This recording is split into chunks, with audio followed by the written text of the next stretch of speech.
Commentaries, the Laws of England. Book the Fix. Of the Rights of Persons. Chapter I. Of the Absolute Rights of Individuals. The objects of the laws of England are so very numerous and extensive, that in order to consider them with any tolerable ease and perspicuity, it will be necessary to distribute them methodically, under proper and distinct heads, avoiding as much as possible divisions too large and comprehensive on the one hand, and too trifling and minute on the other, both of which are equally productive of confusion.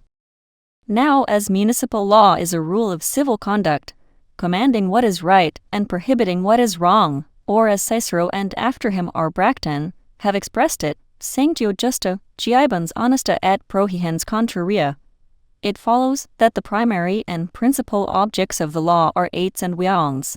In the prosecution therefore of these commentaries, I shall follow this very simple and obvious division, and shall in the first place consider the rights that are commanded, and secondly the wrongs that are forbidden by the laws of England. Eights are, however, liable to another subdivision, being either, first, those which concern and are annexed to the persons. The absolute rights of individuals. 95 of men, and are then called jura personarum, or the rights of persons, or they are, secondly, such as a man may acquire over external objects or things unconnected with his person, which are styled jura rerum, or the rights of things. Wrongs also are divisible into, first, private 1 s tilde w each, being an infringement merely of particular rights, concern individuals merely, and are called civil injuries, and secondly, public wrongs, which being a breach of general and public rights, affect the whole community, and are called crimes and misdemeanors. The object of the laws of England falling into this fourfold division, the present commentaries will therefore consist of the four following parts. 1.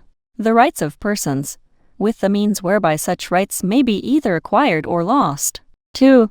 The rights of things, with the means also of acquiring and losing them. 3. Private wrongs or civil injuries, with the means of redressing them by law. 4. Public wrongs, or crimes and misdemeanors, with the means of prevention and punishment. We are now, first, to consider the rights of persons, with the means of acquiring and losing them. Now the rights of persons that are commanded to be observed by the municipal law are of two sorts. First, such as are due from every citizen, which are usually called civil duties, and, secondly, such as belong to him, which is the more popular acceptation of rights or jura. Both may indeed be comprised in this latter division, for, as all social duties are of a relative nature, at the same time that they are due from one man, or set of men, they must also be due to another. But I apprehend it will be more clear and easy to consider many of them as duties required from, rather than as rights belonging to, particular persons. Thus, for instance, allegiance is usually, and therefore most easily, considered as the duty of the people, and protection as the duty of the magistrate, and yet they are, reciprocally, the rights as well as duties of each other. Allegiance is the right of the magistrate, and protection the right of the people. Persons also are divided by the law into either natural persons or artificial. Natural persons are such as the God of nature formed us. Artificial are such as are created and devised by human laws for the purposes of society and government, which are called corporations or bodies politic. The rights of persons considered in their natural capacities are also of two sorts, absolute and relative. Absolute, which are such. 96 of the absolute rights of individuals, as appertain and belong to particular men, merely as individuals or single persons. Relative, which are incident to them as members of society, and standing in various relations to each other. The first, that is, absolute rights, will be the subject of the present chapter. By the absolute rights of individuals, we mean those which are so in their primary and strictest sense, such as would belong to their persons merely in a state of nature, and which every man is entitled to enjoy, whether out of society or in it. But with regard to the absolute duties, which man is bound to perform, considered as a mere individual, it is not to be expected that any human municipal law should at all explain or enforce them, for the end and intent of such laws being only to regulate the behavior of mankind, as they are members of society, and stand in various relations to each other, they have consequently no concern with any other but social or relative duties. Let a man, therefore be ever so abandoned in his principles or vicious in his practice, provided he keeps his wickedness to himself, and does not offend against the rules of public decency, he is out of the reach of human laws. But if he makes his vices public, though they be such as seem principally to affect himself, as drunkenness or the like, they then become, by the bad example they set, of pernicious effects to society, and therefore it is then the business of human laws to correct them. Here the circumstances of publication is what alters the nature of the case. Public sobriety is a relative duty, and therefore enjoined by our laws. Private sobriety is an absolute duty, which, whether it be performed or not, human tribunals can never know, therefore they can never enforce it by any civil sanction. But with respect to rights, the case is different. Human laws define and enforce as well those rights which belong to a man considered as an individual, as those which belong to him considered as related to others.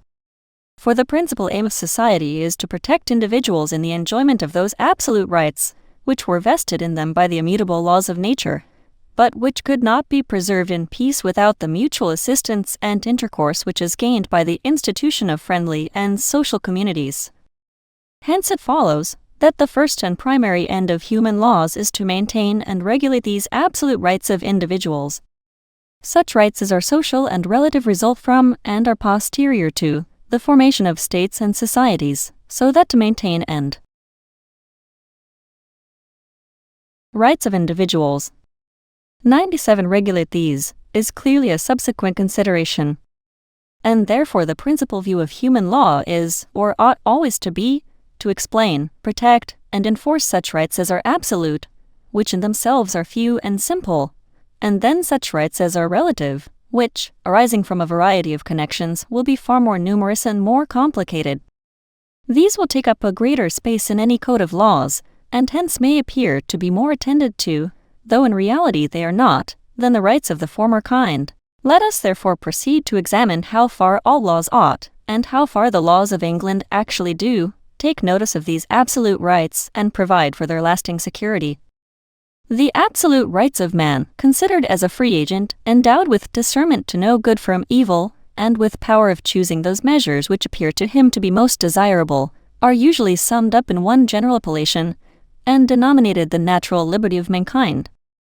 This natural liberty consists properly in a power of acting as one thinks fit, without any restraint or control, unless by the law of nature, being a right inherent in us by birth, and one of the gifts of God to man at his creation, when he endued him with the faculty of free will. But every man, when he enters into society, gives up a part of his natural liberty as the price of so valuable a purchase, and in consideration of receiving the advantages of mutual commerce, obliges himself to conform to those laws which the community has thought proper to establish. And this species of legal obedience and conformity is infinitely more desirable than that wild and savage liberty which is sacrificed to obtain it. For no man that considers a moment would wish to retain the absolute and uncontrolled power of doing whatever he pleases. The consequence of which is that every other man would also have the same power, and then there would be no security to individuals in any of the enjoyments of life. Political, therefore, or civil liberty, which is that of a member of society, is no other than natural liberty so far restrained by human laws and no farther, as is necessary and expedient for the general advantage of the public. Hence we may collect that the law, which restrains a man from doing mischief to his fellow citizens, though it diminishes the natural, increases the civil liberty of mankind, but that every wanton and causeless restraint of the will of the inst. 1. Vol. H. 98 of the absolute rights of individuals, subject, whether practiced by a monarch, a nobility, or a popular assembly, is a degree of tyranny.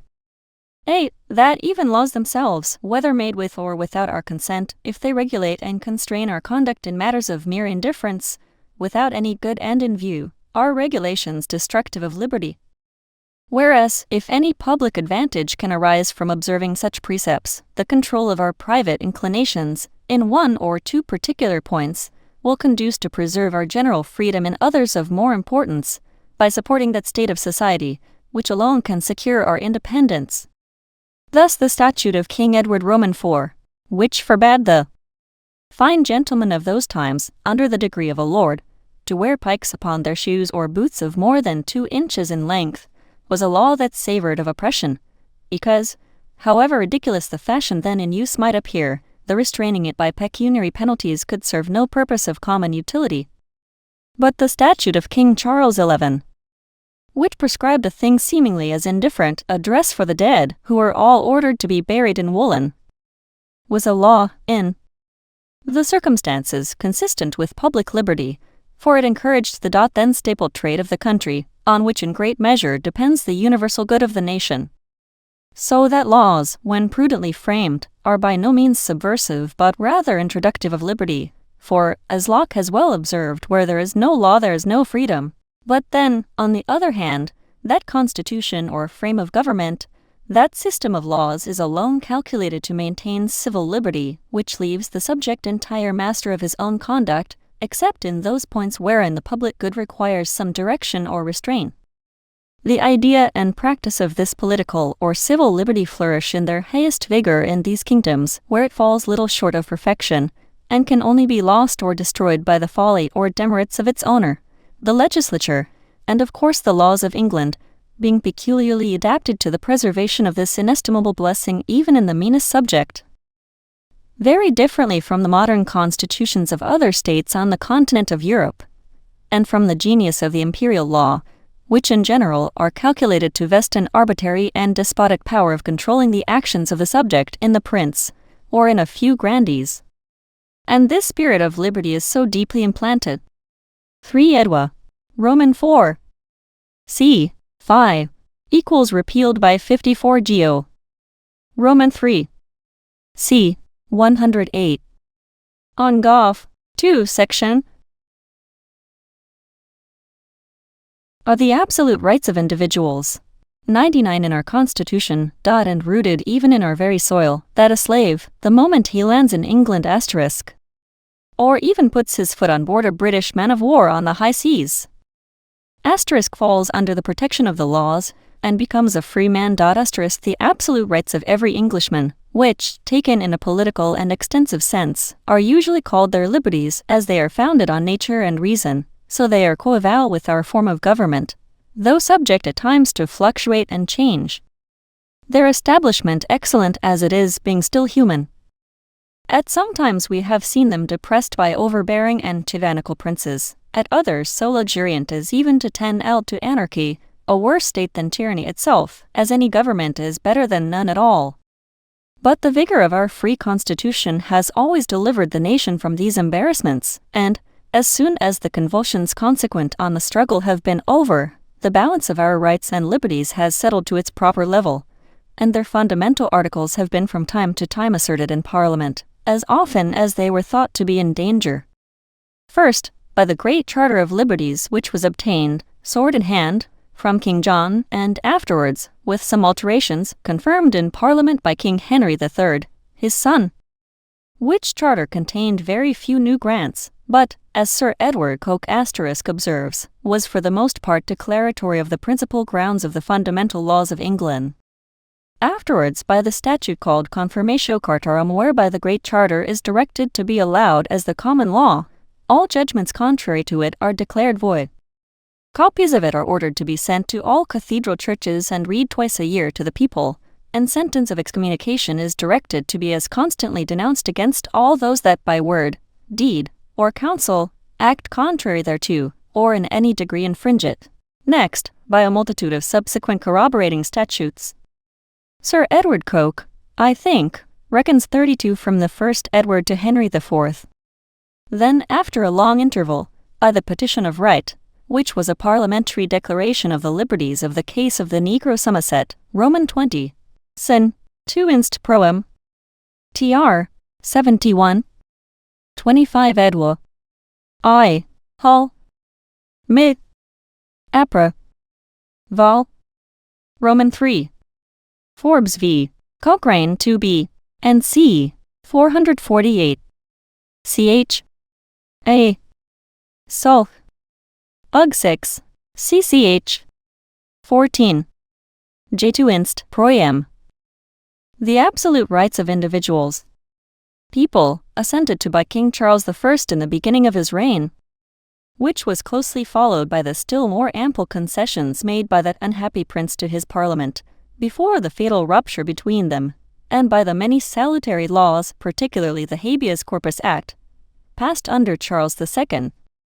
To these succeeded the Bill of Rights, or declaration delivered by the Lords and Commons to the Prince and Princess of Orange, 13th February 1688, and afterwards enacted in Parliament when they became King and Queen, which declaration concludes in these remarkable words: "And they do claim, demand, and insist upon, all in singular the premises, as their undoubted rights and liberties."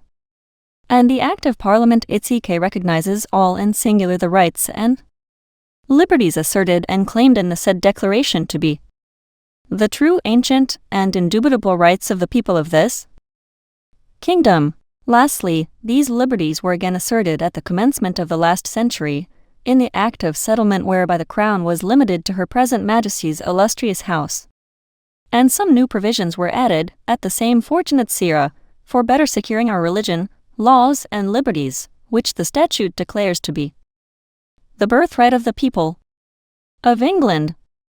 According to the ancient doctrine of the common law, thus much for the declaration of our rights and liberties. The rights themselves, thus defined by these several statutes, consist in a number of private immunities, which will appear, from what has been premised, to be indeed no other than either that residuum of natural liberty, which is not required by the laws of society to be sacrificed to public convenience, or else those civil privileges which society has engaged to provide in lieu of the natural liberties so given up by individuals. These therefore were formerly, either by inheritance or purchase, the rights of all mankind, but in most other countries of the world being now more or less debased and destroyed, they at present may be said to remain, in a peculiar and emphatic manner, the rights of the people of England. And these may be reduced to three principal or primary articles: the right of personal security, the right of personal liberty, and the right of private property. Because as there is no other known method of compulsion or of abridging man's natural free will, but by an infringement 1 and m. sin, 2c. 2, 12 and 13 will. Roman 3, c. 2. Op individuals. 101 or diminution of one or other of these important rights, the preservation of these, inviolate, may justly be said to include the preservation of our civil immunities in their largest and most extensive sense. I. The right of personal security consists in a person's legal and uninterrupted enjoyment of his life, his limbs, his body, his health, and his reputation. 1. Life is the immediate gift of God, a right inherent by nature in every individual, and it begins in contemplation of law as soon as an infant is able to stir in the mother's womb.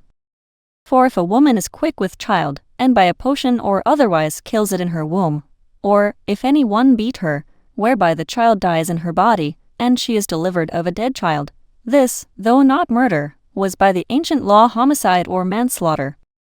The modern law does not look upon this offense in quite so atrocious a light, regarding it merely as a heinous misdemeanor. But the legislature has in most instances attached to offense dangerous to life the character of felony, and with reference to the case of an unborn child, has made the attempt to procure abortion punishable by penal servitude for life. An infant in ventre sans neri or in the mother's womb is supposed in law to be born for many purposes. It is capable of having a legacy, or a surrender of a copyhold estate made to it. It may have a guardian assigned to it trade, and it is enabled to have an estate limited to its use, and to take afterwards by such limited use, as if it were then actually born. And in this point the civil law agrees with ours. The protection extended by the law over the life of the infant continues to the last moment of its existence, for if death results from the negligence or wrongful act of another, the law awards to the wife, husband, parent, or child of the deceased a pecuniary compensation, in damages, proportioned to the injury sustained by them, a humane provision unknown to the common law, and which we owe entirely to modern legislation. 2. A man's limbs, by which for the present we only understand those members which may be useful to him in fight, and the loss of which alone amounts to mayhem by the common law, are also the gift of the wise Creator to enable him to stat. 12 Car. Roman 2, c. 24. ff. 1, 5, 26. Stat. 10 and 11 will. c. 16. Off 10 vict. 102 of the absolute rights of individuals. Protect himself from external injuries in a state of nature. To these therefore he has a natural, inherent right, and they cannot be wantonly destroyed or disabled without a manifest breach of civil liberty. Both the life and limbs of a man are of such high value in the estimation of the law of England that it pardons even homicide if committed si defendendo, or in order to preserve them. For whatever is done by a man, to save either life or member, is looked upon as done upon the highest necessity and compulsion. Therefore if a man through fear of death or mayhem is prevailed upon to execute a deed, or do any other legal act, these, though accompanied with all other the requisite solemnities, may be afterwards avoided if forced upon him by a well-grounded apprehension of losing his life, or even his limbs in case of his non-compliance. And the same is also a sufficient excuse for the commission of many misdemeanors, as will appear in the 4th book of these Commentaries. The constraint a man is under in these circumstances is called in law duress, from the Latin duries, of which there are 2 sorts. Duress of imprisonment, where a man actually loses his liberty, of which we shall presently speak, and duress per minas, where the hardship is only threatened and impending, which is that we are now discoursing of. Duress per minas is either from fear of loss of life, or else for fear of mayhem, or loss of limb, and this fear mayst be upon sufficient reason. Non. As Blackstone expresses it, suspicio cujus libet vani et mediculosi homines. Sed tales qui possit cadere in verbum constantem, tales enim debit. Es metus qui in si contenit vidua periculum, aut corporis crucia. Turin. Asterisk a fear of battery, or being beaten, though never so well grounded, is no duress, neither is the fear of having one's house burned, or one's goods taken away and destroyed, because in these cases, should the threat be performed, a man may have satisfaction by recovering equivalent damages. But no suitable atonement can be made for the loss of life or limb. And the indulgence shown to a man under this, the principal, sort of duress, the fear of losing his life or limbs, agrees also with that maxim of the civil law, ignoscitur aequi sanguinem suum qualiter redemptum voluit. The law not only regards life and member, and protects every man in the enjoyment of them, but also furnishes him with everything necessary for their support. For there is no man so indigent to inst. 483. L. 2c. 5. ff. 48, 21. The absolute rights of individuals. 103 or wretched, but he may demand a supply sufficient for all the necessaries of life from the more opulent part of the community, by means of the several statutes enacted for the relief of the poor, of which in their proper places, a humane provision, yet, though dictated by the principles of society, discountenanced by the common laws, for the edicts of the Emperor Constantino commanding the public to maintain the children of those who were unable to provide for them, in order to prevent the murder and execution of infants, an institution founded on the same principle as our foundling hospitals, though comprised in the Theodosian Code, were rejected in Justinian's collection. These rights, of life and member, can only be determined by the death of the person, which was formerly accounted to be either a civil or natural death. The civil death commenced, if any man was banished or abjured the realm by the process of the common law, or entered into religion, that is, went into a monastery, and became there a monk professed. In which cases he was absolutely dead in law, and his next heir should have his estate, for such banished man was entirely cut off from society, and such a monk, on his profession, renounced solemnly all secular concerns. A monk was therefore accounted civiliter mortuus, and when he entered into religion might, like other dying men, make his testament and executors, or, if homemaiden, the ordinary might grant administration to his next of kin, as if he were actually dead intestate. And such executors and administrators had the same jxj were, and might bring the same actions for debts, due to the religious, and were liable to the same actions for those to /rom him, as if he were naturally deceased. Nay, so far has this principle been carried, that when one was bound in a bond to an abbot and his successors, and afterwards made his executors, and professed himself a monk of the same abbey, and in process of time was himself made abbot thereof. Here the law gave him, in the capacity of abbot, an action of debt against his own executors to recover the money due. In short, a monk or religious was so effectually dead in law that a lease L. 11t. 27. Law 1. 2t. 21. DTG S miles CLA. CK. Lay. 133. If a man is, by actque/actus est miles Christi nec benefi, of liamut, attainted of treason or pertinet ad eum qui non debicere felony, and saving his life is banished officium forever, this is a civil death. Late. Section 200. This was also a rule in the feudal Co. Lay. 133. Of the absolute rights of individuals, made even to a third person, during the life, generally, of one who afterwards became a monk, determined by such as entry into religion. For which reason leases, and other conveyances for life, were usually made to have and to hold for the term of one's natural life / but as the law of England took no cognizance of profession in any foreign country, because the fact could not be tried in our courts. Since the formation, this disability is held to be abolished : as is also the disability of banishment consequent upon abjuration, by statute 21 Jac. I. C. 28.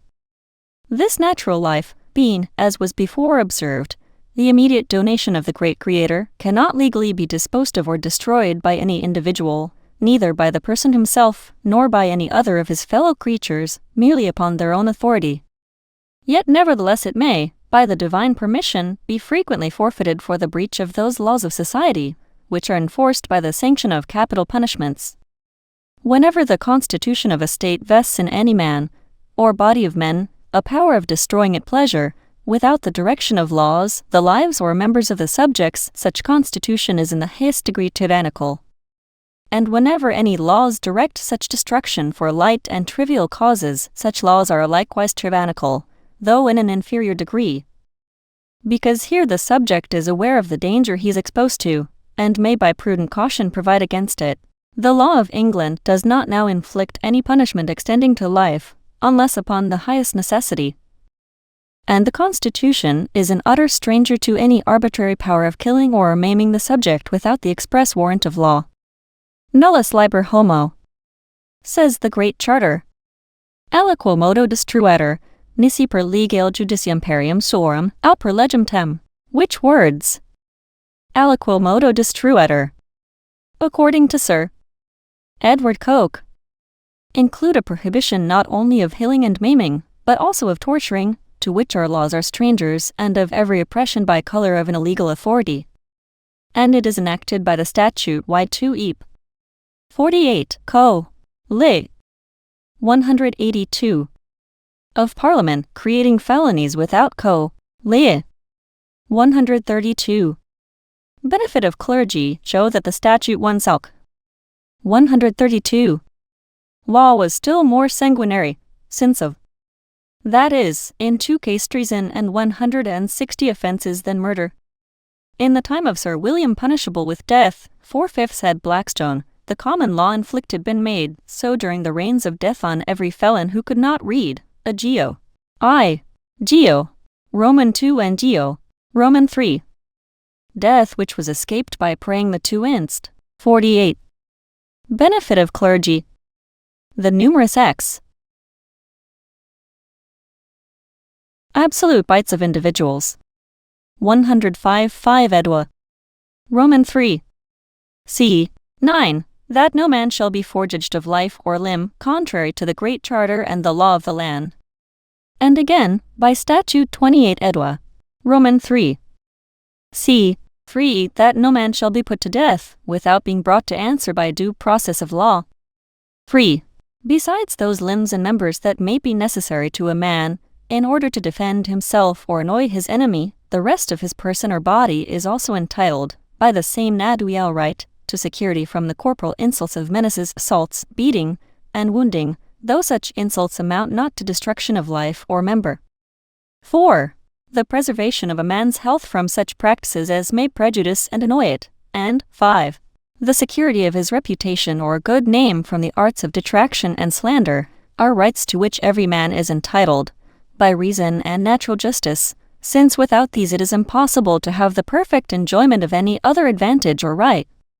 But these three last articles, being of much less importance than those which have gone before, and those which are yet to come, it will suffice to have barely mentioned among the rights of persons, referring the more minute discussion of their several branches to the third volume of these Commentaries, which treats of the infringement of these rights, under the head of personal wrongs. Roman 2. Next to personal security, the law of England regards, asserts, and preserves the personal liberty of individuals. This personal liberty consists in the power of locomotion, of changing situation, or removing one's person to whatsoever place one's own inclination may direct, without imprisonment or restraint, unless by due courses of law. Concerning which we may make the same observations as upon the preceding article, that it is a right strictly natural, that the laws of England have never abridged it without sufficient cause, and that in this kingdom it cannot ever be abridged at the mere discretion of the magistrate, without the explicit permission of the laws. Here again the language of the Great Charter is, that no freeman shall be taken or imprisoned, but by the lawful judgment of his equals, or by the law of the land. And many subsequent old statutes expressly direct, that no man shall be taken or imprisoned by suggestion or petition to the king or his council, illicitly by legal indictment, or the progress of the common law, by the petition. Rights of individuals. Of 8, 3 Car. It is enacted, that no freeman shall be imprisoned or detained without cause shown, to which he may make answer according to law. By 16 Car. C. 10. If any person be restrained of his liberty by order or decree of any illegal court, or by command of the king's majesty in person, or by warrant of the council board, or of any of the jury council, he shall, upon demand of his council, have a writ of habeas corpus to bring his body before the court of king's bench or common pleas, who shall determine whether the cause of his commitment be just, and thereupon do as to justice shall appertain. And by 31 Car. Roman 2. C. 2. Commonly called the Habeas Corpus Act, the methods of obtaining this writ are so plainly pointed out and enforced, that, so long as this statute remains unimpeached, no subject of England can be long detained in prison, except in those cases in which the law requires and justifies such detainer. And lest this act should be evaded by demanding unreasonable bail, or sureties for the prisoner's appearance, it is declared by 1 W. and M. Sin. 2 C. 2. That excessive bail ought not to be required. Of great importance to the public is the preservation of this personal liberty, for if once it were left in the power of any, the highest, magistrate to imprison arbitrarily whomsoever he or his officers thought proper, there would soon be an end of all other rights and immunities. Some have thought that unjust attacks, even upon life or property, at the arbitrary will of the magistrate, are less dangerous to the commonwealth than such as are made upon the personal liberty of the subject. To bereave a man of life, or by violence to confiscate his estate, without accusation or trial, would be so gross and notorious an act of despotism, as must at once convey the alarm of tyranny throughout the whole kingdom, but confinement of the person, by secretly hurrying him to jail, where his sufferings are unknown or forgotten, is a less public, a less striking, and therefore a more dangerous engine of arbitrary government.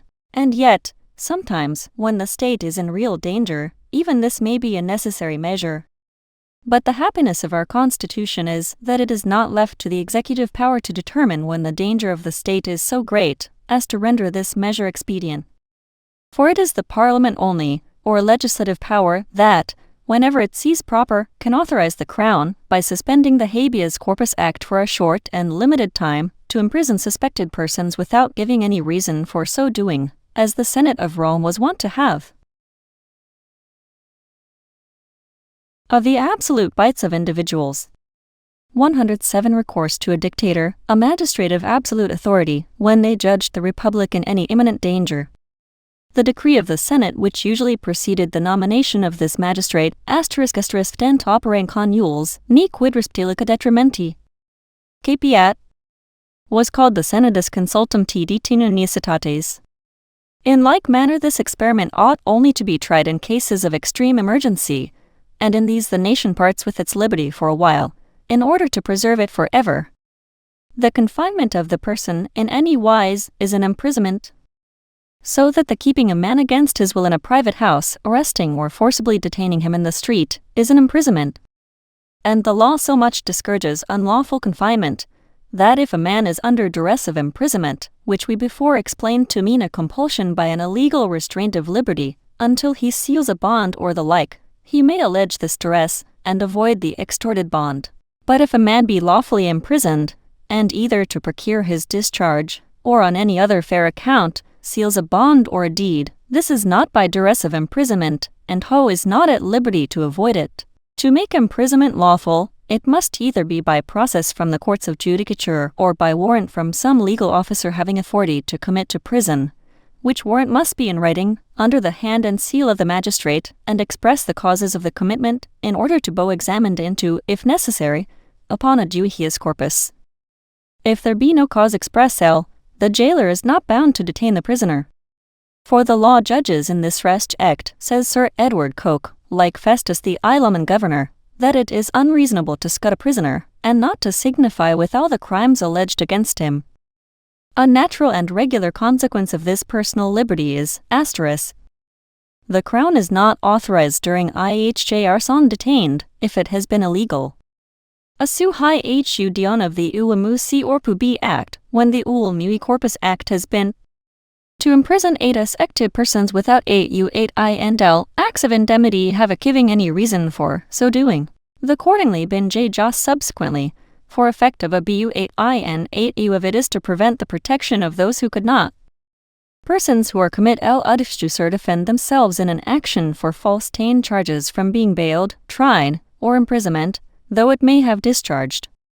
During the time of the sub seemed to be justified by the necessity pension, the magistrate or other per of the moment, see Sir J. Coleridge's son, who has granted the out of notes and 57 gu. Roman 3. CC 3, 55, 58 gu. Commitment remains liable for all the Roman 3. C. G. Consequences of the imprisamutive. 108 of the absolute eights of individuals.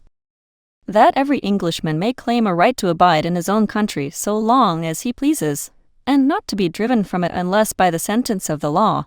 The sovereign indeed, by his royal prerogative, may issue out his written exit regno, and prohibit any of his subjects from going into foreign parts without license. This may be necessary for the public service and safeguard of the Commonwealth, but no power on earth except the authority of Parliament can send any subject of England out of the land against his will. No, not even a criminal.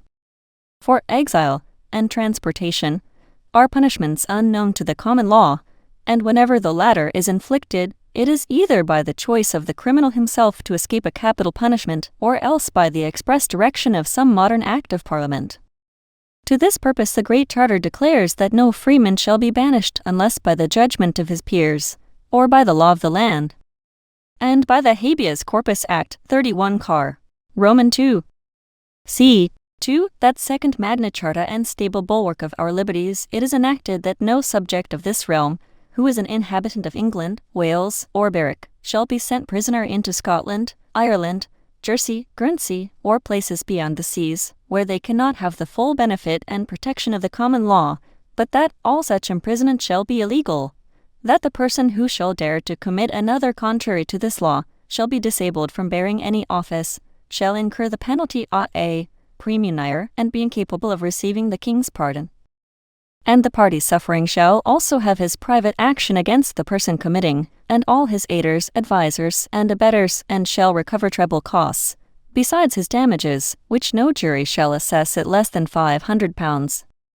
The law is in this respect so benignly and liberally construed for the benefit of the subject, that, though within the realm the sovereign may command the attendance and service of all his liegemen, yet he cannot send any man out of the realm, even upon the public service, excepting sailors and soldiers, the nature of whose employment necessarily implies an exception. Exile was first introduced as a Roman 2. C. 3, which gives a power to the punishment in the reign of Queen Judges at their discretion either to exe Elizabeth, when it was enacted that cute or transport to America for life the Such rogues as were dangerous to the moss troopers of Cumberland and north inferior people should be banished the Umberland. See Christian, ref. To bar. Realm. The first statute in which the ant. Stat. 260, 2 wood. 498. War. Transportation. Is used as 18. Of the absolute rights of individuals. 109. He cannot even constitute a man Lord Deputy or a Lieutenant of Ireland against his will, nor make him a foreign ambassador / for this might in reality be no more than an honorable exile. Roman 3. The third absolute right, inherent in every Englishman, is that of property, which consists in the free use, enjoyment, and disposal of all his acquisitions, without any control or diminution save only by the laws of the land. The origin of private property is probably founded in nature, as will be more fully explained in the second book of these commentaries, but certainly the modifications under which we at present find it, the method of conserving it in the present owner, and of translating it from man to man, are entirely derived from society, and are some of those civil advantages in exchange for which every individual has resigned a part of his natural liberty. The laws of England are therefore, in point of honor and justice, extremely watchful in ascertaining and protecting this right. Upon this principle the Great Charter has declared that no freeman shall be disseised, or divested, of his freehold or of his liberties or free customs, but by the judgment of his peers or by the law of the land. And by a variety of ancient statutes it is enacted that no man's lands or goods shall be seized into the king's hands against the Great Charter and the law of the land, and that no man shall be disinherited, nor put out of his franchises or freehold, unless he be duly brought to answer, and be forejudged by course of law, and if anything be done to the contrary, it shall be redressed, and holden for none. So great moreover is the regard of the law for private property, that it will not authorize the least violation of it, no, not even for the general good of the whole community. If a new road, for instance, were to be made through the grounds of a private person, it might perhaps be extensively beneficial to the public, but the law permits no man, or set of men, to do this without consent of the owner of the land. In vain may it be urged that the good of the individual ought to yield to that of the community, for it would be dangerous to allow any private man or even any public tribunal to be the judge of this common good and to decide whether it be expedient or no. Besides, the public good is in nothing more essentially interested than in the protection of every individual's private rights as modeled by the municipal law. In 2 Inst 47. 5 Edwa. Roman 3. C. 9. 25 Edwa. Roman 3. Sin. 5 C. 4. 28 Edwa. Roman 3. C. 3. 110 of the absolute rights of individuals. This and similar cases the legislature alone can, and indeed frequently does, interpose and compel the individual to acquiesce. But how does it interpose and compel? Not by absolutely stripping the subject of his property in an arbitrary manner, but by giving him a full indemnification and equivalent for the injury thereby sustained. The public is now considered as an individual treating with an individual for an exchange. All that the legislature does is to oblige the owner to alienate his possessions for a reasonable price, and even this is an exertion of power, which the legislature indulges with caution, and which nothing but the legislature can perform. Nor is this the only instance in which the law of the land has postponed even public necessity to the sacred and inviolable rights of private property. For no subject of England can be constrained to pay any taxes, even for the defence of the realm, or the support of government, but such as are imposed by his own consent, or that of his representatives in Parliament. By the Confirmatio Gartarum, it is provided that the king shall not take any aids or tasks, but by the common assent of the realm. And what that common assent is more fully explained by 34 Edwa. I. Sin. 4 C. 1, which enacts that no talliage or aid shall be taken without the assent of the archbishops, bishops, earls, barons, knights, burgesses, and other freemen of the land. And again, by 14 Edwa. Roman 3. Sin. 2 C. 1. The prelates, earls, barons, and commons, citizens, burgesses and merchants shall not be charged to make any aid, if it be not by the common assent of the great men and commons in Parliament. And as this fundamental law had been shamefully evaded under many succeeding princes, by compulsive loans and benevolences extorted without a real and voluntary consent, it was made an article in the petition of 8 Car. I that no man shall be compelled to yield any gift, loan, or benevolence, tax, or such like charge, without common consent by Act of Parliament. And lastly, by the statute 1W and M. Sin. 2c. 2, it is declared that levying money for or to the use of the crown, by potentia of prerogative, without grant of Parliament, or for longer time, or in other manner than the same is or shall be granted, is illegal. See the Lands Clauses Consolida. See Blackstone's Interdiction to the Tion Act 8 Vic. C. 18, and as to new Clyators p. 67, and Halara mid. I. Roads or stodgebing or diverting highways, vol. Roman 3. Ch. A. 5 and 6 will. Roman 4. C. 50. Up the absolute rights of individuals. In the 3 preceding articles we have taken a short view of the principal absolute rights which appertain to every Englishman. But in vain would these rights be declared, ascertained, and protected by the dead letter of the laws, if the Constitution had provided no other method to secure their actual enjoyment. It has therefore established certain other auxiliary subordinate rights of the subject, which serve principally as outworks or barriers to protect and maintain and violate the 3 great and primary rights of personal security, personal liberty, and private property. These are 1.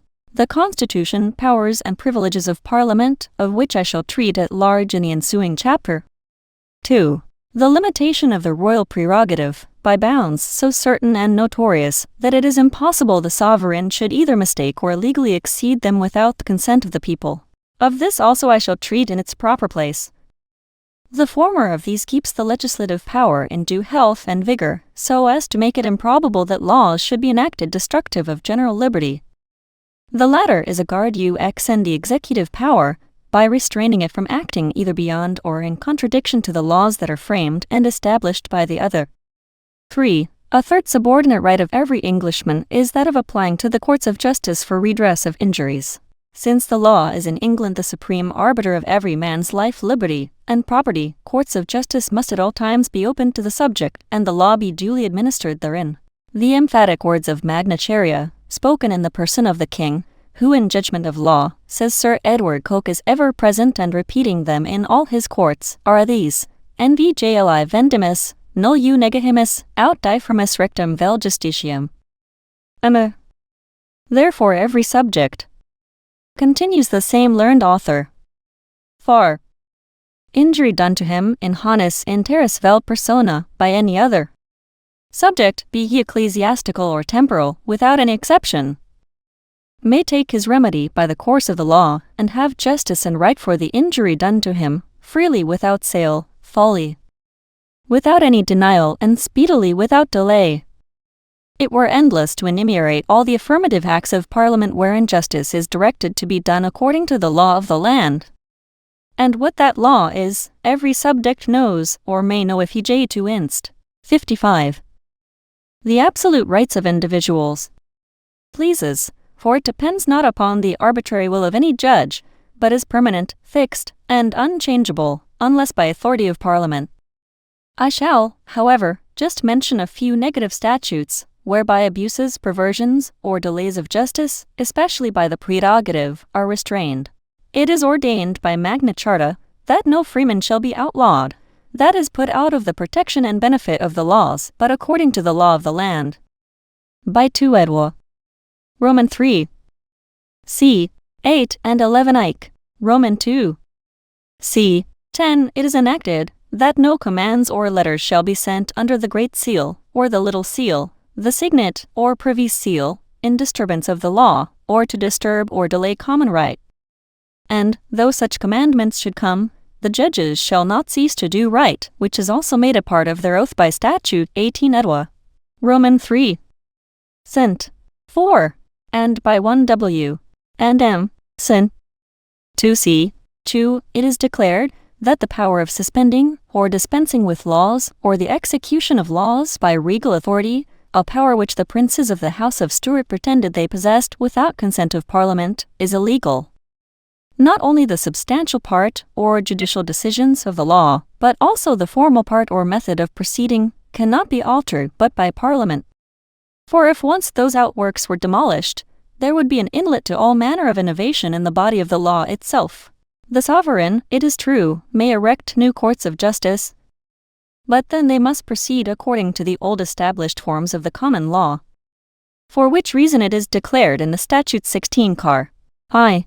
C. 10 upon the dissolution of the Court of Star Chamber, that neither His Majesty nor His Privy Council have any jurisdiction, power, or authority, by English bill, petition, articles, libel, which were the course of proceeding in the Star Chamber, or by any other arbitrary way whatsoever to examine, or draw into question, determine, or dispose of the lands or goods of any subjects of this kingdom, but that the same ought to be tried and determined in the ordinary courts of justice and by course of law. 4. If there should happen any uncommon injury or infringement of the rights before mentioned, which the ordinary course *, shortly before the Convolution, 10 and that no act of Parliament could take of the 12 judges held, that the laws away that power. Hale's case, 11 BT, were the King's laws, that the King had tr. 1165-1280, 2 showers for reports, 475. A power to dispense with any of the laws see further Hallam's const. Hist fall. Of government as he saw necessity for it, Roman 3. Ch. 14. That he was sole judge of that necessity. The absolute rights of individuals. 113 of law is too defective to reach. There still remains a fourth subordinate right, appertaining to every individual, namely, the right of petitioning the sovereign, or either House of Parliament, for the redress of grievances. In Usha we are told that the Tsar Peter established a law that no subject might petition the throne till he had first petitioned 2 different ministers of state. In case he obtained justice from neither, he might then present a third petition to the prince, but upon pain of death if found to be in the wrong, the consequence of which was that no one dared to offer such third petition. And grievances seldom falling under the notice of the sovereign, he had little opportunity to redress them. The restrictions, for some there are, which are laid upon petitioning in England, are of a nature extremely different, and while they promote the spirit of peace, they are no check upon that of liberty. Care only must be taken, lest, under the pretense of petitioning, the subject be guilty of any riot or tumult, trademark for under these regulations it is declared by the Statute 1W and M. Sin. 2c. 2, that the subject has a right to petition, and that all commitments and prosecutions for such petitioning are illegal. 5. The fifth and last auxiliary right of the subject that I shall at present mention is that of having arms for their defense. Montgac, Roman 12, 26. Haida, but Mr. Denning in the House. To prevent the repetition of such of Commons contended for a contrary right as happened in the opening of the view, saying that to argue that the memorable Parliament in 1640 it is proclaimed of Charles was now in force, would vited by the Statute 13 Car. Roman 2. Sen. 1 c. be as absurd as to pretend that the PRC 5, that no petition to the King, or either rogative of the Crown still remained in House of Parliament, for any alteration its full extent notwithstanding the Dane Church or State, shall be signed by declaration in the Bill of Bites, and the above 20 persons, unless the matter acknowledged practice has been conthuriof be approved by 3 justices consistent with this opinion. Chitty. The piece or the major part of the grand. Every right is capable of electing and jury in the country, and in London by this one may, in the opinion of some the Lord Mayor, aldermen, and common statesmen, have been abusnal. Hence the council. Nor shall any petition be preact for suppressing societies established scented by more than 10 persons at a for seditious or treasonable purposes. 33 time. The punishment for an offense eo. Roman 3. c. 79. Meetings it may bow against the act is a fine, not exceeding added, of more than 50 persons for the LUE and imprisonment for 3 months. Purpose of petitioning the Parliament, at the trial of Lord George Gordon, held within 1 mile of Westminster Dug. 571, Teelick Hall Court, including Hall, are still illegal, 57 Gu. Roman 3. c. 19, Lord Mansfield, declared that this stas 2%, but this law has been in practice too was not affected by the bill of entirely disregarded of late years. Vol. I. 1. Of the absolute rights of individuals, suitable to their condition and degree, and such as are allowed by law, which is also declared by the same statute 1W. and M. Sin. 2c. 2, and is indeed a public allowance under due restrictions of the natural right of resistance and self-preservation, when the sanctions of society and laws are found insufficient to restrain the violence of oppression. In these several articles consist the rights, or, as they are frequently termed, the liberties of Englishmen. Liberties, more generally talked of than thoroughly understood, and yet highly necessary to be perfectly known and considered by every man of rank or property, lest his ignorance of the points whereon they are founded should hurry him into faction and licentiousness on the one hand, or pusillanimous indifference and criminal submission on the other. And we have seen that these rights consist, primarily, in the free enjoyment of personal security, of personal liberty, and of private property. So long as these remain inviolate, the subject is perfectly free, for every species of compulsive tyranny and oppression must act in opposition to one or other of these rights, having no other object upon which it can possibly be employed. To preserve these from violation, it is necessary that the Constitution of Parliament be supported in its full vigor, and limits, certainly known, be set to the royal prerogative. And lastly, to vindicate these rights, when actually violated or attacked, the subjects of England are entitled, in the first place, to the regular administration and free course of justice in the courts of law, next, to the right of petitioning the Sovereign and Parliament for redress of grievances, and, lastly, to the right of having and using arms for self-preservation and defense. And all these rights and liberties it is our birthright to enjoy entire, unless where the laws of our country have laid them under necessary restraints in themselves so gentle and moderate, as will appear upon farther inquiry, that no man of sense or probity would wish to see them slackened. For all of us have it in our choice to do everything that a good man would desire to do. And our re***. The Stat. 60 Geo. Roman 3. c. 1. Past dangerous purposes may be considered to prevent the training of persons to the as an act to prevent the abuse of the use of arms, and authorizing to justice's right, not to restrict or destroy the right to seize arms which they believe to be itself in the possession of any persons for absolute rights of individuals. 115 strained from nothing, but what would be pernicious either to ourselves or our fellow citizens. So that this review of our situation may fully justify the observation of a learned French author, who indeed generally both thought and wrote in the spirit of genuine freedom, and who has not scrupled to profess, even in the very bosom of his native country, that the English is the only nation in the world where political or civil liberty is the direct end of its constitution. Commending therefore to the students in our laws a farther and more accurate search into this extensive and important title, I shall close my remarks upon it with the expiring wish of the famous Father Paul to his country. Esto pipitua. Montique. Sp. L. Roman 11. 5. I2. Chapter Roman 2.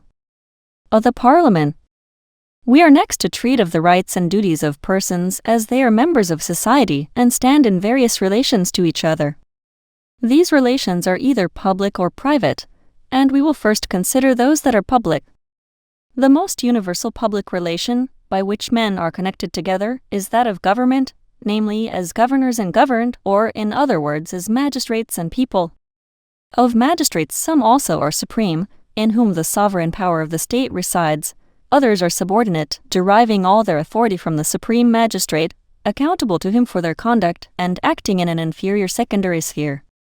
In all tyrannical governments the supreme magistracy, or the right both of mowing and of enforcing the laws, is vested in one and the same man, or one and the same body of men, and wherever these two powers are united together, there can be no public liberty.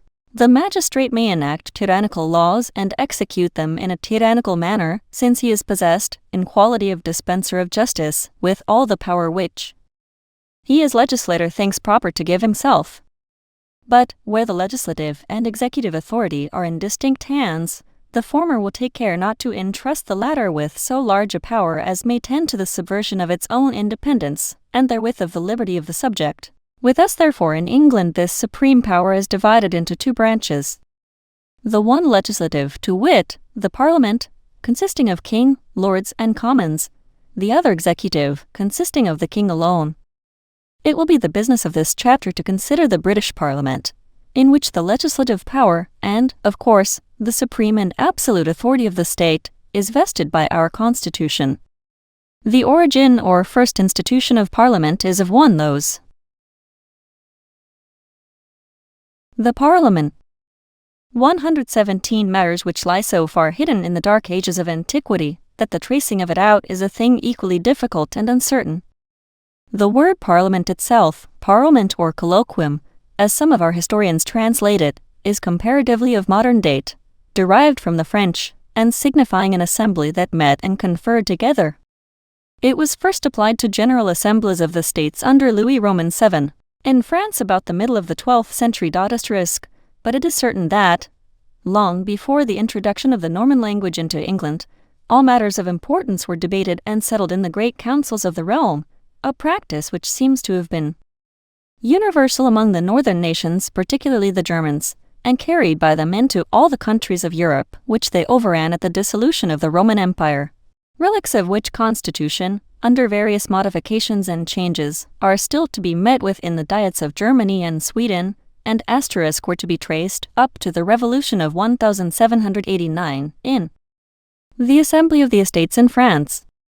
With us in England, this General Council has been held immemorially under the several names of Misselsynath or Great Council, Misselgemot or Great Meeting, and more frequently Witenagemot or the Meeting of Wise Men. It was also styled in Latin Commune Concilium Regni, Magnum Concilium Regis, Curia Magna, Conventus Magnatum Vel Prosum Assissit Generales, and sometimes Communias Regni Angliu.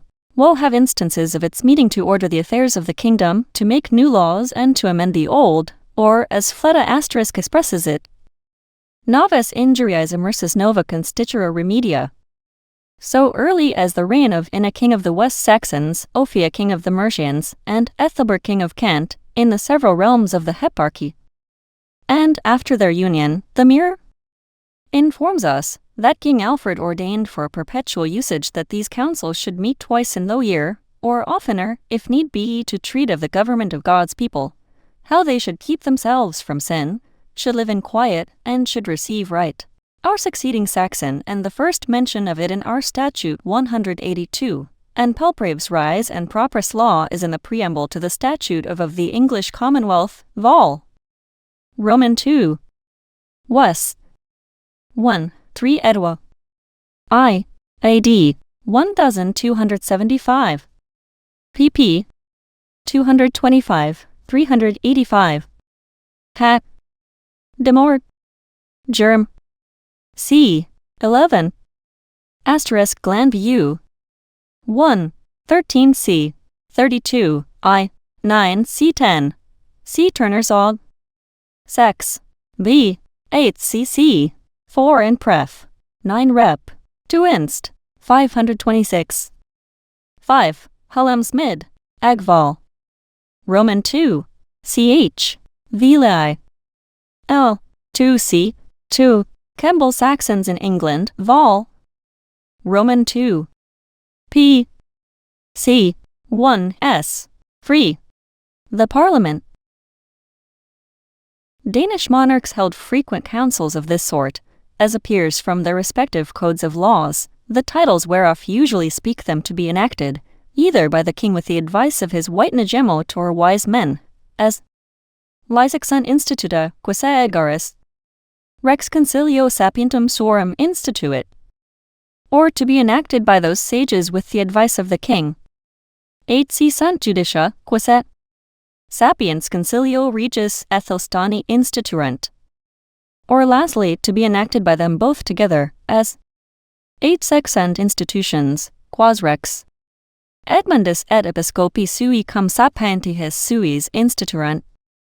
There is also no doubt, but these great councils were occasionally held under the first princes of the Norman line. Glanville, who wrote in the reign of Henry II, speaking of the particular amount of an amercement in the sheriff's court, says, it had never been yet ascertained by the general assize, or assembly, but was left to the custom of particular counties. Here the general assize is spoken of as a meeting well known, and its statutes or decisions are put in a manifest contradistinction to custom, or the common law.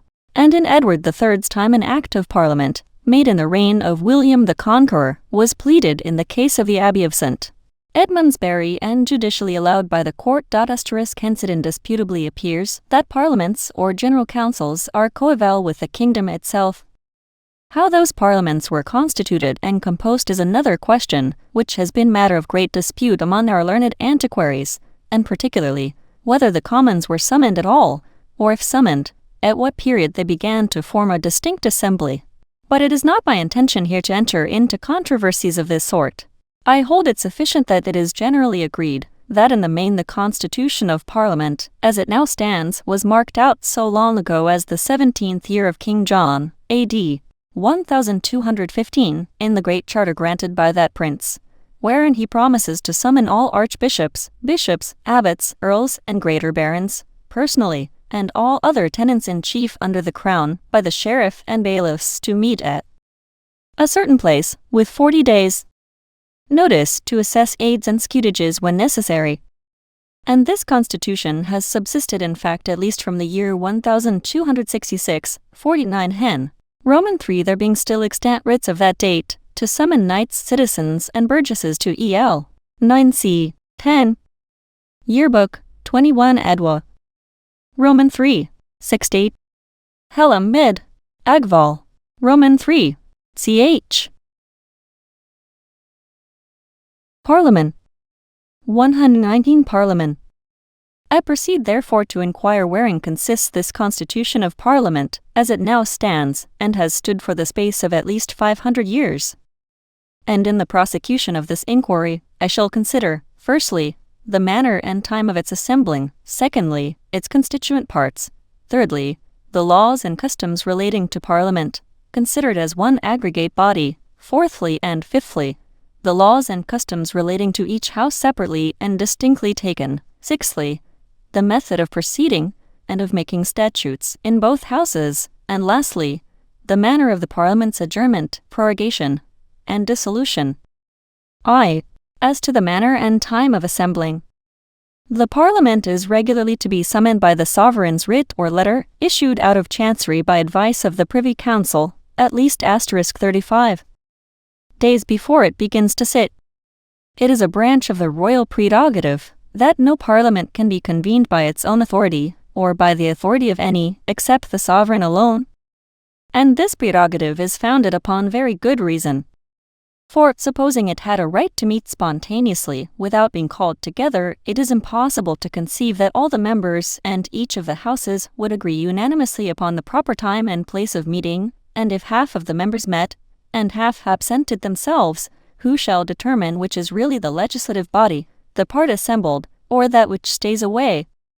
It is therefore necessary that the Parliament should be called together at a determinate time and place, and highly becoming its dignity and independence, that it should be called together by none but one of its own constituent parts, and of the 3 constituent parts, this office can only pertain to the sovereign, as this is a single person, whose will may be uniform and steady, the first person in the nation, being superior to both houses in dignity, and the only branch of the legislature that has a separate existence, and is capable of performing any act at a time when no Parliament is in being.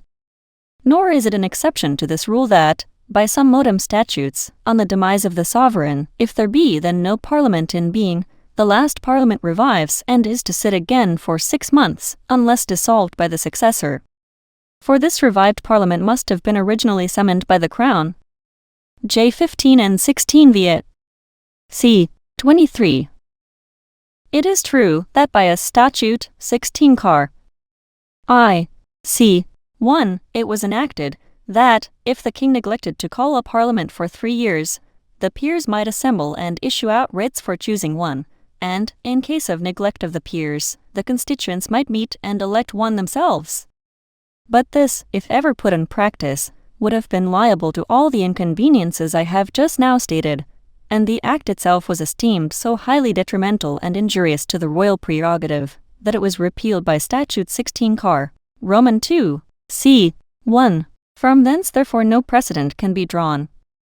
It is also true that the Convention Parliament, which restored King Charles II, met above a month before his return, the Lords by their own authority, and the Commons in pursuance of writs issued in the name of the keepers of the liberty of England by authority of Parliament, and that the said Parliament sat till the 29th of December, full 7 months after the Restoration, and enacted many laws, several of which are still in force. But this was from the necessity of the thing, which supersedes all law, for if they had not so met, it was morally impossible that the kingdom should have been settled in peace. And the first thing done after the king's return was to pass an act, declaring this to be a good parliament, notwithstanding the defect of the king's writs, so that, as the royal prerogative was chiefly wounded by their so meeting, and as the king himself, who alone had a right to object, consented to waive the objection, this cannot be drawn into an example and prejudice of the rights of the crown. Besides, we should also remember that it was at that time a great doubt among the lawyers whether even this healing act made it a good parliament, and held by very many in the negative, though it seems to have been too nice a scruple. And yet, out of abundant caution, it was thought necessary to confirm its acts in the next parliament by Statute 13 Car. Roman 2, c. 7 and c. 14. It is likewise true that at the time of the Revolution, A.D. 1688, the Lords and Commons, by their own authority and upon the summons of the Prince of Orange, afterwards King William, met in a convention and therein disposed of the crown and kingdom. But it must be remembered that this assembling was upon a like principle of necessity as at the Restoration, that is, upon a full conviction that King James II had abdicated the Stat. 12 or Roman 2, c. 1 cid. Parliament 121 Government, and that the throne was thereby vacant, which supposition of the individual members was confirmed by their concurrent resolution, when they actually came together.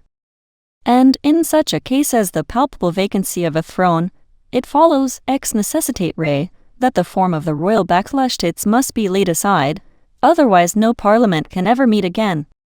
For let us put another possible case, and suppose, for the sake of argument, that the whole royal line should at any time fail and become extinct, which would indisputably vacate the throne. In this situation it seems reasonable to presume that the body of the nation consisting of Lords and Commons would have a right to meet and settle the government, otherwise there must be no government at all. And upon this and no other principle did the Convention in 1688 assemble. The vacancy of the throne was precedent to their meeting without any royal summons, not a consequence of it. They did not assemble without writ, and then make the throne vacant, but the throne being previously vacant by the king's abdication, they assembled without writ, as they must do if they assembled at all. Had the throne been full, earlier meeting would not have been regular, but as it was really empty, such meeting became absolutely necessary. And accordingly it is declared by Statute 1W and Empson 1c. 1, that this convention was really the two houses of Parliament, notwithstanding the want of writs or other defects of form, so that, notwithstanding these two capital exceptions which were justifiable only on a principle of necessity, and each of which, by the way, induced a revolution in the government, the rule laid down is in general certain that the sovereign only can convoke a parliament. And this by the ancient statutes of the realm he was trademark bound to do every year, or oftener, if need be. Not that he is, or ever was, obliged by these statutes to call a new parliament every year, but only to permit a parliament to sit annually for the redress of grievances and dispatch of business, if need 6e. degrees asterisk. C4 edwa. Roman 3. C. 14. 36 edwa. Roman 3. Voking them bomptime be for a very 10. Repealed by Stat. Law Rep. Act. Ciderable period, under pretense that 1863. there was no need of them. But these last words asterisk if need be, are so remedy this, by the statutes 16 car. Roman 2. Loose odd vague, however, that such of one, it dot wa enacted, that the sitting and our monarchs as were icliu to govern holding of parliaments should not be without parliaments, neglect the can intermitted above 3 years at the most. Necessity which now cannot but arise annually, since the supplies are voted only for 1 year at a time, and the mutiny acts are passed for 1 year only. Degrees Roman 2. The constituent parts of a parliament are the next objects of our inquiry. And these are the sovereign sitting there in his royal political capacity, and the 3 estates of the realm, the lords spiritual, the lords temporal, who sit, together with their sovereign, in one house, and the commons, who sit by themselves in another. And the sovereign and these 3 estates together form the great corporation or body politic of the kingdom P, of which the crown is said to be caput, principium et finis. For upon their coming together, the sovereign meets them, either in person or by representatives, without which there can be no beginning of a parliament. Asterisk, and the crown also has alone the power of dissolving them. It is highly necessary for preserving the balance of the Constitution that the executive power should be a branch, though not the whole, of the legislative. The total union of them, we have seen, would be productive of tyranny. The total disjunction of them for the present would in the end produce the same effects by causing that union against which it seems to provide. The legislative would soon become tyrannical, by making continual encroachments and gradually assuming to itself the rights of the executive power. Thus the long Parliament of Charles I, while it acted in a constitutional manner with the royal concurrence, redressed many heavy grievances and established many salutary laws.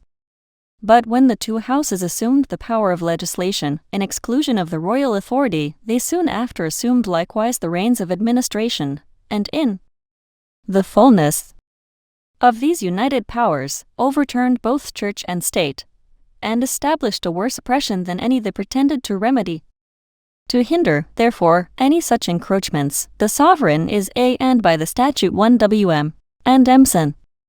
2c. Statute of Charles II had done too, it was declared to be one of the rights before, that a new parliament should owe the people, that for redress of all grieve be called within 3 years after the anses, and for the amending, strength determination of the former. See farther, enning and preserving the laws, parla halem, const, hist, vol. Roman 3. Ch. 16. Men sought to be held frequently, and degrees halem const, his, vol. Roman 3. Ch. 15. This indefinite frequency was again P4 inst. 1 2 stat. 1 Eliz. C. 3. Hail, reduced to a certainty by the statute of Perry. 1. 6 W. And MC. 2, which enacted as the 4 inst. Parliament. 123 necessary part of the Parliament. And, as this is the reason of his being so, very properly, therefore the share of the legislation, which the Constitution has placed in the Crown, consists in the power of rejecting rather than resolving, this being sufficient to answer the end proposed. For we may apply to the royal negative in this instance what Cicero observes of the negative of the common tribunes, that the Crown has not any power of doing wrong, but merely of preventing wrong from being done. The Craw of N cannot begin of itself any alterations in the present established law, but it may approve or disapprove of the alterations suggested and consented to by the 2 houses. The legislative, therefore, cannot abridge the executive power of any rights which it now has by law, without its own consent, since the law must perpetually stand as it now does, unless all the powers will agree to alter it. And herein, indeed, consists the true excellence of the English government, that all the parts of it form a mutual check upon each other. In the legislature, the people are a check upon the nobility, and the nobility a check upon the people, by the mutual privilege of rejecting what the other has resolved. While the sovereign is a check upon both, which preserves the executive power from encroachments. And this very executive power is again checked and kept within due bounds by the two houses through the privilege they have of inquiring into, impeaching, and punishing the conduct, not, indeed, of the sovereign, which would destroy his constitutional independence, but, what is more beneficial to the public, of MS evil and pernicious counselors. Thus every branch of our civil policy supports and is supported, regulates and is regulated by the rest, for the two houses naturally drawing in two directions of opposite interest, and the prerogative in another still different from them both, they mutually keep each other from exceeding their proper limits, while the whole is prevented from separation, and artificially connected together by the mixed nature of the crown, which is a part of the legislative, and the sole executive magistrate. Like three distinct powers in mechanics, they jointly impel the machine of government in a direction different from what either, acting by itself, would have done, but at the same time in a direction partaking of each, and formed out of all, a direction which constitutes the true line of liberty and happiness of the community. Deleg. 3. 9. See Stat 12 Car Roman 2. C. 30, repealed by 22 Vict. C. 2.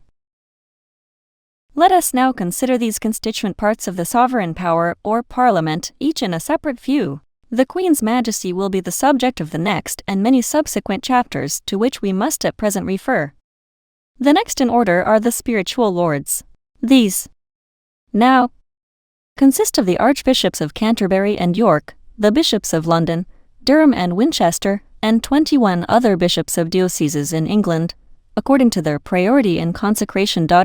All these are supposed to hold certain ancient baronies under the crown, for William the Conqueror thought proper to change the spiritual tenure of Francomoine, or free alms, under which the bishops held their lands during the Saxon government, into the feudal, or Norman tenure by barony, which subjected their estates to all civil charges and assessments, from which they were before exempt, and, in right of succession to those baronies, which were inalienable from their respective dignities, the bishops and abbots were allowed their seats in the House of Lords. But though these lords spiritual are in the eye of the law a distinct estate from the lords temporal, and are so distinguished in most of our Acts of Parliament, yet in practice they are usually blended together under the one name of the lords. They intermix in their votes, and the majority of such intermixture joins both estates. 10 and 11 Vict. C. 108, 38 and 39 Vic. Late some writers have argued Waddick 34, and previously to the disestablishment on Perry C. 72, Warbert, Alliance Lishment of the Church of Ireland of the B. 2c. 3, very cogently, that the lords four lords spiritual from Ireland, who sat spiritual and temporal, are now in reality in Parliament by rotation. Only one estate, Dyer 60, which is on at the dissolution of the monasteries questionably true in every factual sense, by Henry Roman 8. The spiritual lords, and though the ancient distinction between alluded 26 mitred abbots and to them still nominally continues, for if a priors, seld. Tit. Hon. 2, 5, 27, a variable should pass their house, there is no considerable body, and in those times doubt of its validity, though every lord equal in number to the temporal nobility, spiritual should vote against it. Selden C.K. Lit. 97. They composed more gives an instance, baronage p. 1 c. 6 and then a third part of the House of Lords, the Act of Uniformity 1 Eliz. c. 2, which and although their number varied was passed with the dissent of all decidedly in different parliaments, they bishops, Gibbs, Codex 286, and therefore always joined to the 21 bishops. The style of lords spiritual is omitted, preponderated over the temporal peers throughout the whole. And Sir Edward Hallam, const. His. V. Ich. 2. Coke gives many instances to inst. 585, Gilb. His. Ext. 55, Spalm. W. I. 6 7. It was holden by the judges, 7 291. Hen. Ruminate that the king may hold a. Glend. 7 1, Co. Li. 97, Seld. Tit. Parliament without any spiritual lords. Con. 2 5 19. 1 Kailwa. 184. This was also exemplified from this want of a separate as in fact, in the two first parliaments of Embley and separate negative of the pre-Charles Roman II wherein no bishops were. Parliament 125. The Lords Temporal consist of all the peers of the realm / by whatever title of nobility distinguished, dukes, marquises, earls, viscounts, or barons, of which dignities we shall speak more hereafter. Some of these sit by descent, as do all ancient peers, some by creation as do all new-made ones, others, since the union with Scotland, by election, which is the case with the 16 peers, who represent the body of the Scots nobility * for the parliament for which they are elected, and, since the union with Ireland, with the 28 representative peers, who are elected for life to represent the Irish nobility. The number of Lords Temporal is thus indefinite, for it may be increased at will by the power of the Crown, * by the creation of peers of the United Kingdom. Once in the reign of Queen Anne, there was an instance of creating no less than 12 together, in contemplation of which, in the reign of King George I, a bill passed the House of Lords, and was countenanced by the then Ministry, for limiting the number of the peerage. This was thought by some to promise a great acquisition to the Constitution, by restraining the prerogative from gaining the ascendant in that august assembly, by pouring in at pleasure an unlimited number of new created lords.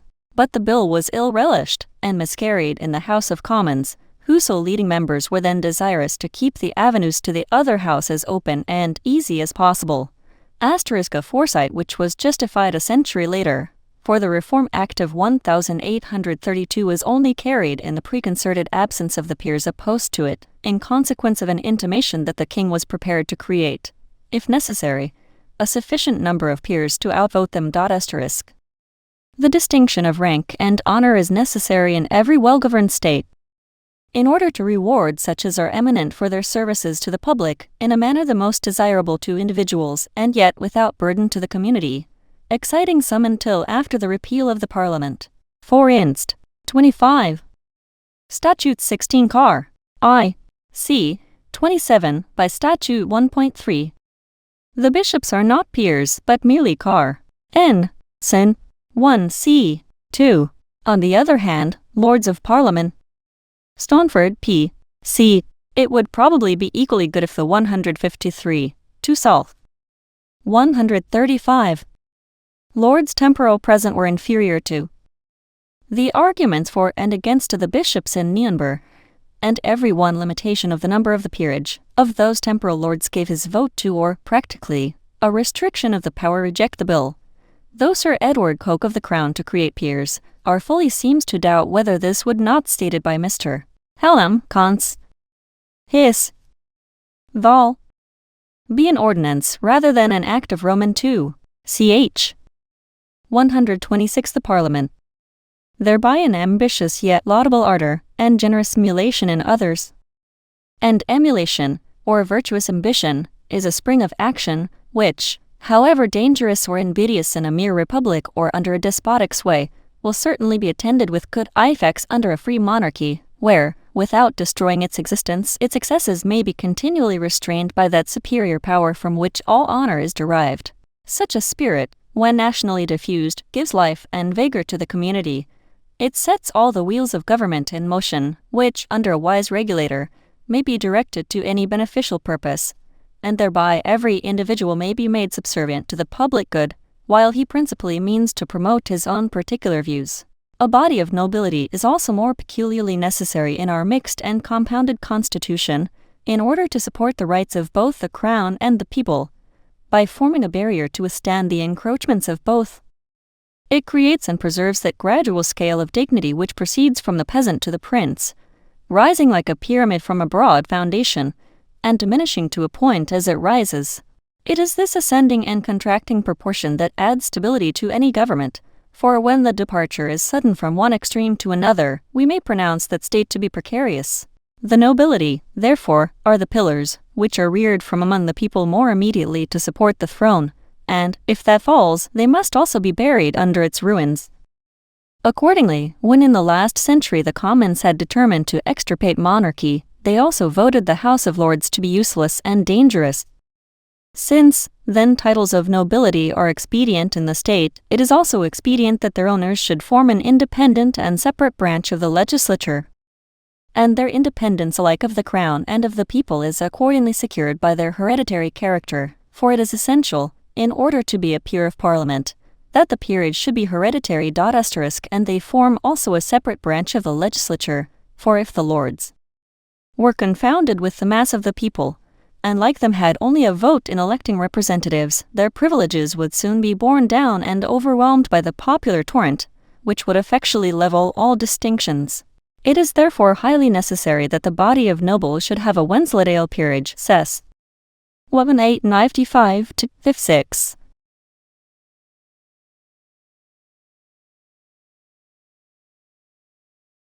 Distinct assembly, distinct deliberations, and distinct powers from the Commons. The Commons consist of all such men in the kingdom as have not seats in the House of Lords, every one of whom has a voice in Parliament, either personally or by his representatives. In a free state, every man who is supposed a free agent ought to be in some measure his own governor, and, therefore, a branch, at least, of the legislative power should reside in the whole body of the people. And this power, when the territories of the state are small, and its citizens easily known, should be exercised by the people in their aggregate or collective capacity, as was wisely ordained in the petty republics of Greece and the first rudiments of the common state. But this will be highly inconvenient when the public territory is extended to any considerable degree, and the number of citizens is increased. Thus when, after the social war, all the burghers of Italy were admitted free citizens of Rome, and each had a vote in the public assemblies, it became impossible to distinguish the spurious from the real voter, and from that time all elections and popular deliberations grew tumultuous and disorderly, which paved the way for Marius and Sylla, Pompey and Caesar, to trample on the liberties of their country, and at last to dissolve the commonwealth. In so large a state as ours, it is, therefore, very wisely contrived, that the people should do that by their representatives which it is impracticable to perform person, representatives chosen by a number of minute and separate districts, where all the voters are, or easily may be, distinguished. The counties are therefore represented by those members, who are technically described as knights of the shires, being elected by the proprietors and occupiers of lands. The cities and boroughs are represented by those technically designated as citizens and burgesses, being chosen by the mercantile part, or supposed trading interest of the nation, and the universities by representatives chosen by the graduates. But every member, however chosen, when elected and returned, serves for the whole realm. For the end of his coming thither is not particular, but general, not merely to advantage his constituents, but the commonwealth, to advise his sovereign. See Reports of the Committee App and the E. Lindbergh Review, v. Roman 35. Itted by the Lords to report on the Sir/v dignity of a peer of the realm. 1826 property. Appointed by the Lords to report on the Sir W. Blackstone says, men of the Parliament, as appears from the writ of summons. De eamuni concilio super negodiis quibustum arduis et urgentihes regem, statum, et defensionum regni Anglias et SLSIs Anglicans concernentibus. And, therefore, he is not bound to consult with, or take the advice of, his constituents upon any particular point, unless he himself thinks it proper or prudent so to do. These are the constituent parts of a parliament: the Queen, the Lords spiritual and temporal, and the Commons, parts of which each is so necessary, that the consent of all three is required to make any new law that shall bind the subject. Whatever is enacted for law by one, or by two only, of the three is no statute, and to it no regard is due, unless in matters relating to their own privileges. For though, in times of anarchy, the Commons once passed a vote, that whatever is enacted or declared for law, by the Commons in Parliament assembled hath the force of law, and as the people of this nation are concluded thereby, although the consent and concurrence of the King or House of Peers be not had thereto, yet when the Constitution was restored in all its forms, it was particularly enacted by Statute 13 Car. Roman 2. c. 1, that if any person shall maliciously or advisedly affirm that both or either of the houses of Parliament have any legislative authority without the king, such person shall incur all the penalties of a praemunire. Roman 3. We are next to examine the laws and customs relating to Parliament, thus united together and considered as one aggregate body. The power and jurisdiction of Parliament, says Sir Edward Coke, is so transcendent and absolute that it cannot be confined either for causes or persons within any bounds. And of this High Court, he adds, it may be truly said, si antiquitatem species, est vetustissima, si dignitatem, est honoratissima, si jurisdiction, est capacissima. It has sovereign and uncontrollable authority in the making, confirming, enlarging, restraining, abrogating, repealing, reviving, and expounding of laws concerning matters of all possible denominations, ecclesiastical or temporal, civil, military, maritime, or criminal. This being the place where that absolute despotic power, which must in all governments reside somewhere, is entrusted by the constitution of these kingdoms. All mischiefs and grievances, operations, and remedies, that asterisk 4 Jan. 1d 48. For inst.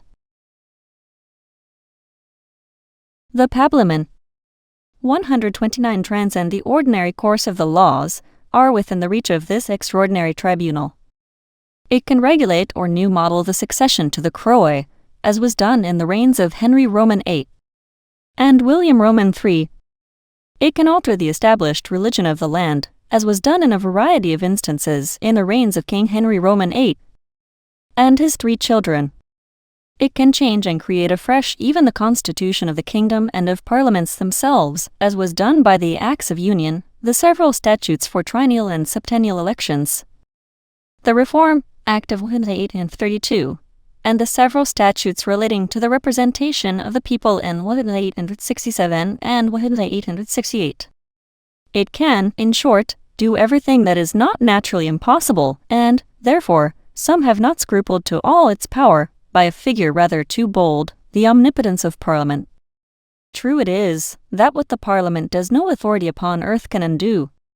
So that it is a matter most essential to the liberties of this kingdom, that such members be delegated to the semi-ordinate trust, as are most eminent for their probity, their fortitude, and their knowledge, for it was a known apophthegm of the great Lord Treasurer Burleigh, that England could never be ruined but by a Parliament. And, as Sir Matthew Hale observes, this being the highest and greatest court, over which none other can have jurisdiction in the kingdom, if by any means a misgovernment should any way fall upon it, the subjects of this kingdom are left without all manner of remedy. To the same purpose the President Montesquieu, though I trust too hastily, presages that as Rome, Sparta, and Carthage have lost their liberty and perished, so the constitution of England will in time lose its liberty, will perish. It will perish whenever the legislative power shall become more corrupt than the executive. It must be owned that Locke and other theoretical writers have held that there remains still inherent in the people a supreme power to remove or alter the legislative when they find the legislative act contrary to the trust reposed in them. For when such trust is abused, it is thereby forfeited, and devolves to those who gave it. But however just this conclusion may be in theory, we cannot practically adopt it, nor take any legal steps for carrying it into execution, under any dispensation of government at present actually existing. For this devolution of power to the people at large includes in it a dissolution of parliaments. 49. On Gov. P. 2, Section 149, 227. Vol. I. The Parliament, whole form of government established by the people, reduces all the members to their original state of equality, and, by annihilating the sovereign power, repeals all positive laws whatsoever before enacted. No human laws will therefore suppose a case which at once must destroy all law, and compel men to build afresh upon a new foundation, nor will they make provision for so desperate an event as must render all legal provisions ineffectual. So long, therefore, as the English Constitution lasts, we may venture to affirm that the power of Parliament is absolute and without control. In order to prevent the mischiefs that might arise, by placing this extensive authority in hands that are either incapable, or else improper to manage it, it is provided by the custom and law of Parliament that no one shall sit or vote in either house, unless he be 21 years of age. This is also expressly declared by Statute 7 and 8 Will. Roman 3. c. 25. With regard to the House of Commons, doubts having arisen from some contradictory adjudications whether or no a minor was incapacitated from sitting in that house. And no member can sit or vote in the House of Commons, except for the choosing of a speaker, till he has taken the oath or made a solemn declaration of allegiance at the table of the House. J. Aliens, unless naturalized, are likewise by the law of Parliament incapable to serve therein. And there are not only these standing incapacities, but if any person is made a peer by the king, or elected to serve in the House of Commons by the people, yet may the respective houses upon complaint of any Whitelock, c. 50, 4 ends. 47. An oath in the form prescribed by 10 Com. Juror. 10 Mar. 1623. 18 Feb. Geo. Roman 4. c. 7s. 2 hence called the 1625. Common Catholic Cleaf Act. 1 Oath IC 29 Vict. c. 19, and 31 and 32 Vict, was afterwards substituted by 21 and 22 c. 72. This was first provided for by Vict. c. 48, and Jews were enabled by 21 and Stat. 7 Jack. IC. 6. Afterwards, by 30-22 Vict. c. 49 to take it without the con-car. Roman 2. Cent. 2. 1 Geo. IC. 13 and 6 Geo. Eluding declaration that it was made Roman 3. c. 58, no member could vote or sit upon the true faith of a Christian in either house till he had in the pre-calm. Jur. 16 Dec. 1690. It was sense of the House taken in addition enacted by Statutes 12 and 13 Will. Roman 3. c. The oaths of supremacy and abjuration. 2. And 7 and 8 Vict. c. 66 s. 6. That no these latter oaths involved a declaration alien, even though he were naturalized, against certain doctrines of the Church should be capable of being a member of Rome, so that members of that either House of Parliament, but this obedience could not conscientiously subdise ability seems to have been removed scribe them, and Roman Catholic member the Statute 33 and 34 Vict. c. 14. Burrs were accordingly permitted to take Parliament. 131 Crime in such person, and proof thereof, adjudge him disabled and incapable to sit as a member, and this by the law and custom of Parliament. For as every court of justice has laws and customs for its direction, some the civil and canon, some the common law, others their own peculiar laws and customs, so the High Court of Parliament has also its own peculiar law, called the Lex et Consuetudo J. Parliamenti, a law which Sir Edward Coke trademark observes is a omnibus quaesarenda, a mvltis ignorata, a pais cognita.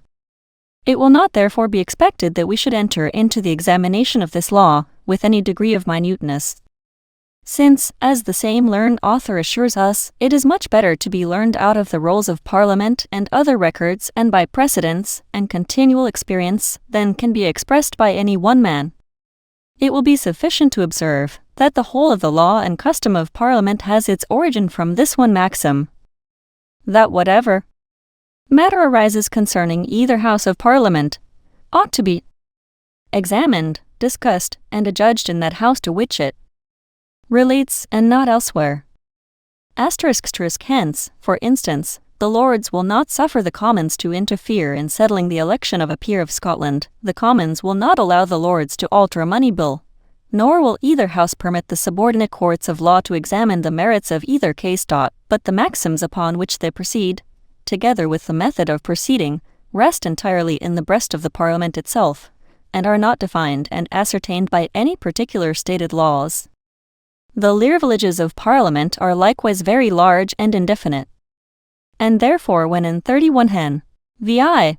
the House of Lords propounded a question to the judges concerning them, the Chief Justice, Sir John Fortescue, in the name of his brethren, declared that they ought not to make answer to that question, for it hath not been used aforetime that the justices should in any way determine the privileges of the High Court of Parliament. For it is so lig and mighty in its nature, that it may make Whitelock of Parry c. 102, het. C. Stockdale v. Ilamed 7 Car. And Bell's Precedents vol. I. p. 53.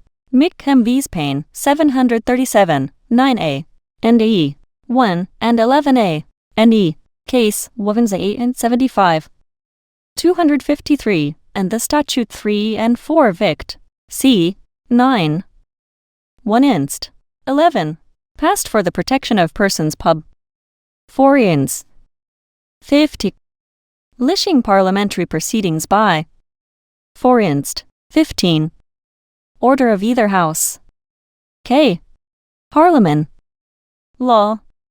And that which is law it may make no law, and the determination and knowledge of that privilege belongs to the Lords of Parliament, and not to the Justices. Privilege of Parliament was principally established in order to protect its members not only from being molested by their fellow subjects, but also more especially from being oppressed by the power of the Crown. If, therefore, all the privileges of Parliament were set down and ascertained, and no privilege to be allowed, but what was so defined and determined, it were easy for the executive power to devise some new case, not within the line of privilege, and under pretense thereof to harass any refractory member and violate the freedom of Parliament. The dignity and independence of the two Houses are therefore in great measure preserved by keeping their privileges indefinite. Some, however, of the more notorious privileges of the members of either House, are privilege of speech and of person. As to the first, privilege of speech, it is declared by the Statute 1 W. and M. Sin. 2c. 2 as one of the liberties of the people, that the freedom of speech and debates and proceedings in Parliament ought not to be impeached or questioned in any court or place out of Parliament. And this freedom of speech is particularly demanded of the Sovereign in person by the Speaker of the House of Commons at the opening of every new Parliament. So likewise is the other personal privilege, which immunity is as ancient as Edward the Confessor, in whose laws * we find this precept. Ad senatos venientibus sive. Summanitis c7 it, sive per se quid agendum hahurent, sit summa pax. And so, too, in the old Gothic institutions, extenditer h sec pax et securides ad quattuordium dies convocato regni senatu. This included formerly not only privilege from illegal violence, but also from legal arrests and seizures by process from the courts of law.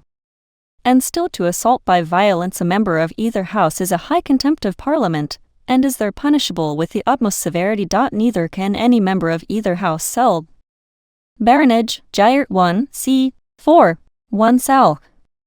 505, 2 LD, Eam. 1114. Lord Holt has laid down the law.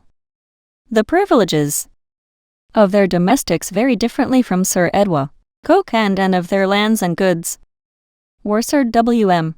Blackstone. The authority aballed by 10 Geo. Roman 3, c. 50. Of Parliament is from the law, and, as Cap 3, it is circumscribed by the law, so it may. Stern, de jure Goth, 1, 3c. Free, be exceeded, and if they do exceed it had formerly peculiar penalties. Those legal bounds and authority, they're annexed to it in the courts of law, by acts are wrongful, and cannot be justified. The statutes 5 hen. Roman 4, c. 6 and 11 hen. Any more than the acts of private men. Vi. c. 11. Parliament. 133 be arrested and taken into custody, unless for some indictable offence, without a breach of the privilege of Parliament. But all other privileges which derogate from the common law in matters of civil right are now at an end, save only as to the freedom of the member's person, which in a peer, by the privilege of peerage, is for ever sacred and inviolable, and in a commoner, by privilege of Parliament, for 40 days after every prorogation, and 40 days before the next appointed meeting, which is now in effect as long as the Parliament subsists, it seldom being prorogued for more than 80 days at a time. As to all other privileges, which obstruct the ordinary course of justice, they were restrained by several statutes, and are now totally abolished by the 10 Geo. Roman 3. c. 50, which enacts that any suit may at any time be brought against any peer or member of Parliament, their servants, or any other person entitled to privilege of Parliament, which shall not be impeached or delayed by a pretence of any such privilege, except that the person of a member of the House of Commons shall not thereby be subjected to any arrest or imprisonment. Likewise, for the benefit of commerce, if any person, having privilege of Parliament, commits any act of bankruptcy, he may be dealt with in like manner as if he had not such privilege. The only way by which courts of justice could anciently take cognizance of privilege of Parliament was by writ of privilege in the nature of a supersedious to deliver the JMRTY out of custody when arrested in a civil suit. For when a letter was written by the Speaker to the judges to stay proceedings against a privileged person, they rejected it as contrary to their oath of awful BCE. But since the Statute 12 will, Roman 3. c. 3, which enacted that no privileged person should be subject to arrest or imprisonment, it has been held that such arrest is irregular a initio and that the party may be discharged upon motion. It is to observed that 2 Lev. 72, Uedi v. Duncombe, one Lord of Parliament who becomes Bankex. 430. Rupt is, in like manner, disqualified from the Bankruptcy Act, 1869. A sitting and voting in the House of Lords, member of the House of Commons, add 34 and 35 vict. c. 60. Judicated a bankrupt is incapable of. Dyer 59, 4 Prin. Bre. Perry. 757. Sitting or voting till his bankruptcy is Hodge nor Lech. Rep. 48. Superseded or his debts paid in full, and Noit. Rep. 83. If either one or other event does not take repealed 30k 31 vict c. 59. Place within 12 months, his seat straw. 989. Becomes vacant, SS. 121, 122 and 123. A. There is no precedent of any such writ of privilege, but only in civil suits, and that the Statute 1 Jac. I. c. 13, which remedies some inconveniences arising from privilege of Parliament, speaks only of civil actions, and therefore the claim of privilege has been usually guarded with an exception as to the case of indictable crimes, or as it has been frequently expressed, of treason, felony, and breach of the peace. Whereby it seems to have been understood that no privilege was allowable in any crime whatsoever, for all crimes are treated by the law as being contra pacem domini regis. And instances have not been wanting wherein privileged persons have been convicted of misdemeanors and committed, or prosecuted, to outlawry, even in the middle of a session which proceeding has afterwards received the sanction and approbation of Parliament. To which may be added, that the case of writing and publishing seditious libels has been resolved by both houses not to be entitled to privilege, and that the reasons upon which that case proceeded extended equally to every indictable offence. So that the chief, if not the only privilege of Parliament in such cases seems to be the right of receiving immediate information of the imprisonment or detention of any member, with the reason for which he is detained.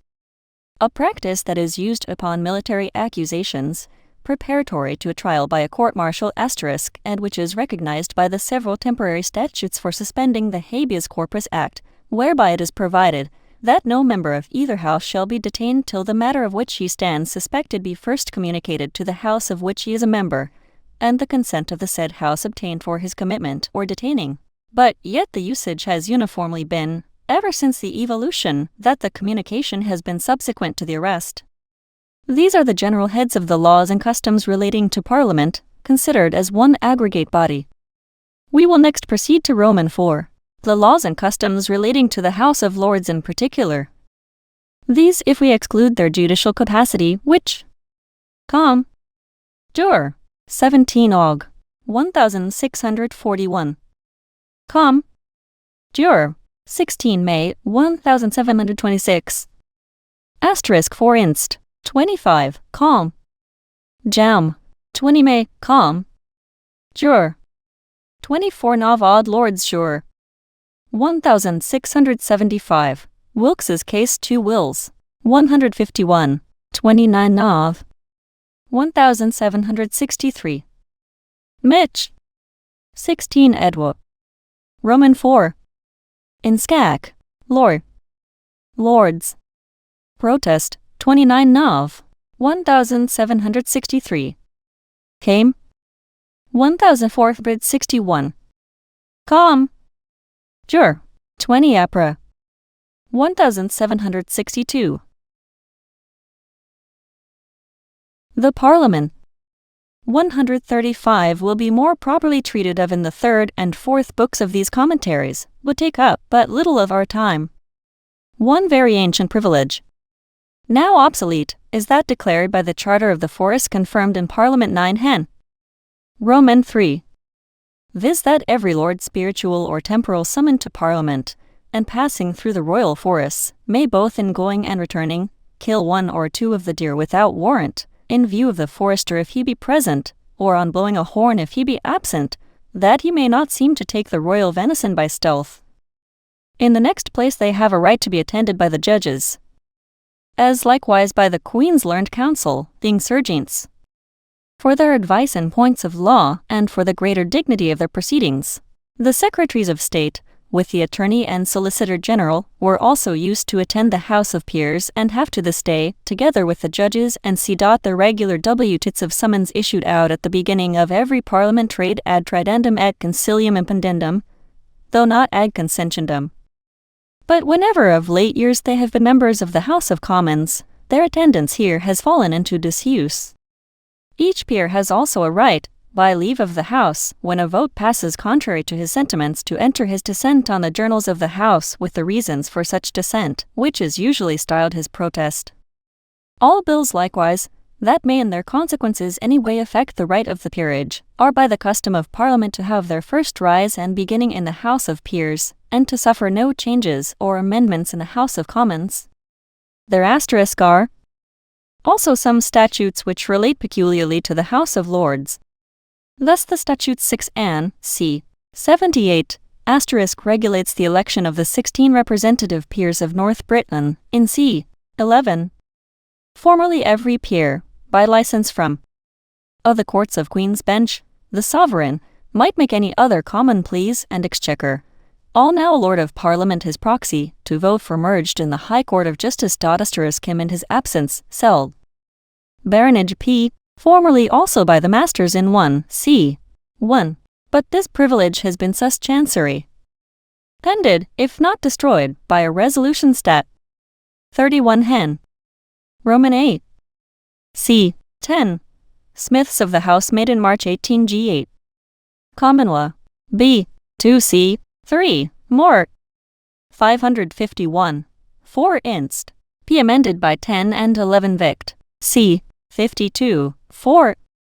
Hale of Perry. 140. 14 and 15 Vict. c. 87 and 15 and 16 Vict. c. C. Calm. Jur. 11 Apra. 1614. 8 Feb. 35. 1620. 10 Feb. 1625. 4 ints. 48. The Parliament.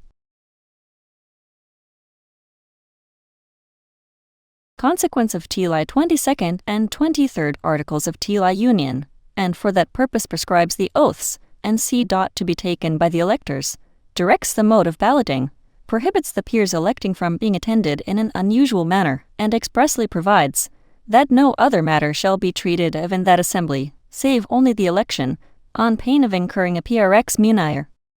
The election of the representative peers for Ireland is regulated by the Irish Act, 40 Geo. Roman 3 is amended by the Statute 20 and 21 Vict. c. 33. v. The peculiar laws and customs of the House of Commons relate principally to the raising of taxes, and the elections of members to serve in Parliament. First, with regard to taxes. It is the ancient indisputable privilege and right of the House of Commons that all grants of subsidies or parliamentary aids do begin in their House, and are first bestowed by them although their grants are not effectual to all intents and purposes, until they have the assent of the other two branches of the legislature. The general reason given for this exclusive privilege of the House of Commons is that the supplies are raised upon the body of the people, and therefore it is proper that they alone should have the right of taxing themselves. This reason would be unanswerable if the Commons tax none but themselves. But it is notorious that a very large share of property is in the possession of the House of Lords. That this property is equally taxable and taxed as the property of the Commons, and therefore the Commons not being the sole persons taxed, this cannot be the reason of their having the sole right of raising and modeling the supply. The true reason, arising from the spirit of our Constitution, seems to be this. The Lords, being a permanent hereditary body created at pleasure by the sovereign, are supposed more liable to be influenced by the Crown, and when once influenced to continue so, than the Commons, who are a temporary elective body, freely nominated by the people. It would therefore be extremely dangerous to give the Lords any power of framing new taxes for the subject. It is sufficient that they have a power of rejecting, if they think the Commons too lavish or improvident in their grants. But so reasonably jealous. See now 31 and 32 Vict. C. 72. Select Committee on Taxes and Bills. 4 Ints. 29. Ibid. Com. Jur. July 1860. Report of Parliament. 137 are the Commons of this valuable privilege, that herein they will not suffer the other House to exert any power but that of rejecting. They will not permit the least alteration or amendment to be made by the Lords to the mode of taxing the people by a money bill *, under which appellation are included all bills, by which money is directed to be raised upon the subject, for any purpose or in any shape whatsoever, either for the exigencies of government, and collected from the kingdom in general, as the property tax, or for private benefit, and collected in any particular district, as by turnpikes, parish rates, and the like. Yet Sir Matthew Hale mentions one case founded on the practice of Parliament in the reign of Henry VI, wherein he thinks the Lords may alter a money bill, and that is, if the Commons grant a tax for Mr. years, and the Lords alter it to a less time, as for 2 years. Here, he says, the bill need not be sent back to the Commons for their concurrence, but may receive the royal assent without further ceremony, for the alteration of the Lords is consistent with the grant of the Commons. But such an experiment will hardly be repeated by the Lords, under the present improved idea of the privilege of the House of Commons, and, in any case where a money bill is remanded to the Commons, all amendments in the mode of taxation are sure to be rejected. Next, with regard to the elections of knights, citizens, and burgesses, we may observe that herein consists the exercise of the democratic part of our Constitution, for in a democracy there can be no exercise of sovereignty but by suffrage, which is the declaration of the people's will. In all democracies, therefore, it is of the utmost importance to regulate by whom, and in what manner, the suffrages are to be given. And the Athenians were so justly jealous of this prerogative, that a stranger, who interfered in the assemblies of the people, was punished by their laws with death, because such a man was esteemed guilty of high treason by usurping those rights of sovereignty to which he had no title. In England, where the people do not debate in a collective body, but by representation, the exercise of this sovereignty consists in the choice of representatives.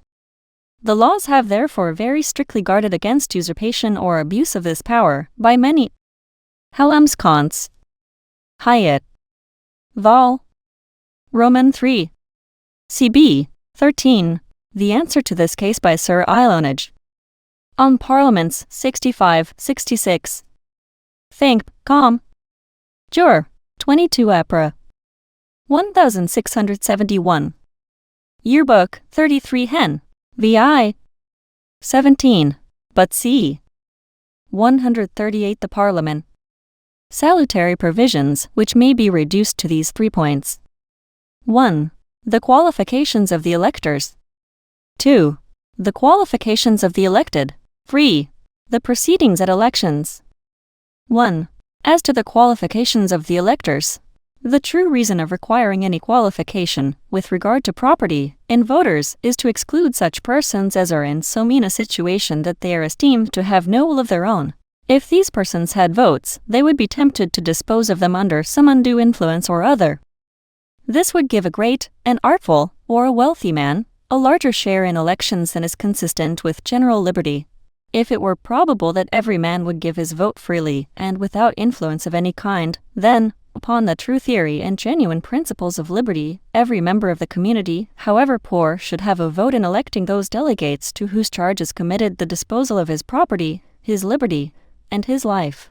But since that can hardly be expected in persons of indigent fortunes, or such as are under the immediate dominion of others, all popular states have been obliged to establish certain qualifications, whereby some who are suspected to have no will of their own are excluded from voting, in order to set other individuals, whose wills may be supposed independent, more thoroughly upon a level with each other. And this constitution of suffrages is framed upon a wiser principle, with us, than either of the methods of voting, by centuries or by tribes, among the Romans. In the method by centuries instituted by Servius Tullius, it was principally property, and not numbers, that turned the scale. In the method by tribes gradually introduced by the tribunes of the people, numbers only were regarded and property entirely overlooked. Hence the laws passed by the former method had usually too great a tendency to aggrandize the patricians or rich nobles, and those by the latter had too much of a leveling principle. Our constitution steers between the two extremes. Only such are entirely excluded as can have no will of their own.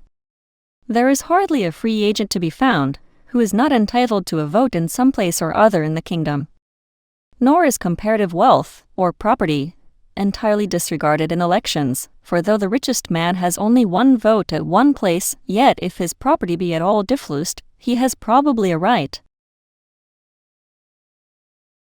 The Parliament. 139 vote at more places than one, and therefore has many representatives. But to return to our qualifications, and first those of electors for knights of the shire.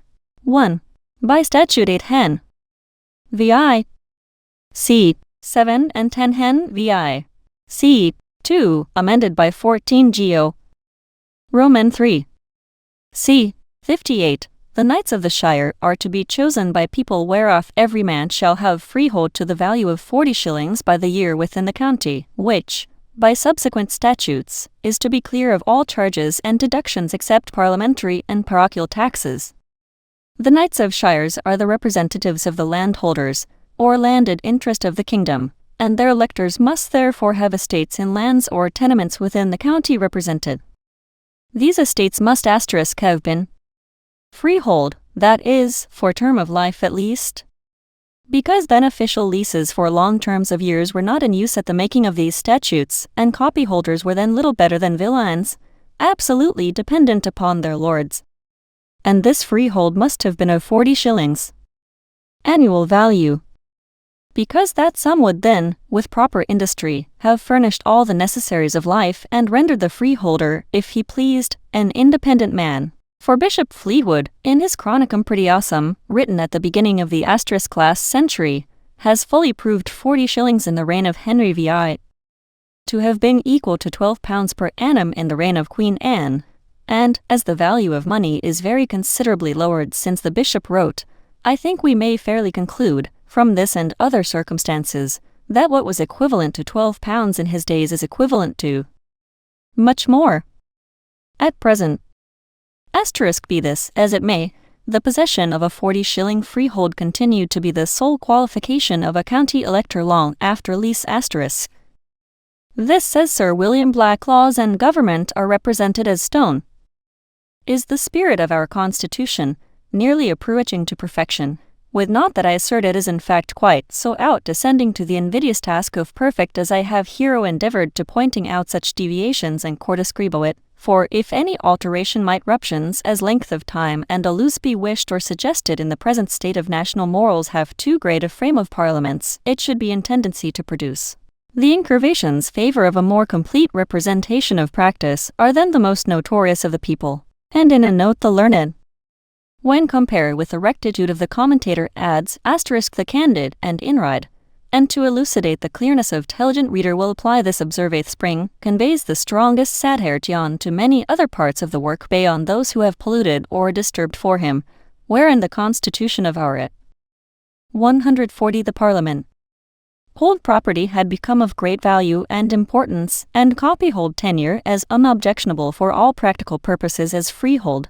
The owners of these two kinds of property were for the first time admitted to the franchise in the year 1832, when a great change was made, not only in the qualifications of electors, alike for counties as for boroughs, but also in the distribution of seats.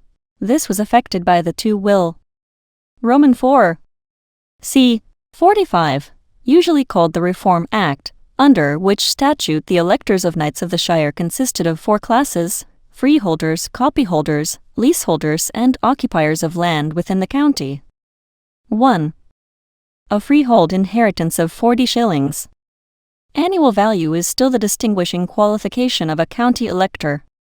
By the possession of a freehold, not of inheritance, but for life or lives only, the owner is qualified, provided he was seized thereof at the date of the statute and so continues, or is in the actual and bona fide occupation of his freehold, or if it has been acquired since the statute, provided it was so acquired by marriage, settlement, devise or promotion to any benefice or office.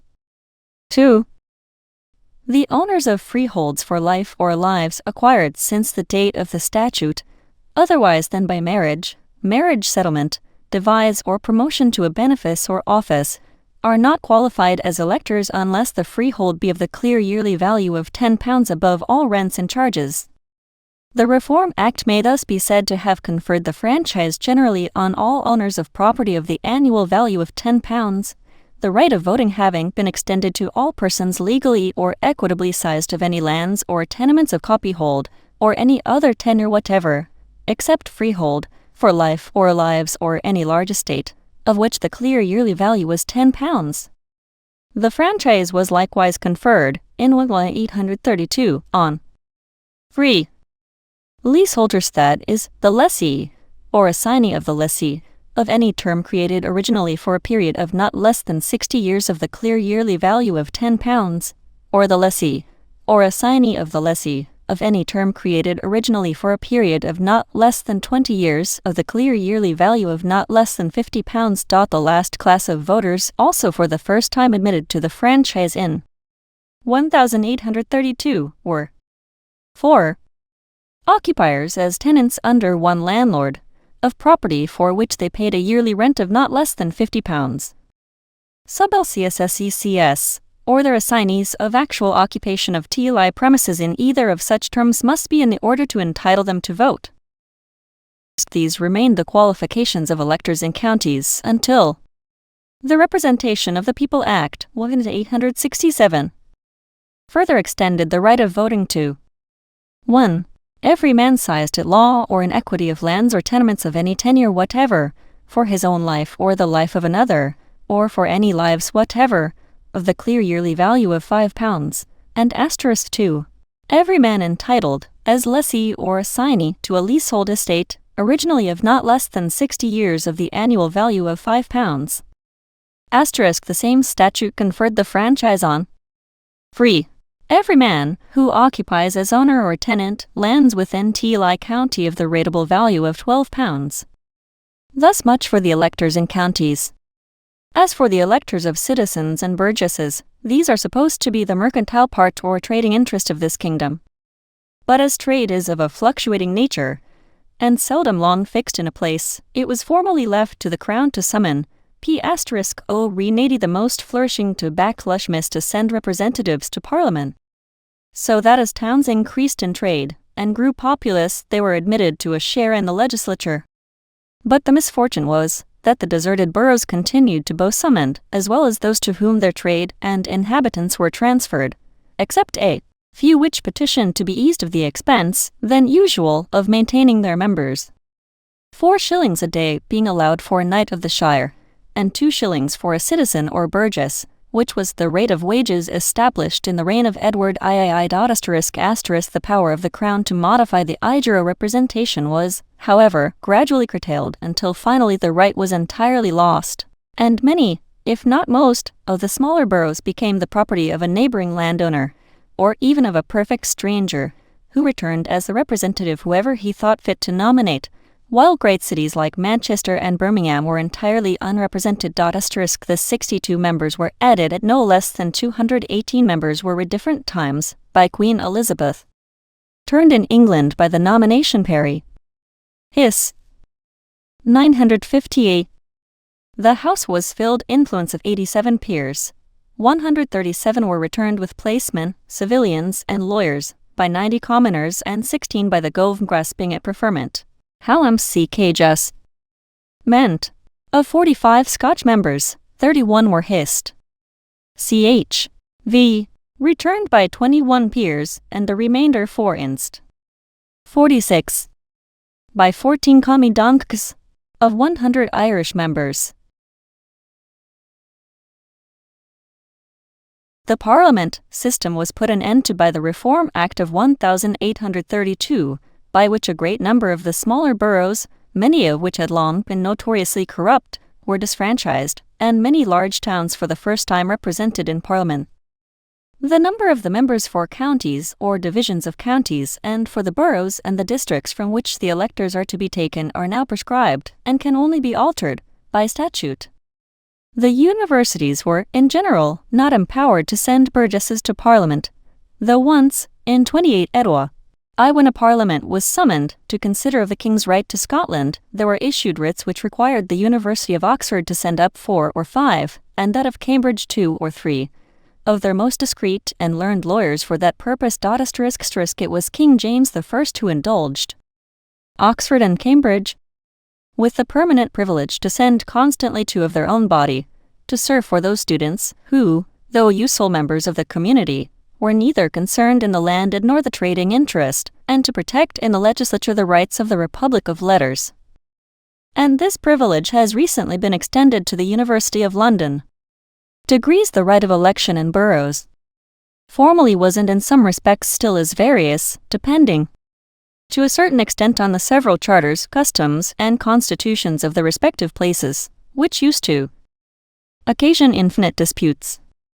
But the Reform Act of 1832 introduced something like uniformity, for while preserving many then existing rights, it, at the same time, considerably narrowed the old qualifications and conferred the franchise on a new class of electors, whose rights were made to depend on the occupation of property.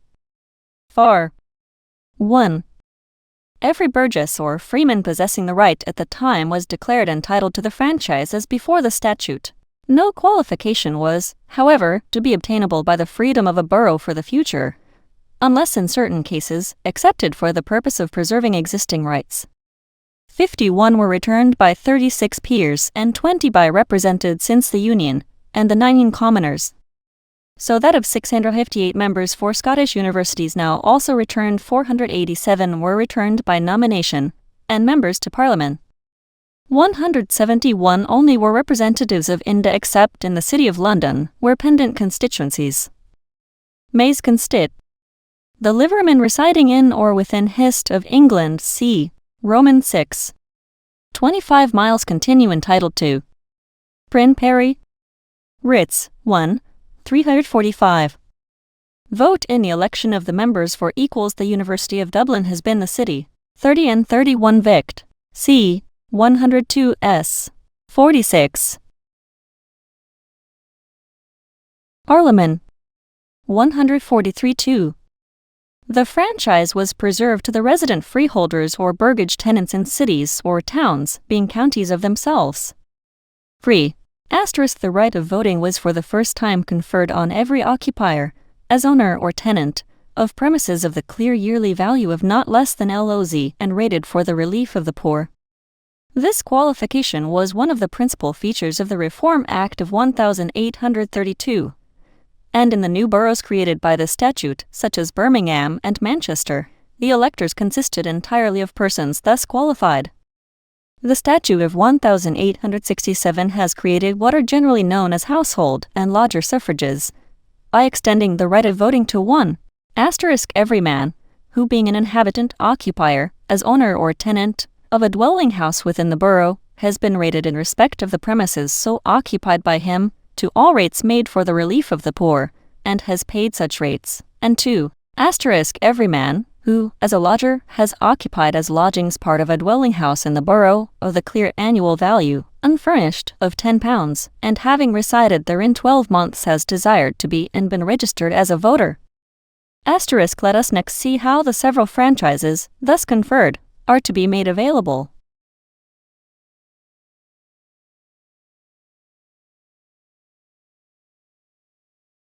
Formerly the right of each elector to vote was ascertained at the time of the election, and as he tendered his vote, so that, unless prepared with evidence of his title, his vote, if objected to, might be refused altogether, the polling at one election not unfrequently extending through 14 days of animated legal discussion, in presence of the sheriff of the county or other returning officer and his legal assessors, whose decisions might afterwards form the subject of a scrutiny, lasting for months and involving enormous expense. This method of taking votes was put an end to in 1832, and a register of electors is now made up annually, alike for the counties as for the cities and boroughs, the appearance of a person's name on this register being conclusive as to his right to vote, its absence equally conclusive as to his want of qualification.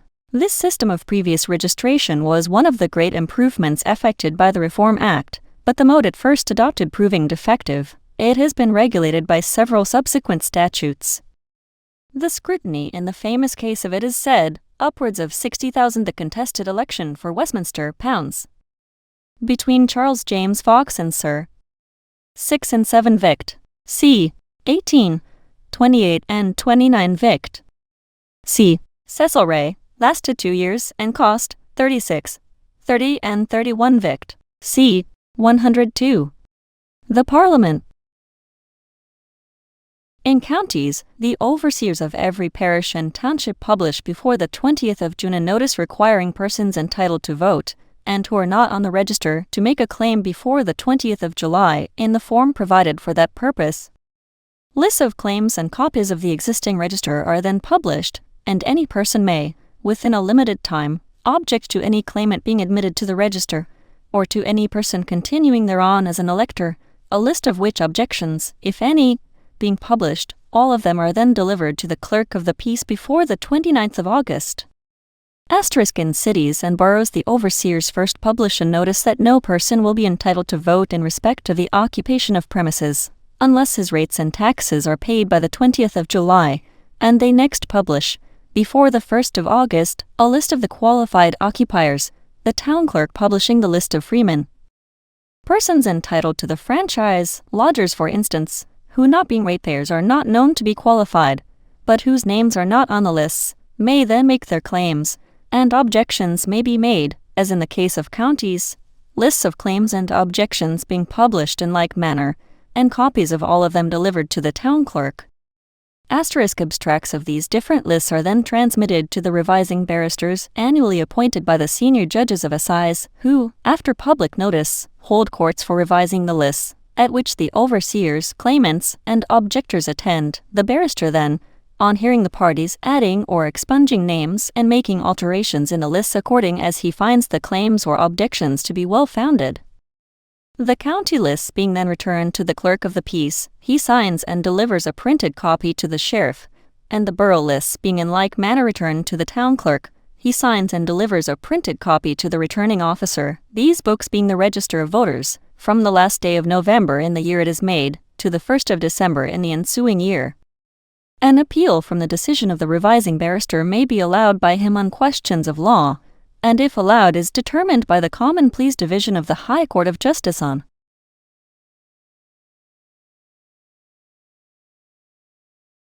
statement of facts or case, as it is generally termed, prepared by him, the judgment of the court being notified to the sheriff or returning officer, as the case may be, and the register, if necessary, altered accordingly.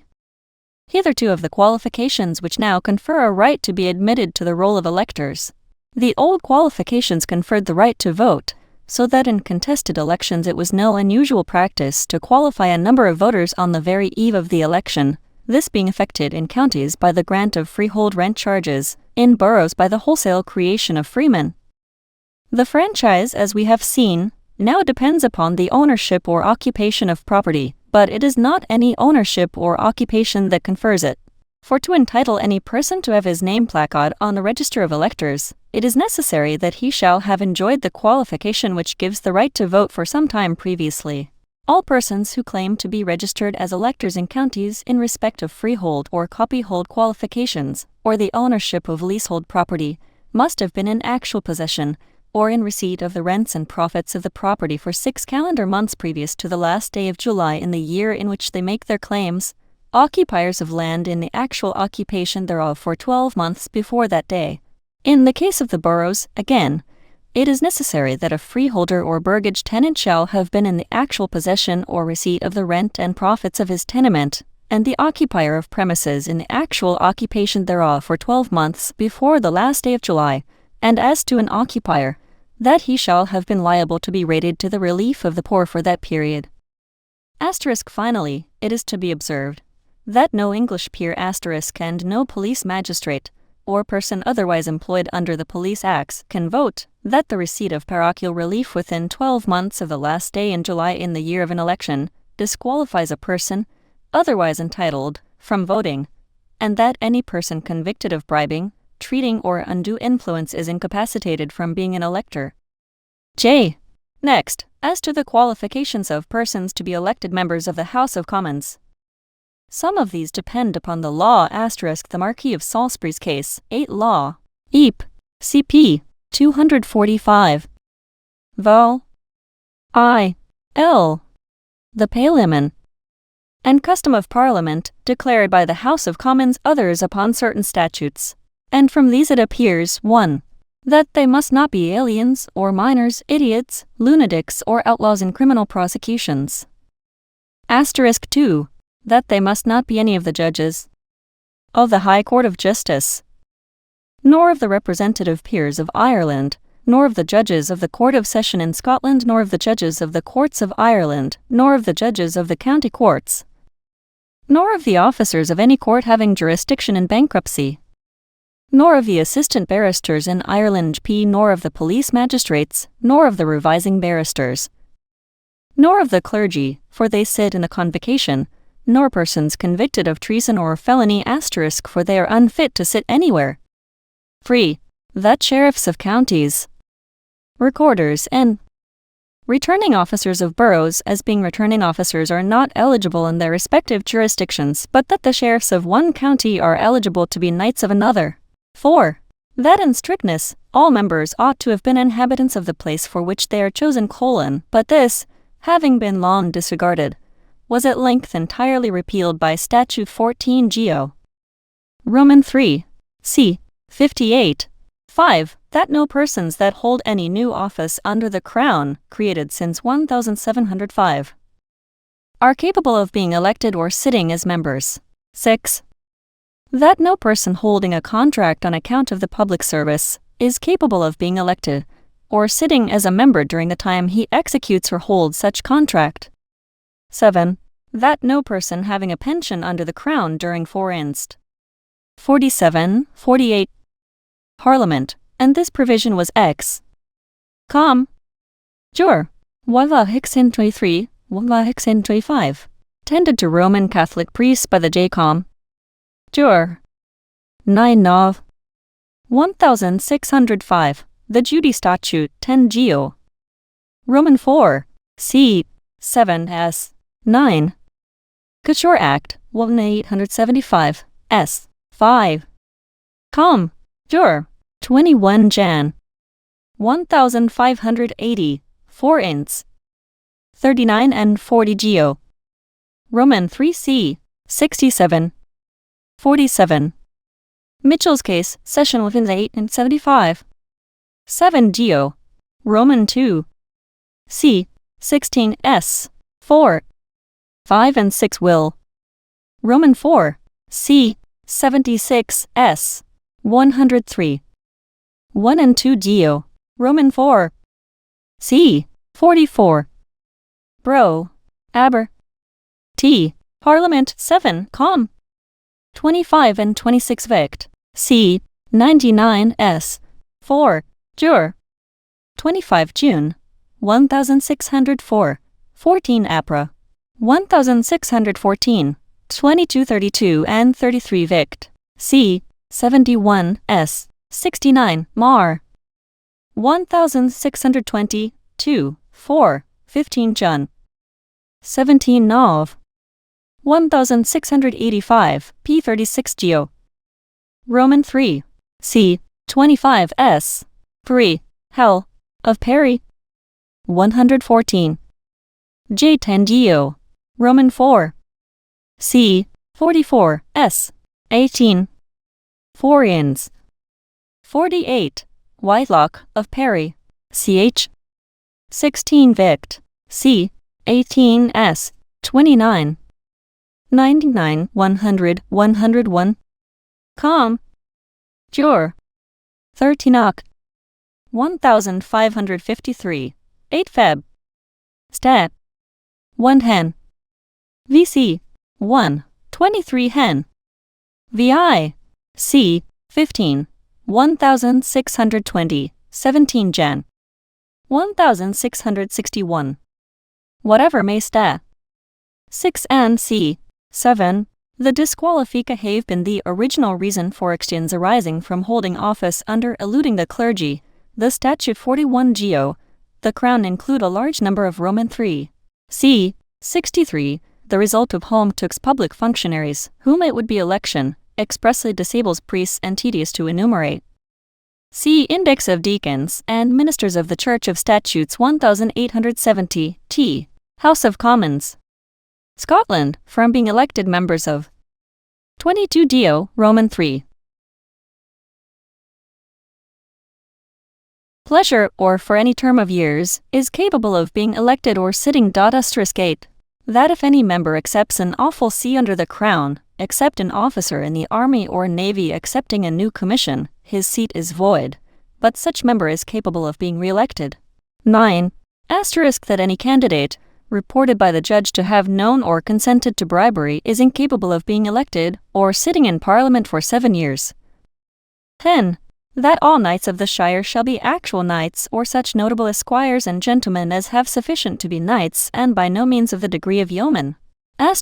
But subject to these standing restrictions and disqualifications, every subject of the realm is eligible of common right registered, though there are instances wherein persons in particular circumstances have forfeited that common right, and have been declared ineligible for that Parliament by a vote of the House of Commons, ox for ever by an act of the legislature. But at W. Pound is an unconstitutional prohibition which was grounded on an 6 Ann, c. 7, 1 Geo.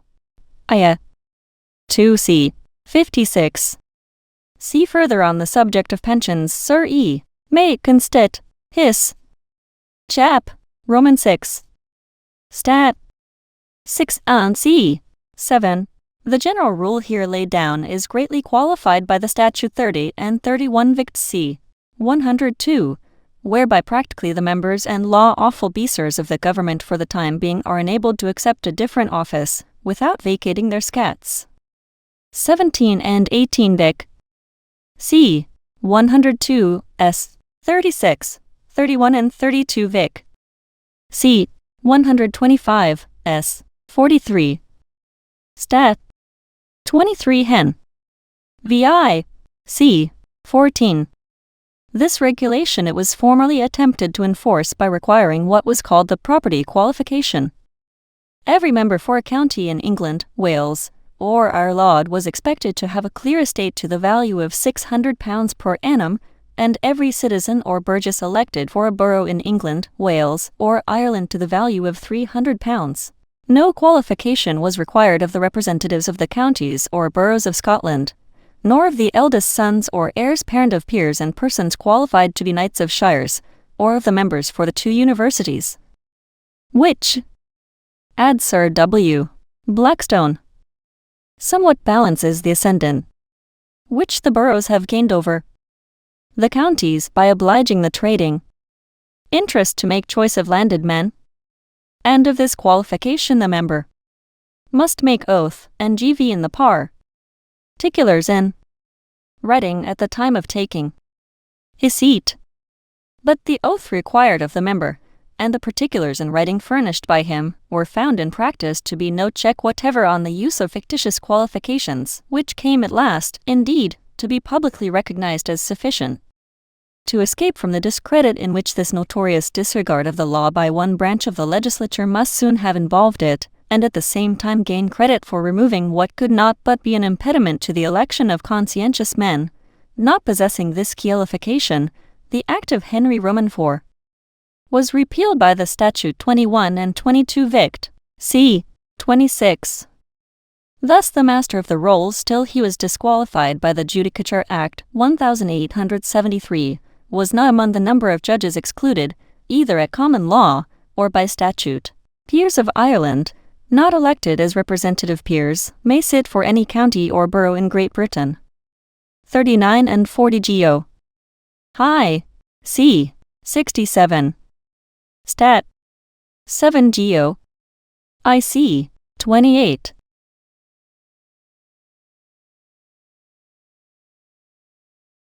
Ordinance of the House of Lords and inserted in the King's writs for the Parliament holden at Coventry, 6 Henry Roman IV, that no apprentice or other man of the law should be elected a knight of the shire therein, in return for which our law books and historians have branded this Parliament with the name of Parliamentum Indatum, or the lack-learning Parliament, and Sir Edward Coke observes with some spleen that there never was a good law made thereat. Free. The third point, regarding elections, is the method of proceeding therein, which is now regulated by the Statute 35 and 36 Vict. c. 33, popularly known as the Ballot Act, and which remains in force till 1880. As soon as the Parliament is summoned, the Lord Chancellor sends his warrant to the Clerk of the Crown in Chancery *, who thereupon issues out writs to the proper returning officers, viz. * the sheriffs of every county, for the election of all the members to serve for that county, *, and the mayor or other returning officers of the boroughs and the vice-chancellors of the universities, commanding them to elect their members. It therefore becomes the duty of the returning officers, in the case of a county election, within 2 days after receipt of the writ, and in the case of a borough, on the day itself or the day following, to give public notice of the day on which and place at which he will proceed to the election, of the day on which the poll will be taken in the event of a contest, and of the time and place at which forms of nomination may be obtained. This notice of election, which in the case of a county election is to be published 8 inst. 1048. Prin. Plea for Lords, dislike entertained by Archbishop Laud 379, 2 Whitelock, 359, 368, and Lord Strafford for the whole body of Prin. On 4 inst. 13. The common lawyers, Helm, Const. Walsing. A.D. 1:4-5. All the law hist. Vol. Roman 2. Ch. A. Yours being thus excluded for all in the par * 4 inst. 48. Lement, the king's demands were by 2 will. Roman 4. c. 45, 6 and 7 Vic. c. 18. That means obtained, and by that par 30 and 31 Vic. c. 102, 35 and 36 Vic. c. 33. Lement was granted an unusual tax *. If a vacancy happens during the Tricbilis et Valda Gravis, of which I would sitting of Parliament, the warrant is have set down the particulars, had not issued by the Speaker, by order of the authors thereof concealed it for ever house. No such order is necessary if the from posterity by causing the papers to vacancy happens by death, or the mem burnt. An attempt was also made burrs becoming a peer, in the time of it in 1649 to exclude lawyers from the parisess, and the fact is certified to the liament, one of many instances of the Speaker by 2 members. By the postmasters in the same way cis post office notices, is therefore the first step to be taken. Elections of knights of the shire must formerly have been proceeded to by the sheriffs in person at a special county court. They must now be held at the places fixed by the returning officers not later than the 9th day after the receipt of the writ, and with an interval of not less than 3 clear days between the notice and the day of election. This rule applies also to districts of boroughs. In the case of cities and boroughs, The day of election must be not later than the 4th day after the receipt of the writ, with an interval of 2 clear days between the notice and day of election. The next step is the nomination, for which purpose the returning officer must attend at the place and on the day appointed, to receive the nomination papers. His attendance must be for such 2 hours, between 10 a.m. and 3 p.m. as shall have been fixed by him, and for 1 hour after. A nomination paper, a form of which the returning officer is bound to supply to any registered elector, must describe the candidate by name, rank, abode, and profession or calling. It must be signed by 2 registered electors as proposer and seconder, and by 8 other registered electors as assenting to the nomination, and must then be delivered to the returning officer. If at the expiration of 1 hour after the lapse of the 2 hours appointed, no more candidates are nominated than there are vacancies, such candidates are returned as duly elected. If there be more candidates than vacancies, the returning officer adjourns the election, and gives public notice of the names of the candidates, their proposers and seconders and assenting electors, and of the day on which the poll will be taken. As it is essential to the very being of Parliament that elections should be absolutely free, therefore all undue influences upon the electors are illegal and strongly prohibited. For Locke trademark ranks it among those breaches of trust in the executive magistrate which according to his notions amount to a dissolution of the government. If he employs the force, treasure, and offices of the society to corrupt the representatives, or openly to pre-engage the electors and prescribe what manner of persons shall be on gov. p. 2. The Parliament chosen, for thus to regulate candidates and electors, and new model the ways of election, what is it but to cut up the government by the roots, and poison the very fountain of public security? As soon therefore as the time and place of election, either in counties or boroughs, are fixed, notice is given to the Secretary at War, and all soldiers within 2 miles of the place of nomination or taking of the poll are required to remain within their barracks. Iots likewise have been frequently determined to make an election void. By vote also of the House of Commons, no Lord of Parliament or Lord Lieutenant of a county has any right to interfere in the election of commoners, and, by statute, the Lord Warden of the Cinque Ports shall not recommend any members there. If any officer of the excise, customs, stamps, or certain other branches of the revenue presume to intermeddle in elections by persuading any voter or dissuading him, he forfeits 1,001, and is disabled to hold any office. Thus are the electors of one branch of the legislature secured from any undue influence from either of the other 2, and from all external violence and compulsion. But the greatest danger is that in which themselves cooperate, by the infamous practice of bribery and corruption, decrees to prevent which various statutes have been passed from time to time by which bribery, treating, corrupt practices, and the using of undue influence are made highly penal. Candidates offending are disqualified for 7 years from sitting in Parliament, and they and other guilty persons, besides being liable to punishment on indictment, are also for 7 years disqualified from being admitted to or continuing on the register of electors, from holding any municipal or judicial office, and from acting as magistrates. Undue influence being thus, I wish the depravity of mankind. 10 and 11 Vict. c. 21. Fined and imprisoned. 4 inst. 23. Hail.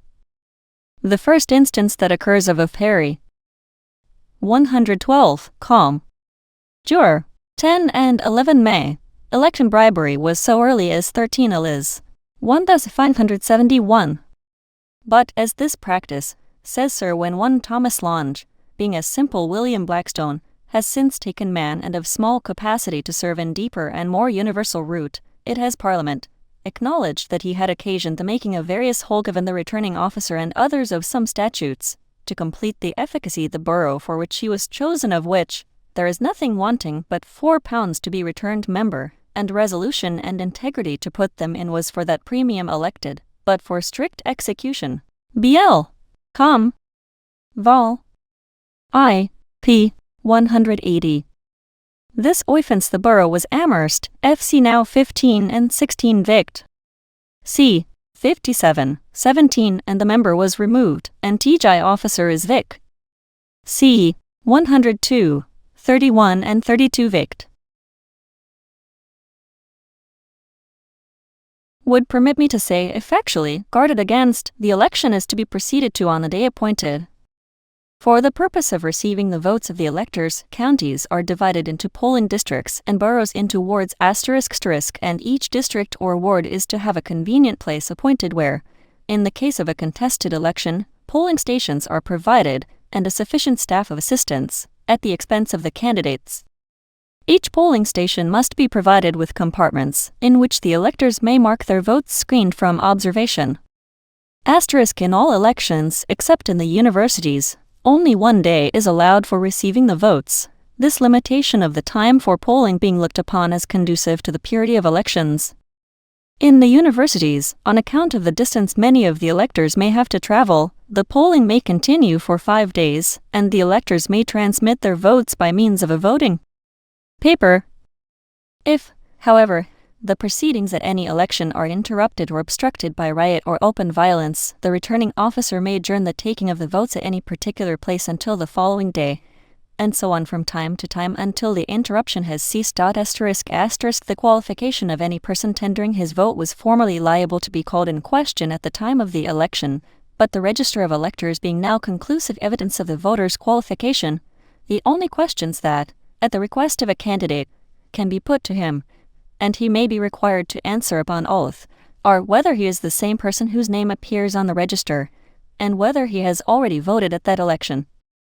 The only duty of the returning officer or his deputy is, therefore, to ascertain that the name of the elector desirous of voting is on the register, to give him a voting paper on which the names of the different candidates are printed, and, after the elector has made a mark thereon against the name of the candidate for whom he votes, to see him deposit the same in the ballot box. The most 135 and 36 vict. 0. 33. S. 5. This, that it might not bo amiss if the 24 and 25 vict. C. 53, 30 and 31 vic. C. Members elected were bound to take the 102. Latter oath, which in all probability would ***. Formerly the electors were combo much more effectual than administrable to take the oath of abjuration, ing it only to the electors. BL. Com. Voland also that against bribery and cor I. P. 180. Ruptio D. Sir W. Blackstone remarks on.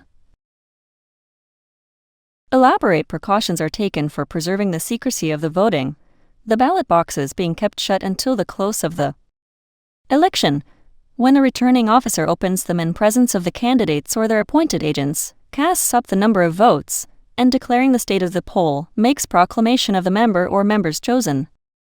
The election being closed, the * sheriff in counties and the returning officer in boroughs returns the writ, with the names of the knights and burgesses elected, to the clerk of the crown in chancery, before the day of meeting, if it be a new parliament, or within 14 days after the election, if it be an occasional vacancy, and this under the penalty of 500 z.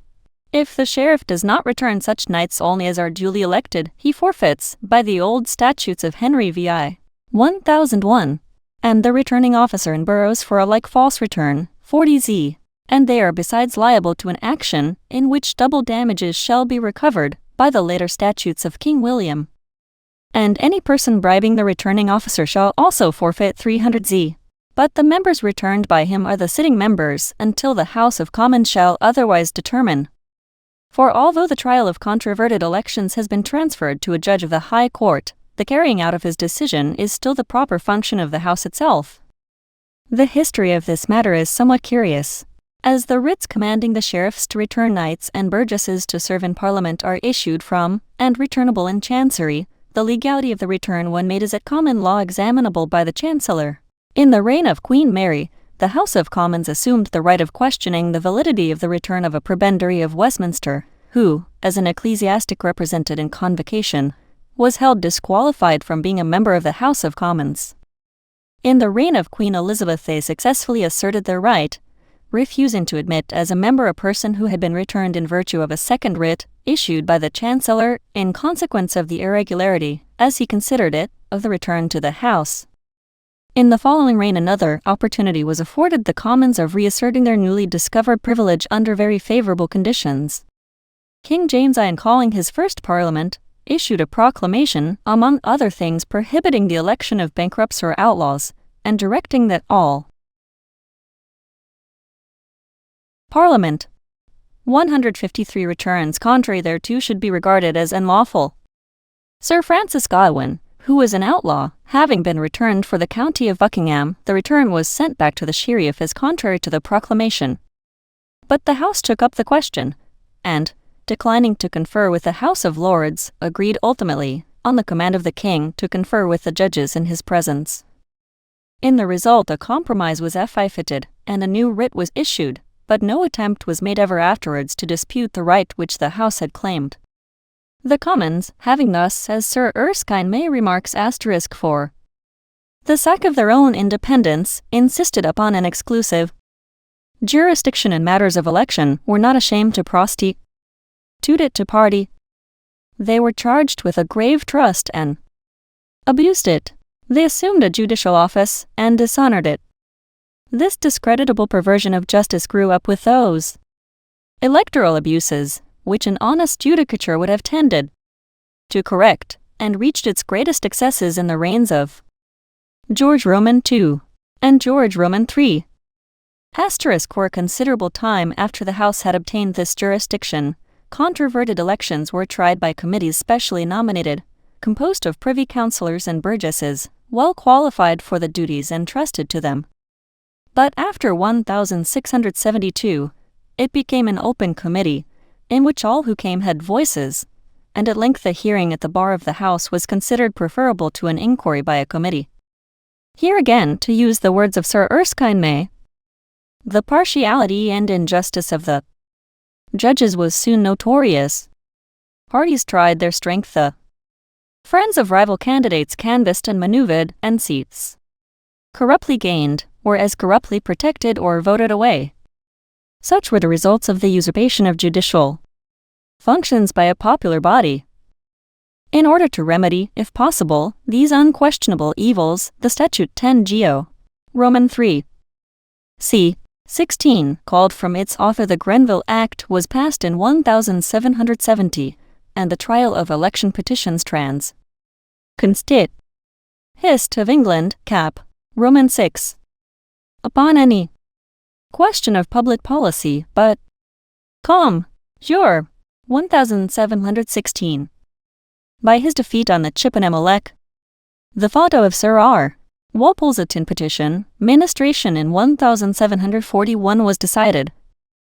154. The Parliament referred to a select committee of 13 members, which it was thought would be a court independent of the House, though composed of its own members.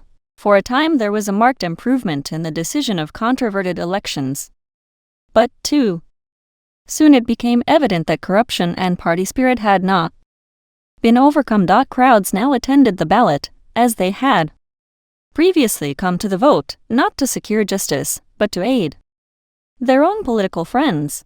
The party, whether of the petitioner or sitting member, which attended in the greatest number inevitably had the numerical majority of names drawn for the committee, and from this list, the petitioner and sitting member struck out alternately one name until the committee was reduced to 13.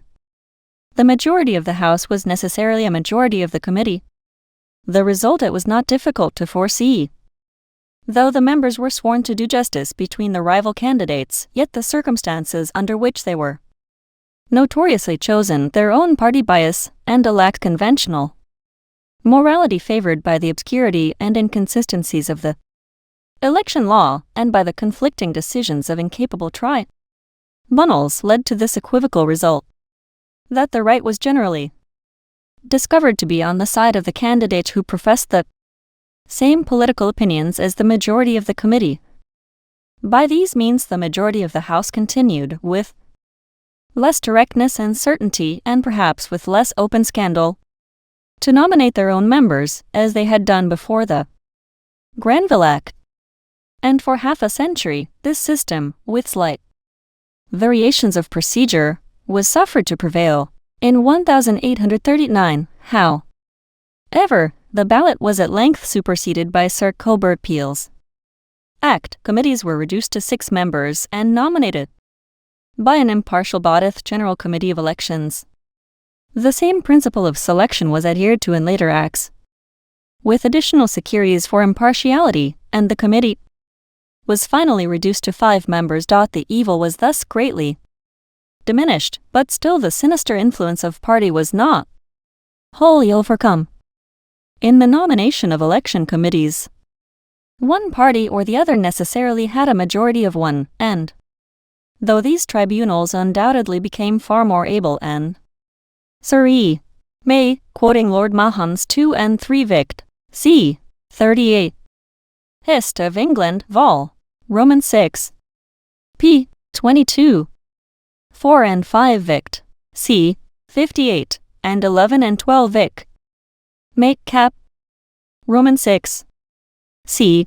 1-8. The Parliament.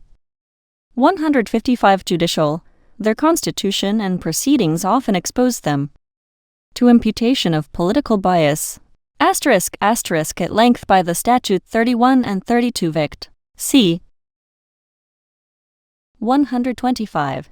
The trial of election petitions was transferred to certain of the puisne judges at Westminster, who are selected annually to form a rota for this specific purpose, and to inquire upon the spot in open court into the allegations of a petitioner, either claiming a seat, or alleging an undue return or election. The decision of the judge, who has power to reserve his judgment until he has consulted the Common Pleas Division of the High Court, in which these proceedings are instituted, is final to all intents and purposes, the House of Commons being bound to give the necessary directions for confirming or altering the returns or for issuing a writ for new election or carrying such determination into execution as circumstances may require. And this abstract of the proceedings at elections of knights, citizens, and burgesses concludes our inquiries into the laws and customs more peculiarly relative to the House of Commons. Vi. I proceed now, sixthly, to the method of making laws, which is much the same in both houses, and I shall touch it very briefly, beginning in the House of Commons. But first I must premise that for dispatch of business each House of Parliament has its Speaker. The Speaker of the House of Lords, whose awful see is to preside there and manage the formality of business, is the Lord Chancellor or Keeper of the Sovereign's Great Seal, or any other appointed by Royal Commission. And if none be so appointed, the House of Lords, it is said, may elect. The Speaker of the House of Commons is chosen by the House, but must be approved by the Sovereign. And herein the usage of the two Houses differs, that the Speaker of the House of Commons cannot give his opinion or argue any question in the House, but the Speaker of the House of Lords, if a Lord of Parliament, may. In May, cap. Roman 6. Thereon to the House, on which accalm the House reserved all its other mission to inquire into the alleged jurisdiction over elections. Thus in the practices may be issued under the stowase of John Mitchell, Sess. Woodin 1875, a Contutes 15 and 16 Vict. c. 57 and 31 and 32 ticted felon, whose term of punishment Vict. c. 125, s. 56, the result of which had not expired, it annulled the election. Inquiry may be the disfranchisement of and ordered the issue of a new writ. The place. The judge may inquire into the ex asterisk. The Speaker of the House of C! Omisstance of corrupt practices, if such are moved, never votes, but when there is an alleged, and may make a special report equality without his casting vote, and 156 the Parliament. Each House the act of the majority binds the whole, and this majority is declared by votes openly and publicly given, not privately or by ballot. The latter method may be serviceable to prevent intrigues and unconstitutional combinations, but it is impossible to be practiced with us, at least in the House of Commons, where every member's conduct is subject to the future censure of his constituents and therefore should be openly submitted to their inspection. To bring a bill into the House, if the relief sought by it is of a private nature, it is first necessary to prefer a petition, which must be presented by a member, and usually sets forth the grievance desired to be remedied. This petition, when founded on facts that may be in their nature disputed, is referred to a committee of members, who examine the matter alleged, and accordingly report it to the House, and then, or otherwise, upon the mere petition, leave is given to bring in the bill. In public matters the bill is brought in upon motion made to the House, without any petition at all. Formerly all bills were drawn in the form of petitions to the Crown, which were entered upon the Parliament rolls with the sovereign's answer thereunto subjoined, not in any settled form of words, but as the circumstances of the case required, and at the end of each Parliament the judges drew them into the form of a statute, which was entered on the statute. In such a case he usually votes negatively. Under the authority of each House. The Speaker of the House of Lords has these constitute what are called the no-casting vote, his vote being counted. Standing orders, and they must in with the rest of the House. And in the general be complied with in all cases. Case of an equality of votes, the non-a standing order committee, as it is contents or negative voices have the same termed, is appointed at the quorum and effect and operation as if they were in mentoff every session, and this committee fact a majority, upon the principle, sem will, in particular cases, where there has per p or sesumeter pro negenti, been no intentional disregard of the. When the House of Commons resolves standing orders of the House, and know itself into a committee, the chairman of evil consequences are likely to arise. Committees, who is regularly appointed therefrom, recommend the House to decide the commencement of every parliament with the standing orders, so as to ment, takes the Speaker's chair, and the allow a bill to be proceeded with, for Speaker may then speak, and vote as any which the proper notices have not been other member, but as doing so is very given, or the proceedings in which have unusual not been in strict compliance with the registered. The different modes of introducing standing orders, May's law in practice and of proceeding in all bills, as well of Parliament, public as private, form the subject of. See among numberless instances the a series of rules and directions issued articuli clari. Parliament. 157 rolls. In the reign of Henry V, to prevent mistakes and abuses, the statutes were drawn up by the judges before the end of the Parliament, and, in the reign of Henry VI, bills in the form of acts, according to the modern custom, were first introduced. The persons directed to bring in the bill presented in a competent time to the House, drawn out and printed, with a multitude of asterisk italics. Where anything occurs that is dubious, or necessary to be settled by the Parliament itself, such especially as the precise dates of times, the nature and quantities of penalties, or of any sums of money to be raised, asterisk which italics are theoretically blanks of void spaces, being indeed only the skeleton of the bill. In the House of Lords, if the bill begins there, it is, when of a private nature, referred to two of the judges to examine and report the state of the facts alleged, to see that all necessary parties consent, and to settle all points of technical propriety. This is read a first time, and at a convenient distance a second time, and after each reading the Speaker opens to the House the substance of the bill, and puts the question whether it shall proceed any farther. The introduction of the bill may be originally opposed, as the bill itself may at either of the readings, and, if the opposition succeeds, the bill must be dropped for that session, as it must also if opposed with success in any of the subsequent stages. After the second reading it is committed, that is, referred to a committee, which is either selected by the House in matters of small importance, or else, upon a bill of consequence, the House resolves itself into a committee of the whole House. A committee of the whole House is composed of every member, and, to form it, the Speaker quits the chair, asterisk the chairman of committees acting as chairman, and may sit and debate as a private member. In these committees the bill is debated clause by clause, amendments made, the blanks filled up, and sometimes the bill entirely new modeled. After it has gone through the committee, the chairman reports it to the House with such amendments as the committee have made, and then the House reconsiders the whole bill again, and the question is repeatedly put upon every clause and amendment. When the House has agreed or disagreed to the amendments of the committee, and sometimes added new amendments of its own, the bill is then in due course read. 158 The Parliament. Third time, and amendments are sometimes then made to it, and new clauses added. The Speaker then again opens the contents, and holding it up in his hands puts the question whether the bill shall pass. If this is agreed to, the title to it is then settled, which used to be a general one for all the acts passed in the session, till in the first year of Henry Roman VIII, distinct titles were used for each chapter. After this, one of the members is directed to carry it to the Lords, and desire their concurrence, who, attended by several more, carries it to the bar of the House of Peers, and there delivers it to their Speaker, who comes down from his woolsack to receive it. It there passes through the same forms, and, if rejected, no more notice is taken, but it passes sub silentio, to prevent unbecoming altercations. But if it is agreed to, the Lords send a message, upon matters of high dignity and importance, by 2 of the judges, that they have agreed to the same, and the bill remains with the Lords if they have made no amendment to it. But if any amendments are made, such amendments are sent down with the bill to receive the concurrence of the Commons.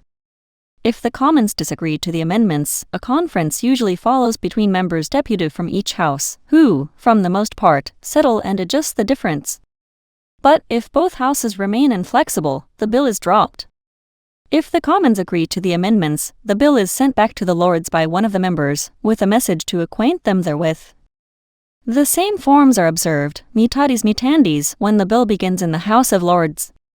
And when both Houses have done with any bill, it always is deposited in the House of Peers to wait the royal assent, except in the case of a bill of supply, which after receiving the concurrence of the Lords is sent back to the House of Commons when an act of grace or pardon is passed. It is first signed by the sovereign, and then read once only in each of the Houses, without any amendment.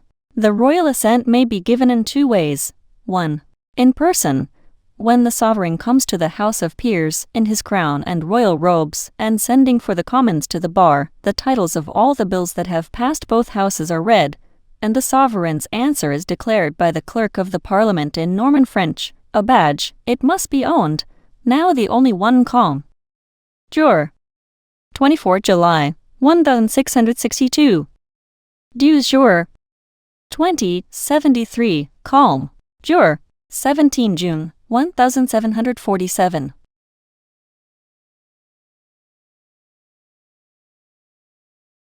Remaining, of conquest, and which one could wish to see fall into total oblivion, unless it be reserved as a solemn memento to remind us that our liberties are mortal, having once been destroyed by a foreign force.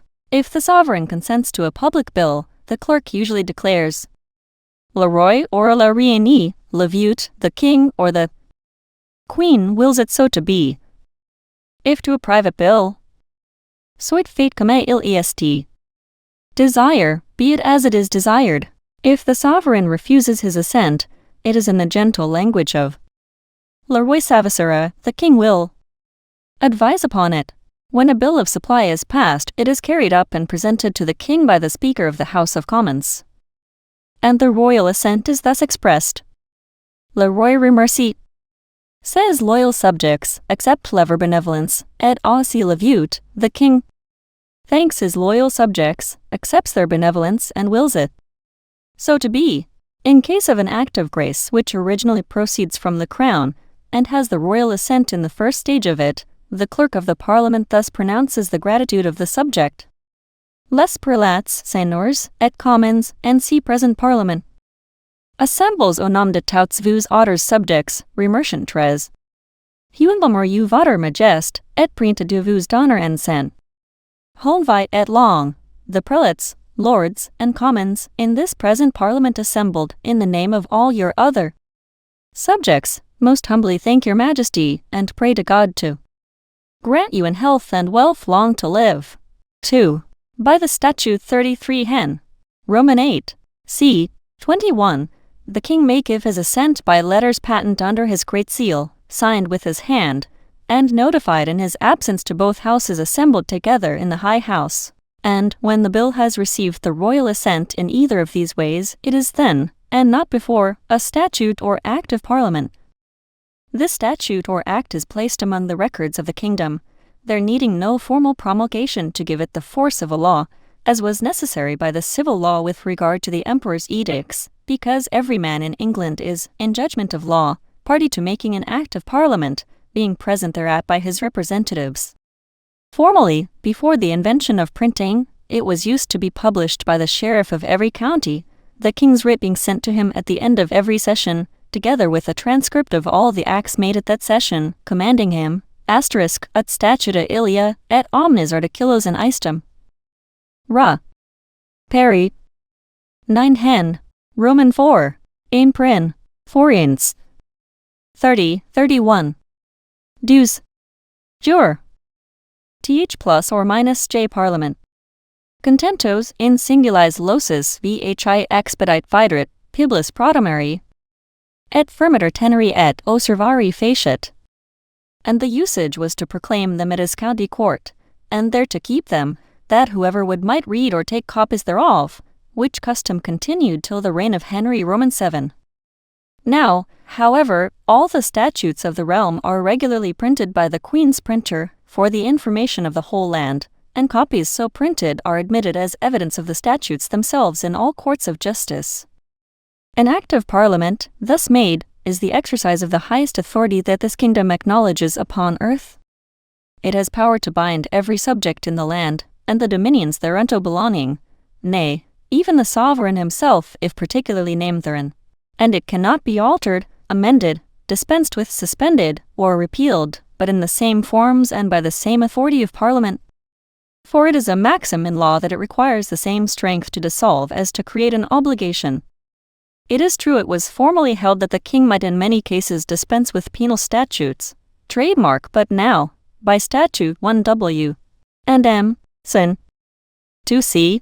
2. It is declared that the suspending or dispensing with laws by regal authority, without consent of Parliament, is illegal. Roman 7. There remains only, in the seventh and last place, to add a word or two concerning the manner in which parliaments may be adjourned, prorogued, or dissolved. An adjournment is no more than a continuance of the session from one day to another, as the word itself signifies. And this is done by the authority of each house separately every day, and sometimes for a fortnight or a month together, as at Christmas or Easter, or upon other particular occasions. But the adjournment of one house is no adjournment of the other. It has also been usual when the sovereign has signified his pleasure that both or either of the houses should adjourn themselves to a certain day, to obey the royal pleasure so signified, and to adjourn accordingly. Otherwise, besides the indecorum of a refusal, a prorogation would assuredly follow, which would often be very inconvenient to both public and private business. For prorogation puts an end to the Pre-inst. 41. For inst. 26. Finch, L. 81, 234. Bacon. Lm. 41 Geo. Roman 3. C. 90 S. 9. 8 and 9 Vict. C. 19. C. 113 SS. 3. 4. Com. Jor Passum.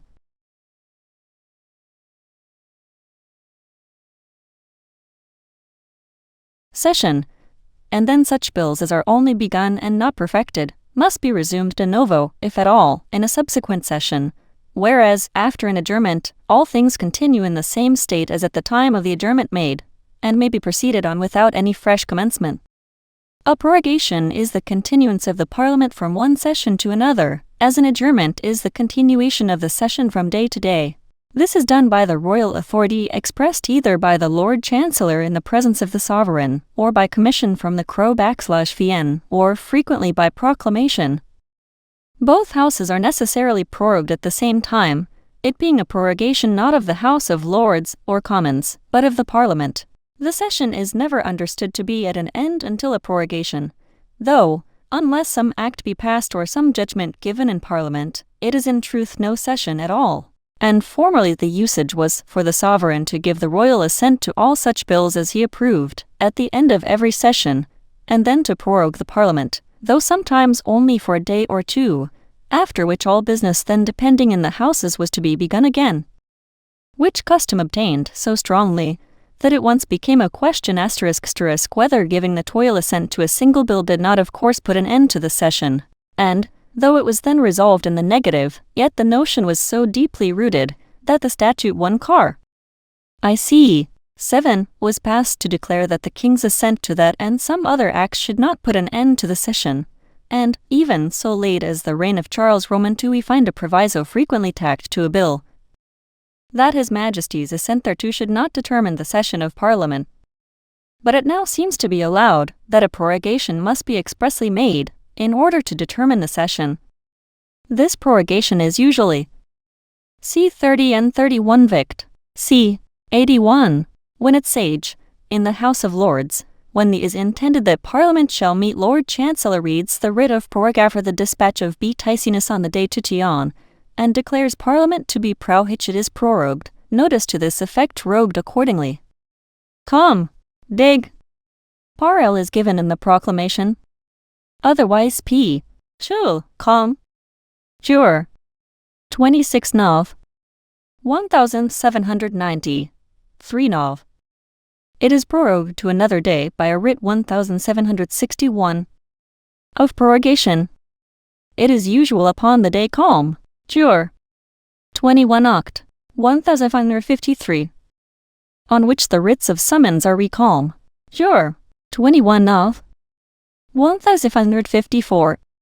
Toomable for some of the oisers of the Stat. 12 Car. Roman 2. C. 1. 22 and 23 Car. House of Commons to assemble, without Roman 2. C. 1. Entering the House or waiting for MSCOL. I. The Parliament. For 40 days, but the Sovereign can always summon an adjourned or prorogued Parliament to meet for the dispatch of business on any day not less than 6 days from the date of the proclamation, notwithstanding any previous adjournment or prorogation to a more distant day. A dissolution is the civil death of the Parliament, and this may be effected 3 ways. 1. By the Sovereign's will, expressed either in person or by representation. For as the Crown has the sole right of convening the Parliament, so also it is a branch of the royal prerogative that he may, whenever he pleases, prorogue the Parliament for a time, or put a final period to its existence. If nothing had a right to prorogue or dissolve a Parliament but itself, it might happen to become perpetual. And this would be extremely dangerous, if at any time it should attempt to encroach upon the executive power, as was fatally experienced by the unfortunate King Charles I, who, having unadvisedly passed an act to continue the Parliament then and being till such time as it should please to dissolve itself, at last fell a sacrifice to that inordinate power which he himself had consented to give them. It is, therefore, extremely necessary that the Crown should be empowered to regulate the duration of these assemblies under the limitations which the English Constitution has prescribed, so that, on the one hand, they may frequently and regularly come together for the dispatch of business and redress of grievances, and may not, on the other, even with the consent of the Crown, be continued to an inconvenient or unconstitutional length. 2. A Parliament, at common law, is dissolved by the demise of the Crown. This dissolution formerly happened immediately upon the death of the reigning sovereign, for he being considered in law as the head of the Parliament, caput principium, et finis, that failing, the whole body was held to be extinct. But calling a new Parliament immediately on the inauguration of the successor being found inconvenient, and dangers being apprehended from having no Parliament and being in case of a disputed succession, it was enacted by the Statute 6 Ann. C. 7, that the Parliament in being should continue for 6 months after the death of any king or queen, unless sooner prorogued or dissolved by the successor. Then by Statute 37 Geo. Roman 3. C. 127, it was 37 Geo. Roman 3. C. 127, 39 and 40 Geo. Roman 3. C. 14, 33 and 34 Vict. C.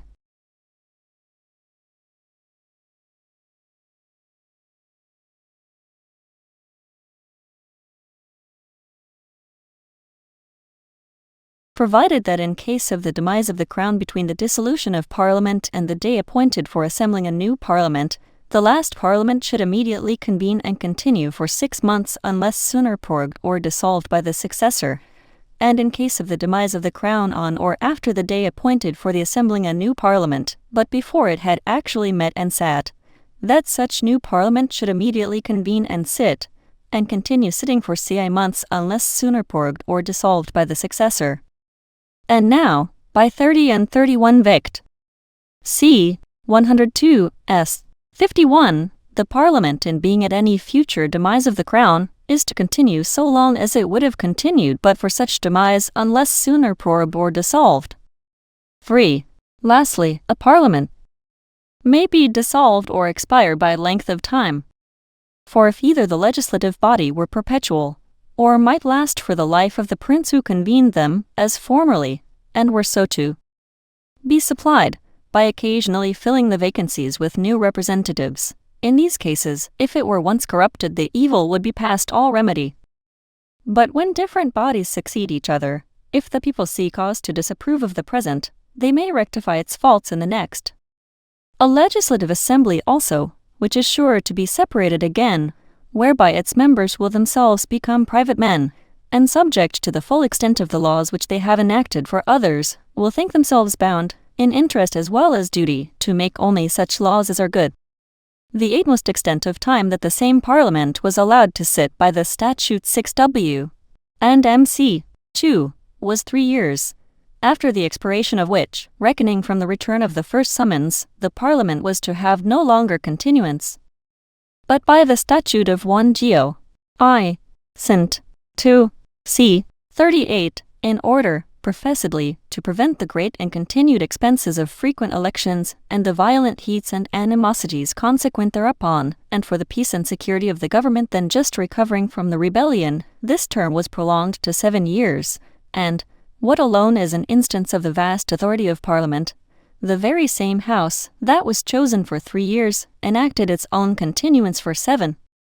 So that, as our Constitution now stands, the Parliament must expire or die a natural death at the end of every 7th year, if not sooner dissolved by the royal prerogative. 164.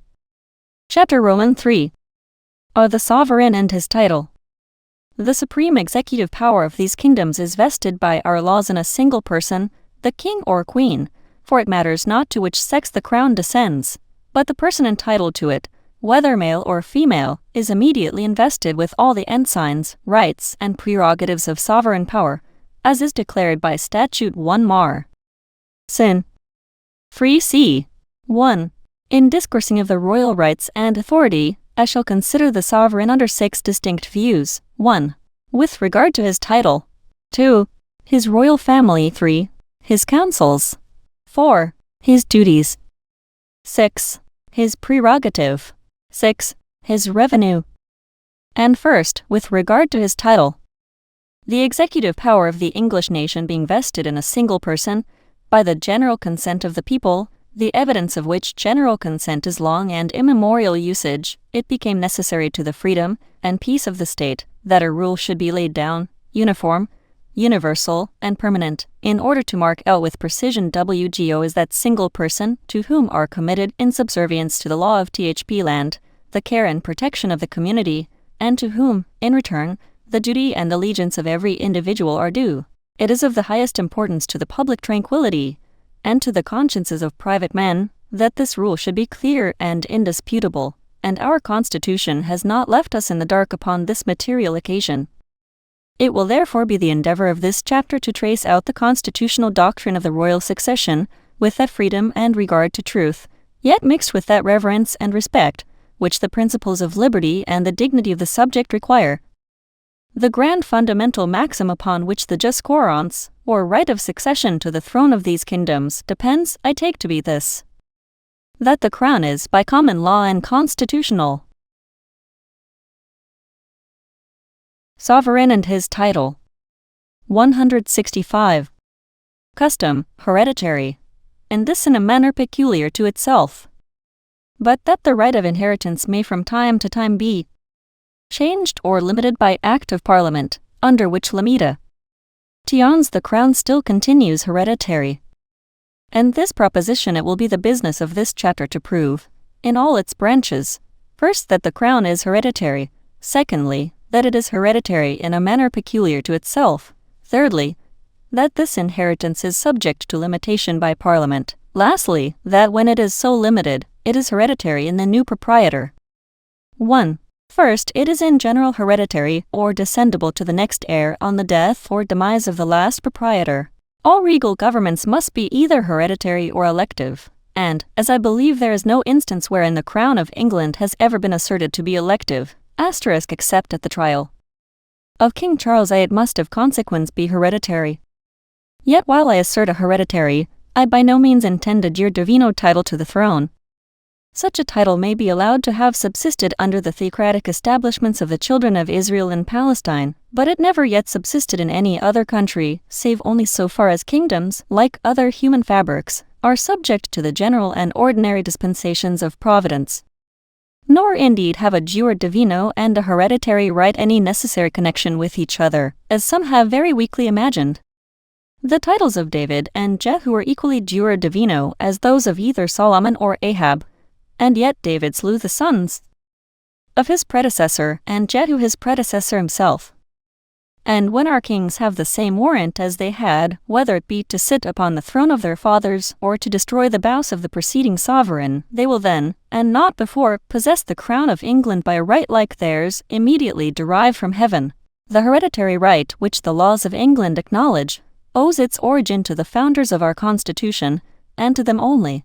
It has no relation to, nor depends upon, the civil laws of the Jews, the Greeks, the Romans, or any other nation upon earth, the municipal laws of one society, having no connection with, or influence upon, the fundamental polity of another. The founders of our English monarchy might perhaps, if they had thought proper, have made it an elective monarchy, but they rather chose, and upon good reason, to establish originally a succession by inheritance. This has been sovereign and his title, acquiesced in by general consent, and ripened by degrees into common law. The very same title that every private man has to his own estate. Lands are not naturally descendable any more than thrones, but the law has thought proper, for the benefit and peace of the public, to establish hereditary succession in the one as well as the other.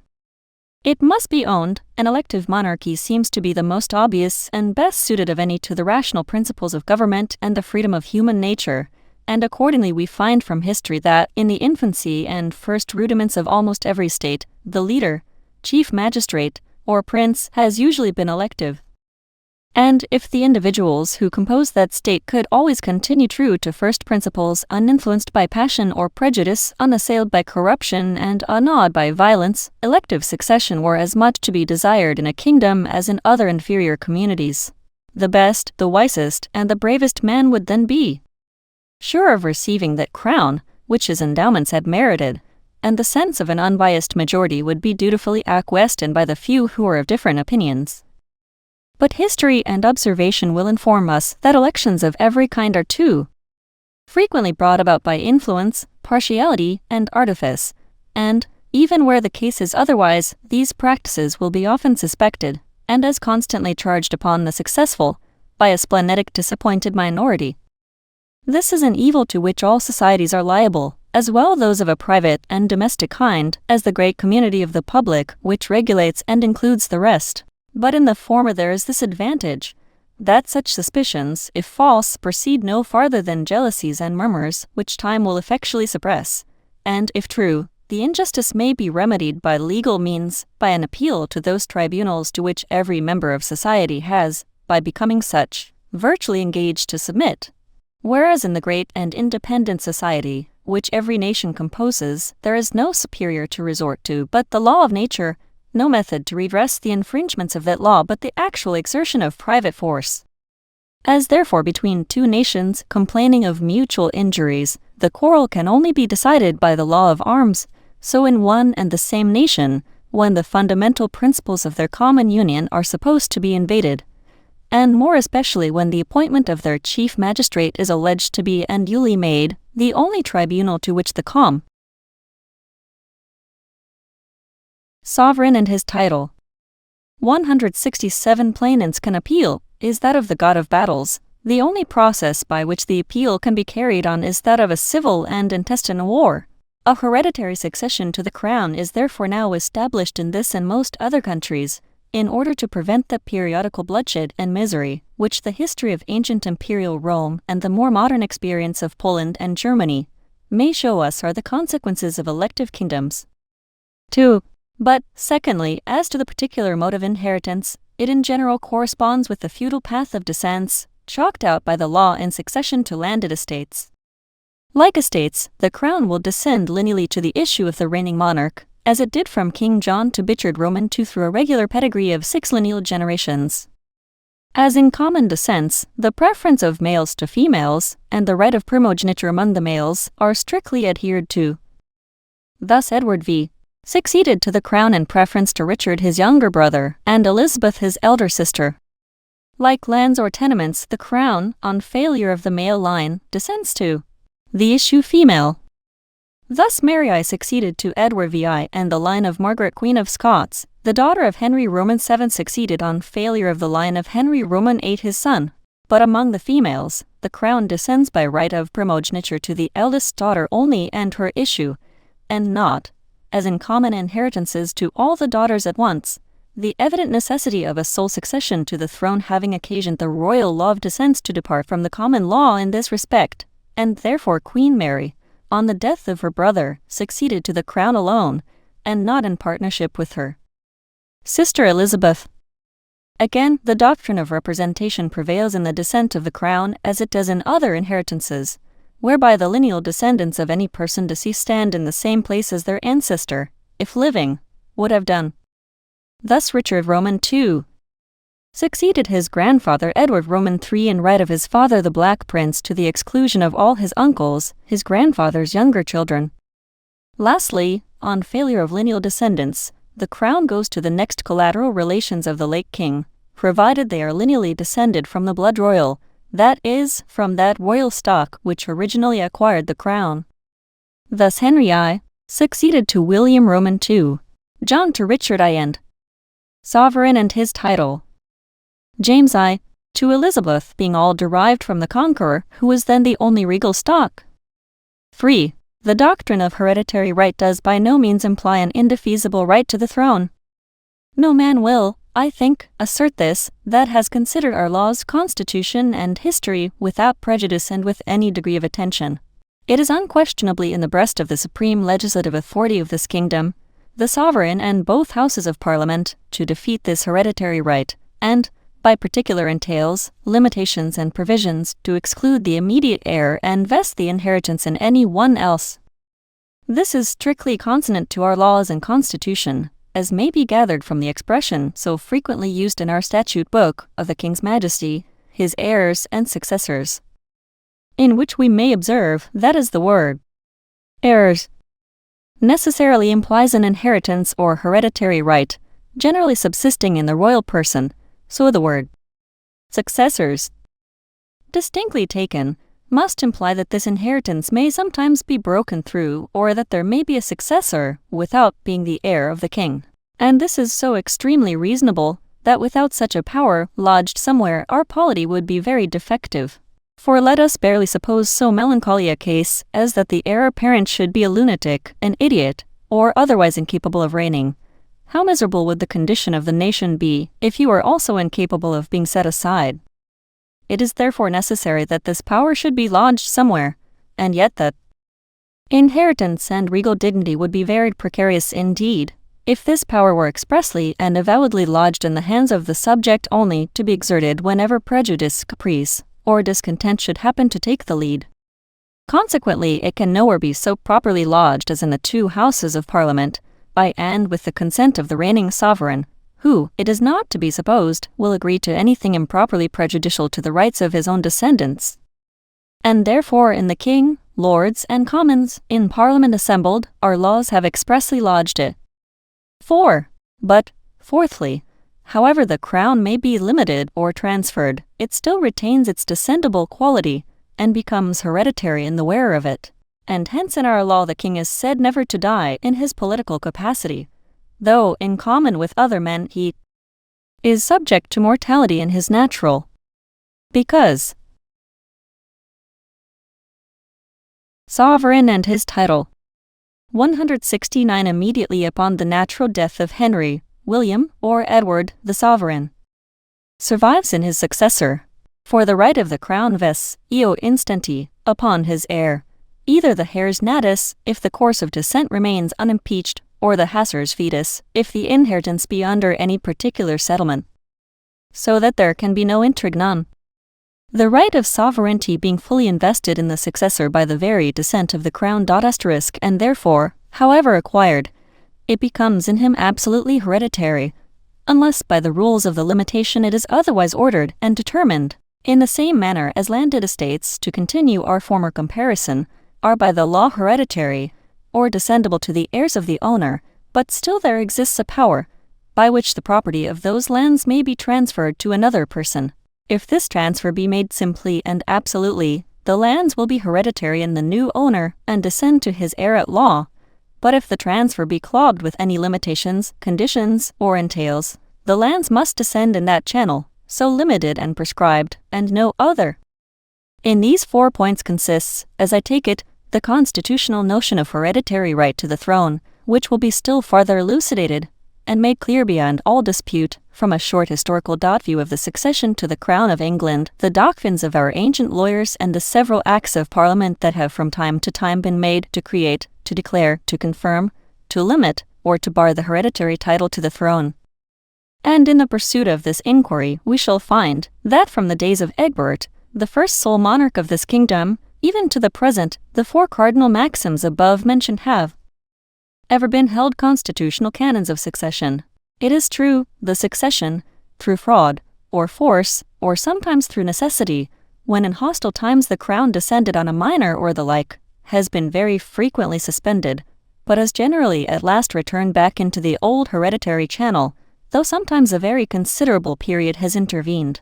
And, even in those instances where the succession has been violated, the crown has ever been looked upon as hereditary in the wearer of it, of which the usurpers themselves were so sensible, that they upon this principle the statutes considered to begin in 1649, on the death passed in the first Parliament of Charles I and not in 1660, or the Roman II, are said to have been passed in the Restoration, 12th year of his reign, which the sovereign and his title, the most part endeavored to vamp up some feeble show of a title by descent, in order to amuse the people while they gained possession of the kingdom. And, when possession was once gained, they considered it as the purchase or acquisition of a new estate of inheritance, and transmitted it or endeavored to transmit it to their own posterity, by a kind of hereditary right of usurpation. King Egbert, about the year 800, found himself in possession of the throne of the West Saxons by a long and undisturbed descent from his ancestors of above 300 years. How his ancestors acquired their title, whether by force, by fraud, by contract, or by election, it matters not much to inquire, and is indeed a point of such high antiquity as must render all inquiries at best but plausible guesses. His right must be supposed indisputably good, because we know no better. The other kingdoms of the Heptarchy he acquired, some by consent, but most by a voluntary submission. And it is an established maxim in civil polity and the law of nations, that when one country is united to another in such a manner as that one keeps its government and states and the other loses them, the latter entirely assimilates with, or is melted down in, the former, and must adopt its laws and customs.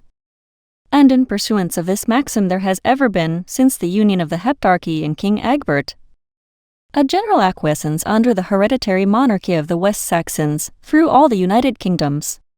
From Egbert to the death of Edmund Ironside, a period of above 200 years, the crown descended regularly through a succession of 15 princes, without any deviation or interruption, save only that the sons of King Ethelwulf succeeded to each other in the kingdom, without regard to the children of the elder branches, according to the rule of succession prescribed by their father, and confirmed by the White Nigemote in the heat of the Danish invasions.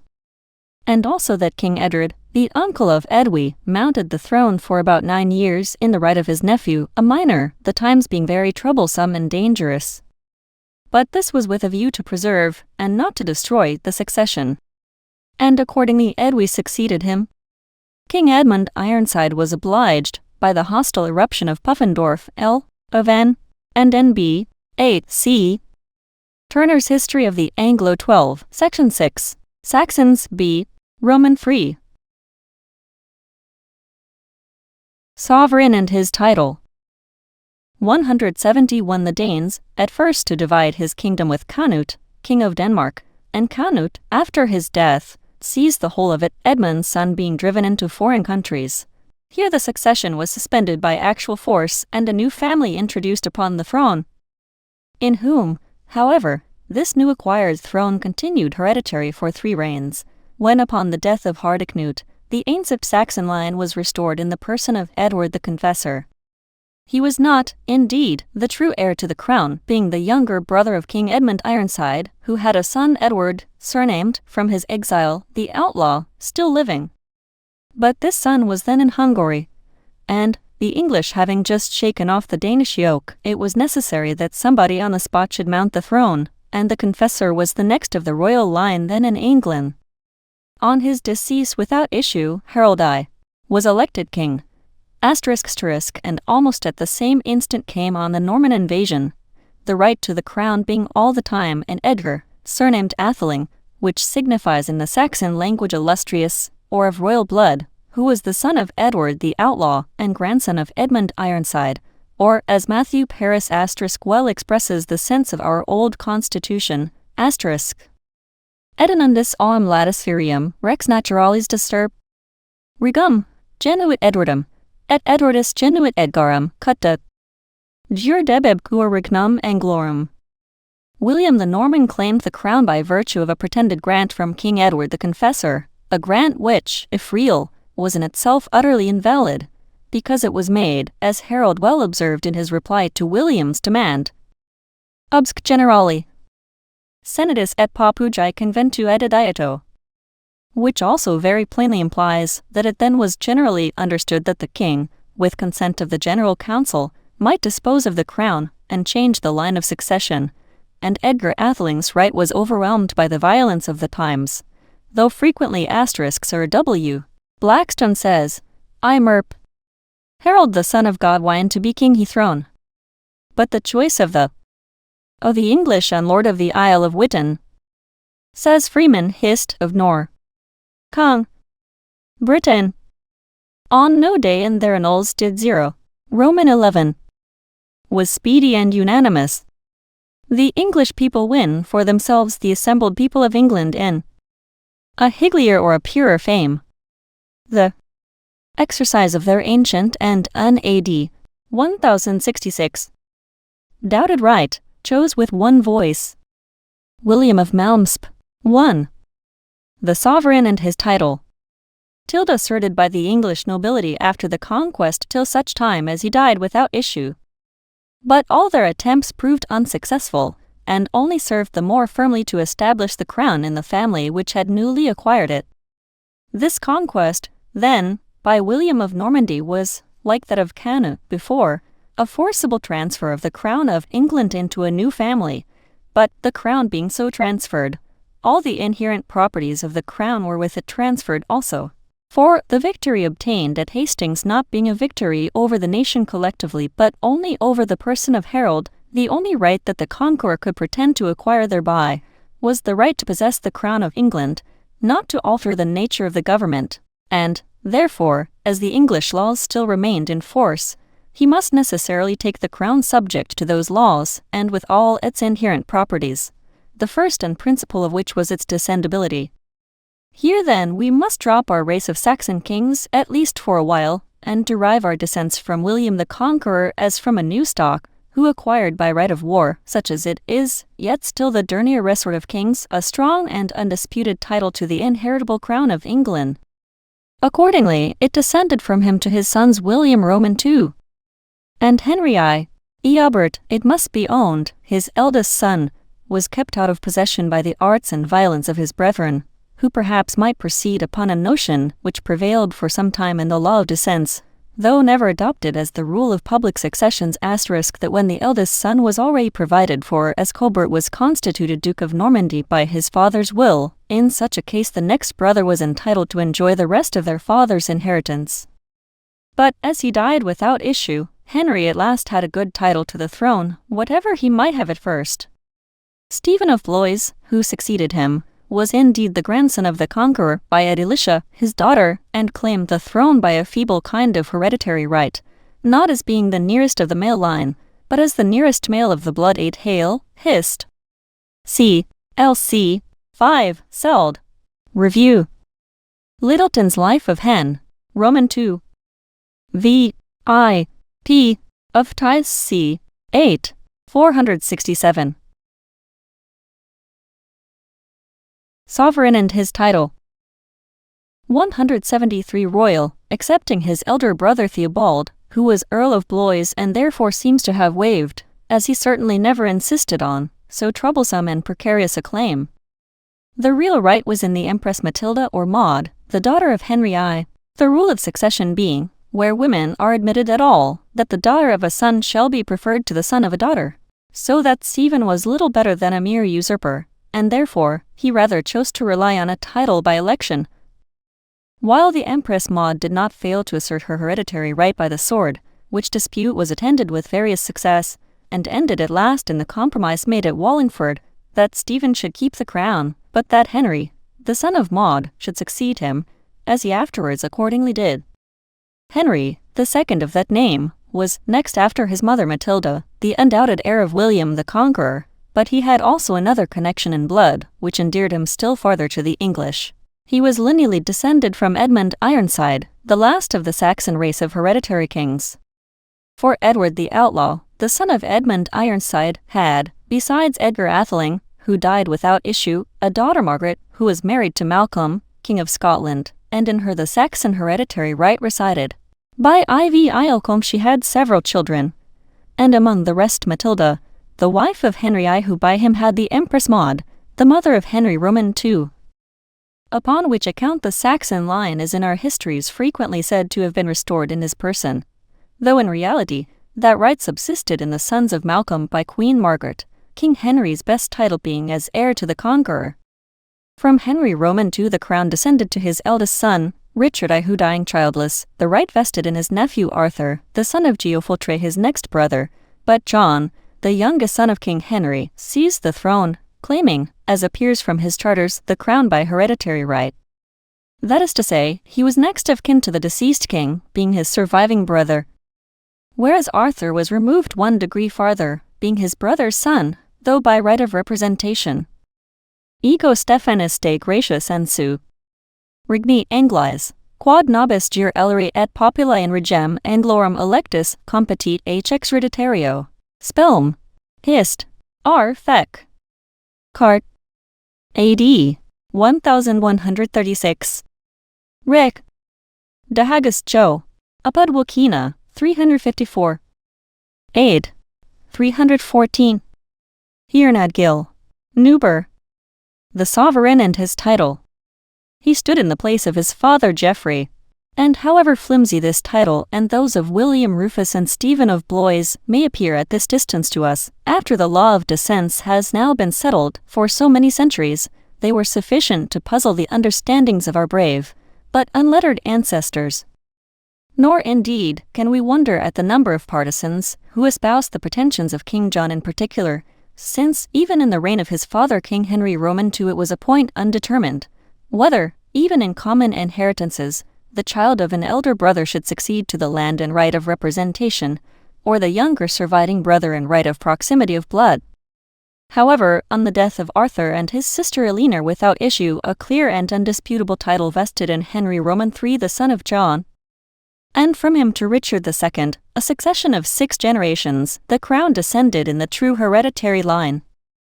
Under one of which race of princes, we find it declared in Parliament that the law of the Crown of England is, and always hath been, that the children of the King of England, whether born in England or elsewhere, ought to bear the inheritance after the death of their ancestors.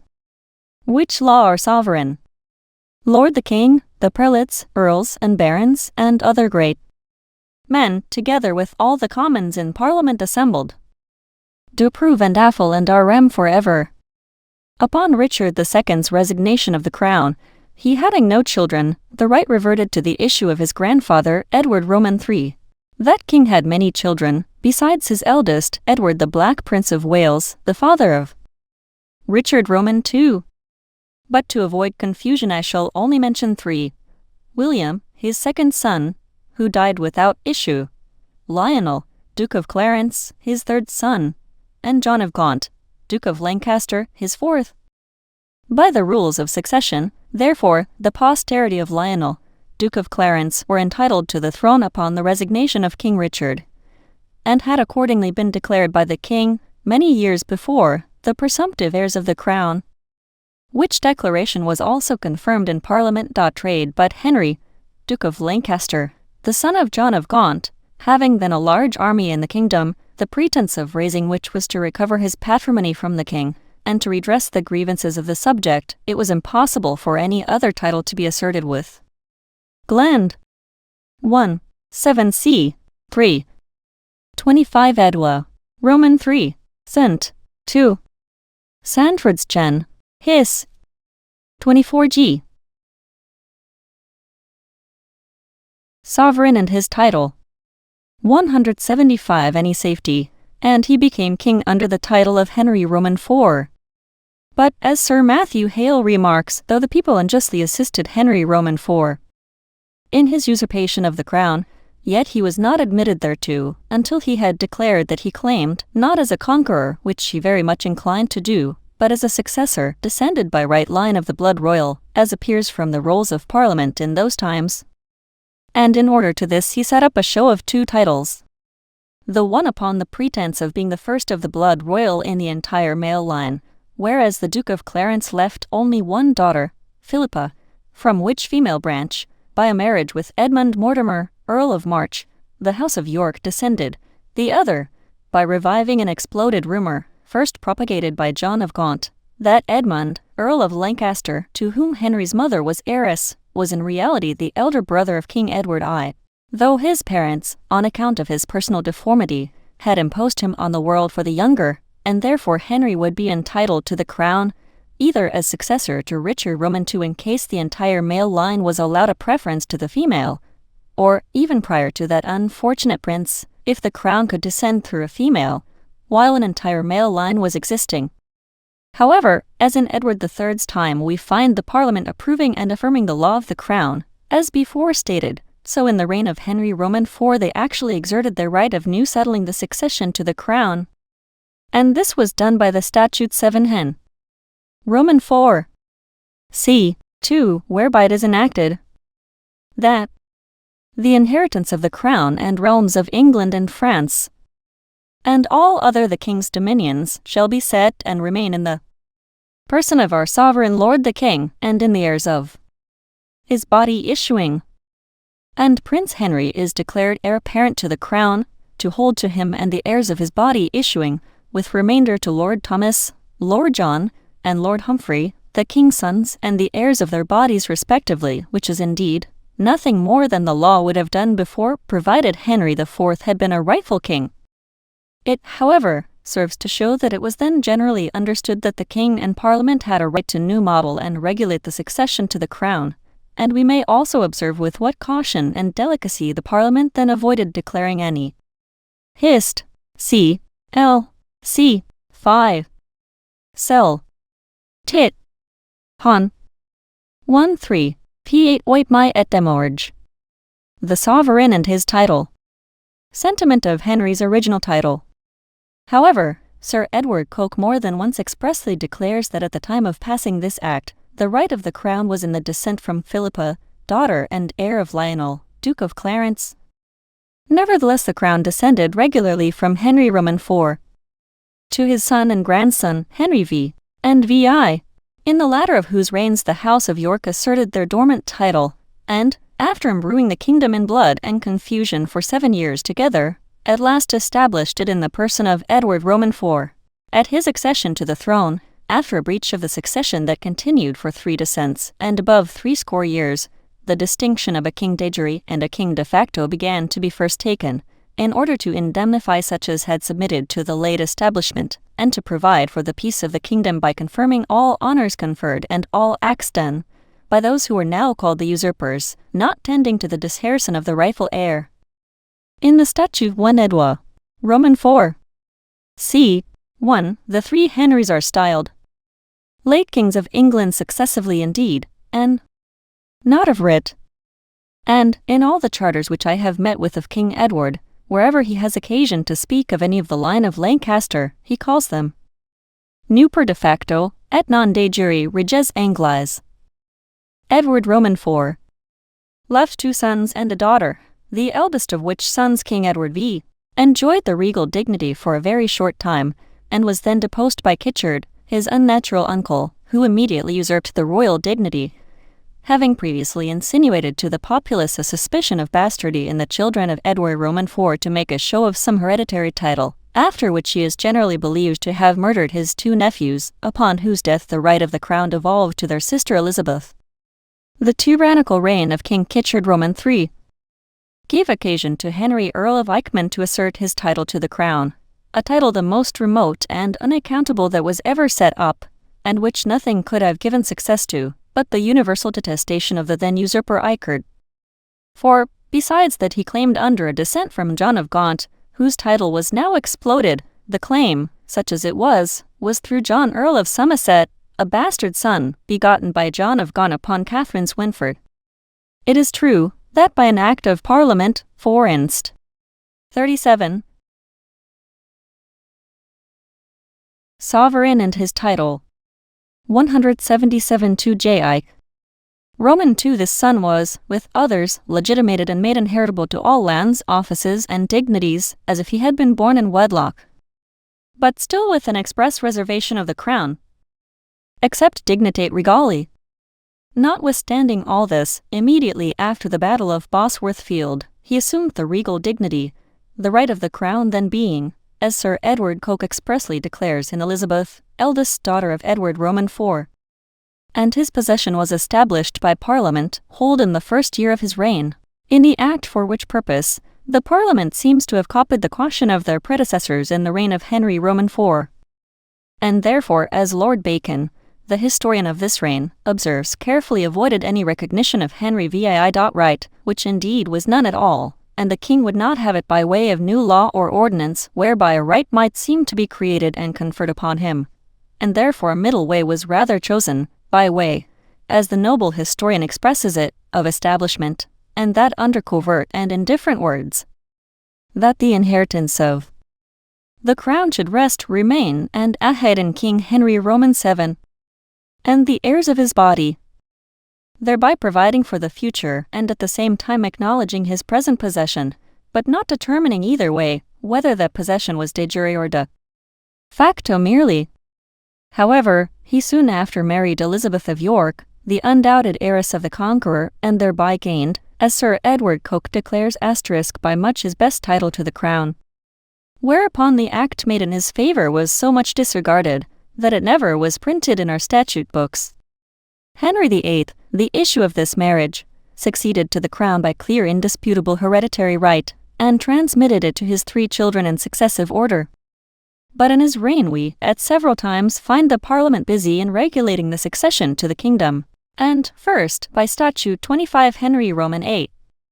c. 12, which recites the mischiefs which have and may ensue by disputed titles, because no perfect and substantial provision hath been made by law concerning the succession, and then enacts that the crown shall be entailed to his majesty, and the sons, or heirs male of his body, and in default of such sons to the Lady Elizabeth, who is declared to be the king's eldest issue, female, in exclusion of the Lady Mary on account of her supposed foreigns.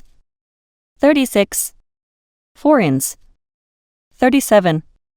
Asterisk foreigns. 37. Vol. I. N. The Sovereign and his title.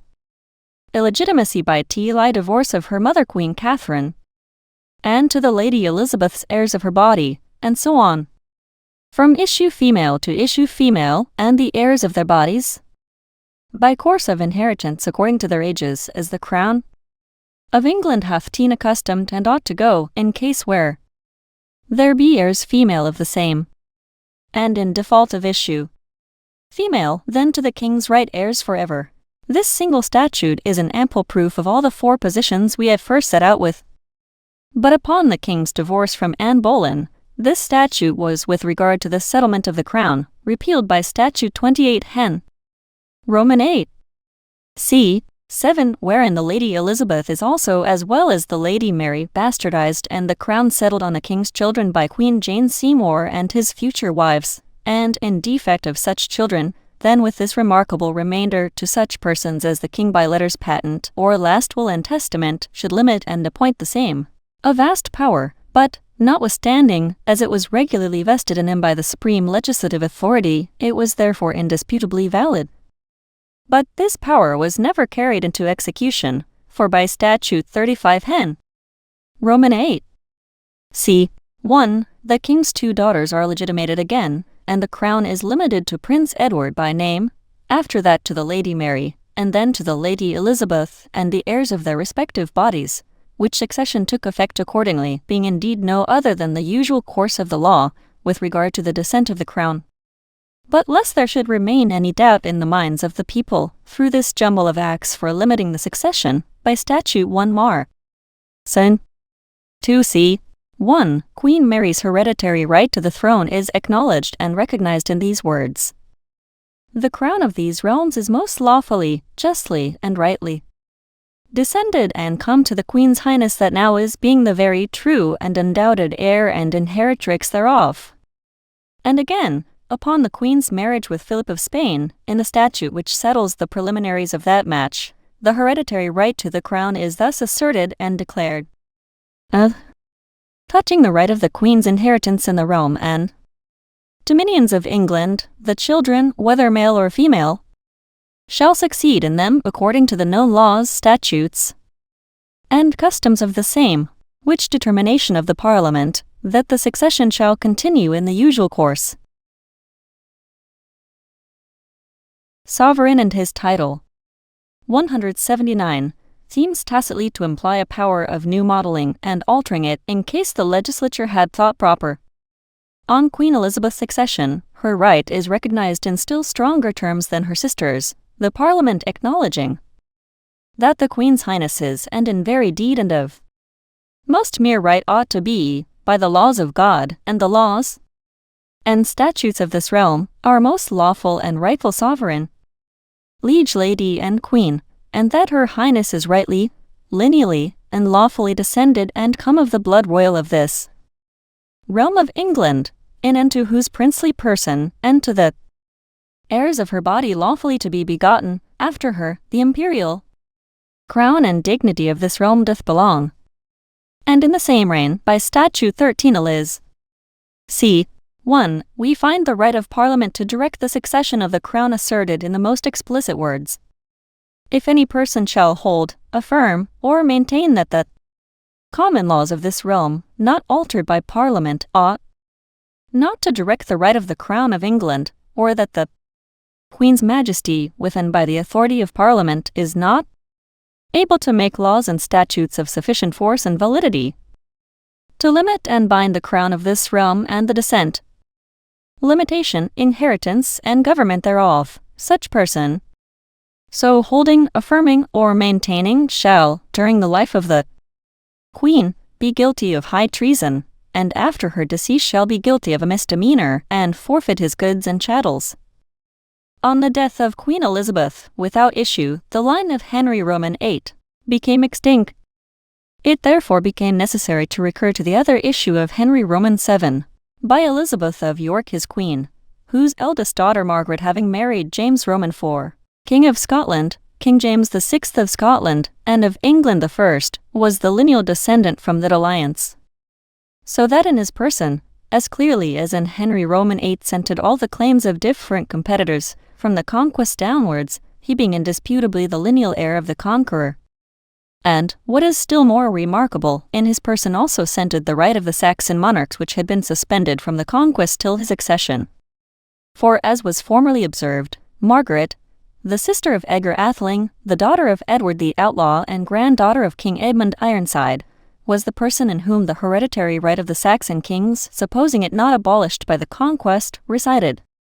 She, the sovereign and his title, married Malcolm King of Scotland, and Henry Roman II by descent from Matilda their daughter, is generally called the restorer of the Saxon line. But it must be remembered that Malcolm by his Saxon queen had sons as well as daughters, and that the royal family of Scotland from that time downwards were the offspring of Malcolm and Margaret. Of this royal family King James I was the direct lineal heir, and therefore united in his person every possible claim by hereditary right to the English as well as Scottish throne, being the heir both of Egbert and William the Conqueror. And it is no wonder that a prince of more learning than wisdom, who could deduce a hereditary title for more than 800 years, should easily be taught by the flatterers of the times to believe there was something divine in this right, and that the finger of Providence was visible in its preservation. Whereas, though a wise institution, it was clearly a human institution, and the right inherent in him no natural, but a positive right. And in this and no other light was it taken by the English Parliament, who by statute 1 Jac. I. C.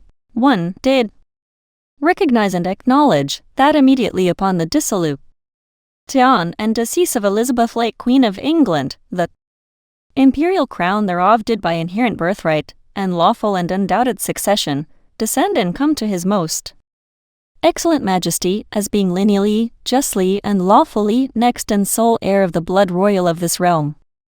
Not a word here of any right immediately derived from heaven, which if it existed anywhere, must be sought for among the aborigines of the island, the ancient Britons, among whose princes indeed some have gone to search it for him. But wild and absurd as the doctrine of divine right most undoubtedly is, it is still more astonishing that when so many human hereditary rights had centered in this king, his son and heir King Charles I should be told by the judges who pronounced his sentence upon him, that he was an elective prince, elected by his people, and therefore accountable to them, in his own proper person, for his conduct. The confusion. Elizabeth of York, the mother of virtue of its descent from Gladys, only Queen Margaret of Scotland, was heiress sister to Llewellyn ap Jorwerth the Great, of the house of Mortimer. And Card had the true right to the principality of observes, that the house of Mortimer in Wales, his Ang, Roman 3. 705.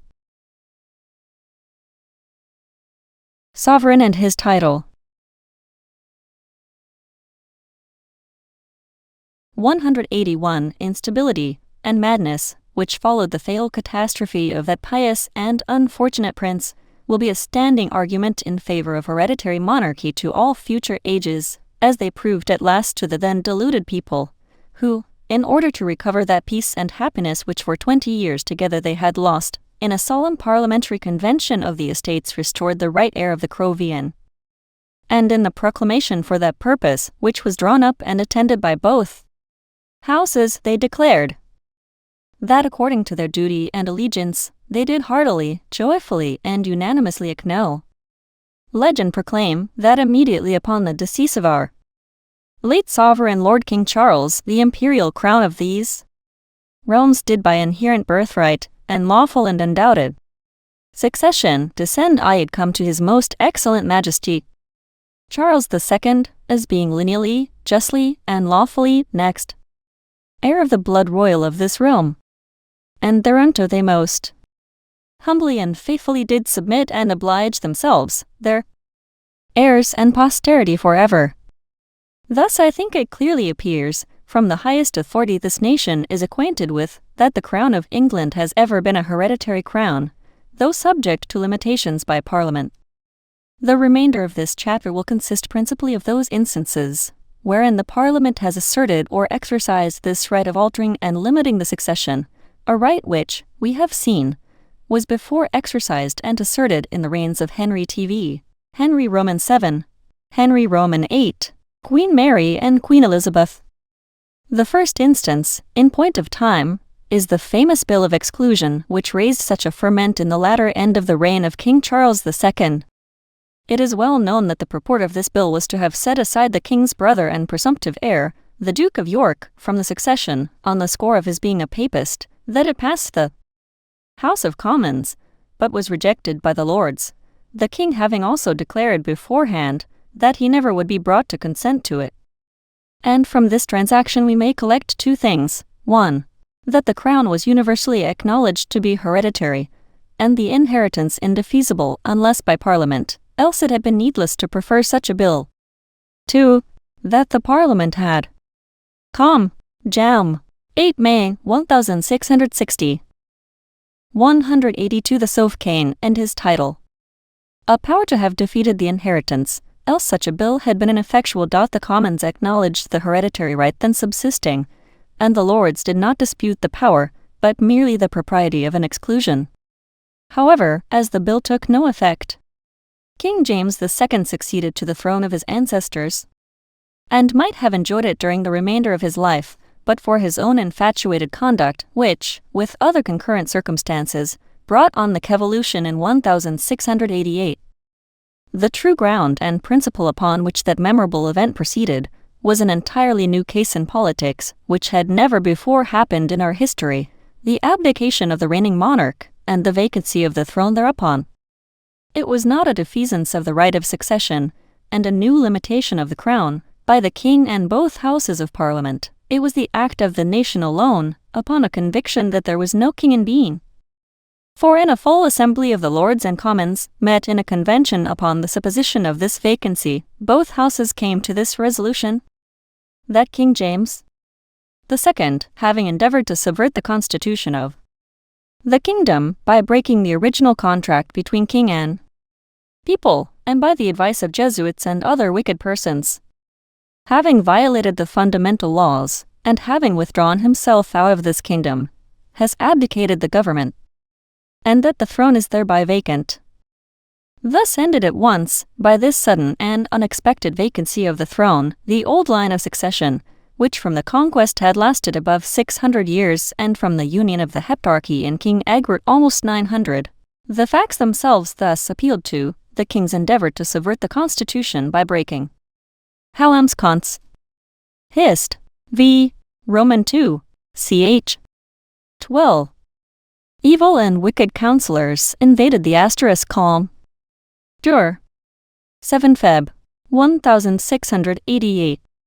Fundamental constitution of this king. The convention in Scotland drew dom, and altered it from a legal and the same conclusion, viz. The vacancy of limited monarchy to an arbitrary disthrone, from premises and inipotent power, and had governed the same gauge much more bold and intelligible. To utilize a version of the Protestant the estates of the Kingdom of Scotland ligen and violation of the laws and find and declare that King James the liberties of the nation, inverting all the seventh, being a professed papist, did ends of government, whereby he had foreshown the royal power, and acted as a faulted the crown, and the throne became, without ever taking the oath, became vacant. Christian, acquired by law, and had, by the advice, sovereign and a mess title. 183. The original contract, his violation of the fundamental laws, and his withdrawing himself out of the kingdom, were evident and notorious, and the consequences drawn from these facts, namely, that they amounted to an abdication of the government, which abdication did not affect only the person of the king himself, but also all his heirs, and rendered the throne absolutely and completely vacant. It belonged to our ancestors to determine. For whenever a question arises between the society at large and any magistrate vested with powers originally delegated by that society, it must be decided by the voice of the society itself. There is not upon earth any other tribunal to resort to. And that these consequences were fairly deduced from these facts, our ancestors have solemnly determined, in a full parliamentary convention representing the whole society. The reasons upon which they decided may be found at large in the parliamentary proceedings of the times, and may be matter of instructive amusement for us to contemplate, as a speculative point of history. But care must be taken not to carry this inquiry farther than merely for instruction or amusement. The idea that the consciences of posterity were concerned in the rectitude of their ancestors' decisions gave birth to those dangerous political heresies which so long distracted the state, but at length are happily extinguished. I therefore rather choose to consider this great political measure upon the solid footing of authority than to reason in its favor from its justice, moderation, and expediency, because that might imply a right of dissenting or revolting from it in case we should think it to have been unjust, oppressive, or inexpedient. Whereas, our ancestors having most indisputably a competent jurisdiction to decide this great and important question, and having in fact decided it, it is now become our duty at this distance of time to acquiesce in their determination, being born under that establishment which was built upon this foundation, and obliged by every tie, religious as well as civil, to maintain it. But, while we rest this fundamental transaction, in point of authority, upon grounds the least liable to cavil, we are bound both in justice and gratitude to add, that it was conducted with a temper and moderation, which naturally arose from its equity.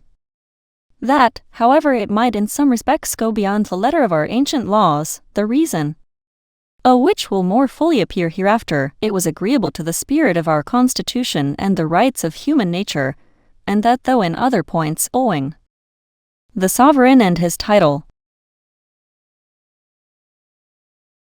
to the peculiar circumstances of things and persons, it was not altogether so perfect as might have been wished, yet from thence a new era commenced, in which the bounds of prerogative and liberty have been better defined, the principles of government more thoroughly examined and understood, and the rights of the subject more explicitly guarded by legal provisions, than in any other period of English history. In particular, it is worthy of observation that the Convention, in this their judgment, avoided with great wisdom the wild extremes into which the visionary theories of some zealous Republicans would have led them. They held that this misconduct of King James amounted to an endeavor to subvert the Constitution, and not to an actual subversion, or total dissolution, of the government, according to the principles of law, which would have reduced the society almost to a state of nature, would have leveled all distinctions of honor, rank, offices, and property, would have annihilated the sovereign power, and in consequence have repealed all positive laws, and would have left the people at liberty to have erected a new system of state upon a new foundation of polity. They therefore very prudently voted it to amount to no more than an abdication of the government, and a consequent vacancy of the throne, whereby the government was allowed to subsist, though the executive magistrate was gone, and the kingly office to remain, though King James was no longer king. And thus the Constitution was kept entire, which upon every sound principle of government must otherwise have fallen to pieces had so principal and constituent a part as the royal authority been abolished, or even suspended. This single postulatum, the vacancy of the throne, being once established, the rest that was then done followed almost of course. For if the throne be at any time vacant, which may happen by other means besides that of abdication, as if all the blood royal should fail, without any successor appointed by Parliament, if, I say, a vacancy by any means whatsoever should happen, the right of disposing of this vacancy seems naturally to restilt to the Lords and Commons, the trustees and representatives of the nation. For there are no other hands in which it can so properly be entrusted, and there is a necessity of its being entrusted somewhere, else the whole frame of government must be dissolved and perish. The Lords and Commons having therefore determined this, on Gov. P. 2c. Sovereign and his title. 185 main fundamental article, that there was a vacancy of the throne, they proceeded to fill up that vacancy in such a manner as they judged the most proper. And this was done by their declaration of 12 February 1688, in the following manner. That William and Mary, Prince and Princess of Orange, be declared King and Queen, to hold the crown and royal dignity during their lives and the life of the survivor of them, and that the sole and full exercise of the regal power be only in, and executed by, the said Prince of Orange, in the names of the said Prince and Princess, during their joint lives, and after their deceases the said crown and royal dignity to be to the heirs of the body of the said princess, and for default of such issue to the Princess Anne of Denmark and the heirs of her body, and for default of such issue to the heirs of the body of the said Prince of Orange. Perhaps upon the principles before established, the Convention might, if they pleased, have vested the regal dignity in a family entirely new and strangers to the royal blood, but they were too well acquainted with the benefits of hereditary succession and the influence which it has by custom over the minds of the people, to depart any farther from the ancient line than temporary necessity and self-preservation required. They therefore settled the crown, first on King William and Queen Mary, King James's eldest daughter, for their joint lives, then on the survivor of them, and then on the issue of Queen Mary. Upon failure of such issue, it was limited to the Princess Anne, King James's second daughter, and her issue, and lastly, on failure of that, to the issue of King William, who was the grandson of Charles I and nephew as well as son-in-law of King James II, being the son of Mary his eldest sister. This settlement included all the Protestant posterity of King Charles except such other issue as King James might at any time have, which was totally omitted, through fear of a popish succession. And this order of succession took effect accordingly. These three princes, therefore, King William, Queen Mary, and Queen Anne, did not take the crown by hereditary right or descent, but by way of donation or purchase, as the lawyers call it, by which they mean any method of acquiring an estate otherwise than by descent. The new settlement did not merely consist in excluding King James and the person pretended to call Jeru 12 Fob, the Sofcane and his title, be Prince of Wales, and then suffering the crown to descend in the old hereditary channel, for the usual course of descent was in some instances broken through, and yet the convention still kept it in their eye and paid a great, though not total, regard to it. Let us see how the succession would have stood if no abdication had happened, and King James had left no other issue than his two daughters Queen Mary and Queen Anne. It would have stood thus: Queen Mary and her issue, Queen Anne and her issue, King William and his issue. But we may remember that Queen Mary was only nominally queen, jointly with her husband King William, who alone had the regal power, and King William was personally preferred to Queen Anne, though his issue was postponed to hers. Clearly, therefore, these princes were successively in possession of the crown by a title different from the usual course of descent. It was towards the end of King William's reign, when all hopes of any surviving issue from any of these princes died with the Duke of Gloucester, that the King and Parliament thought it necessary again to exert their power of limiting and appointing the succession, in order to prevent another vacancy of the throne, which must have ensued upon their deaths, as no farther provision was made at the evolution than for the issue of Queen Mary, Queen Anne, and King William. The Parliament had previously, by the statute of 1 W. and M. Son.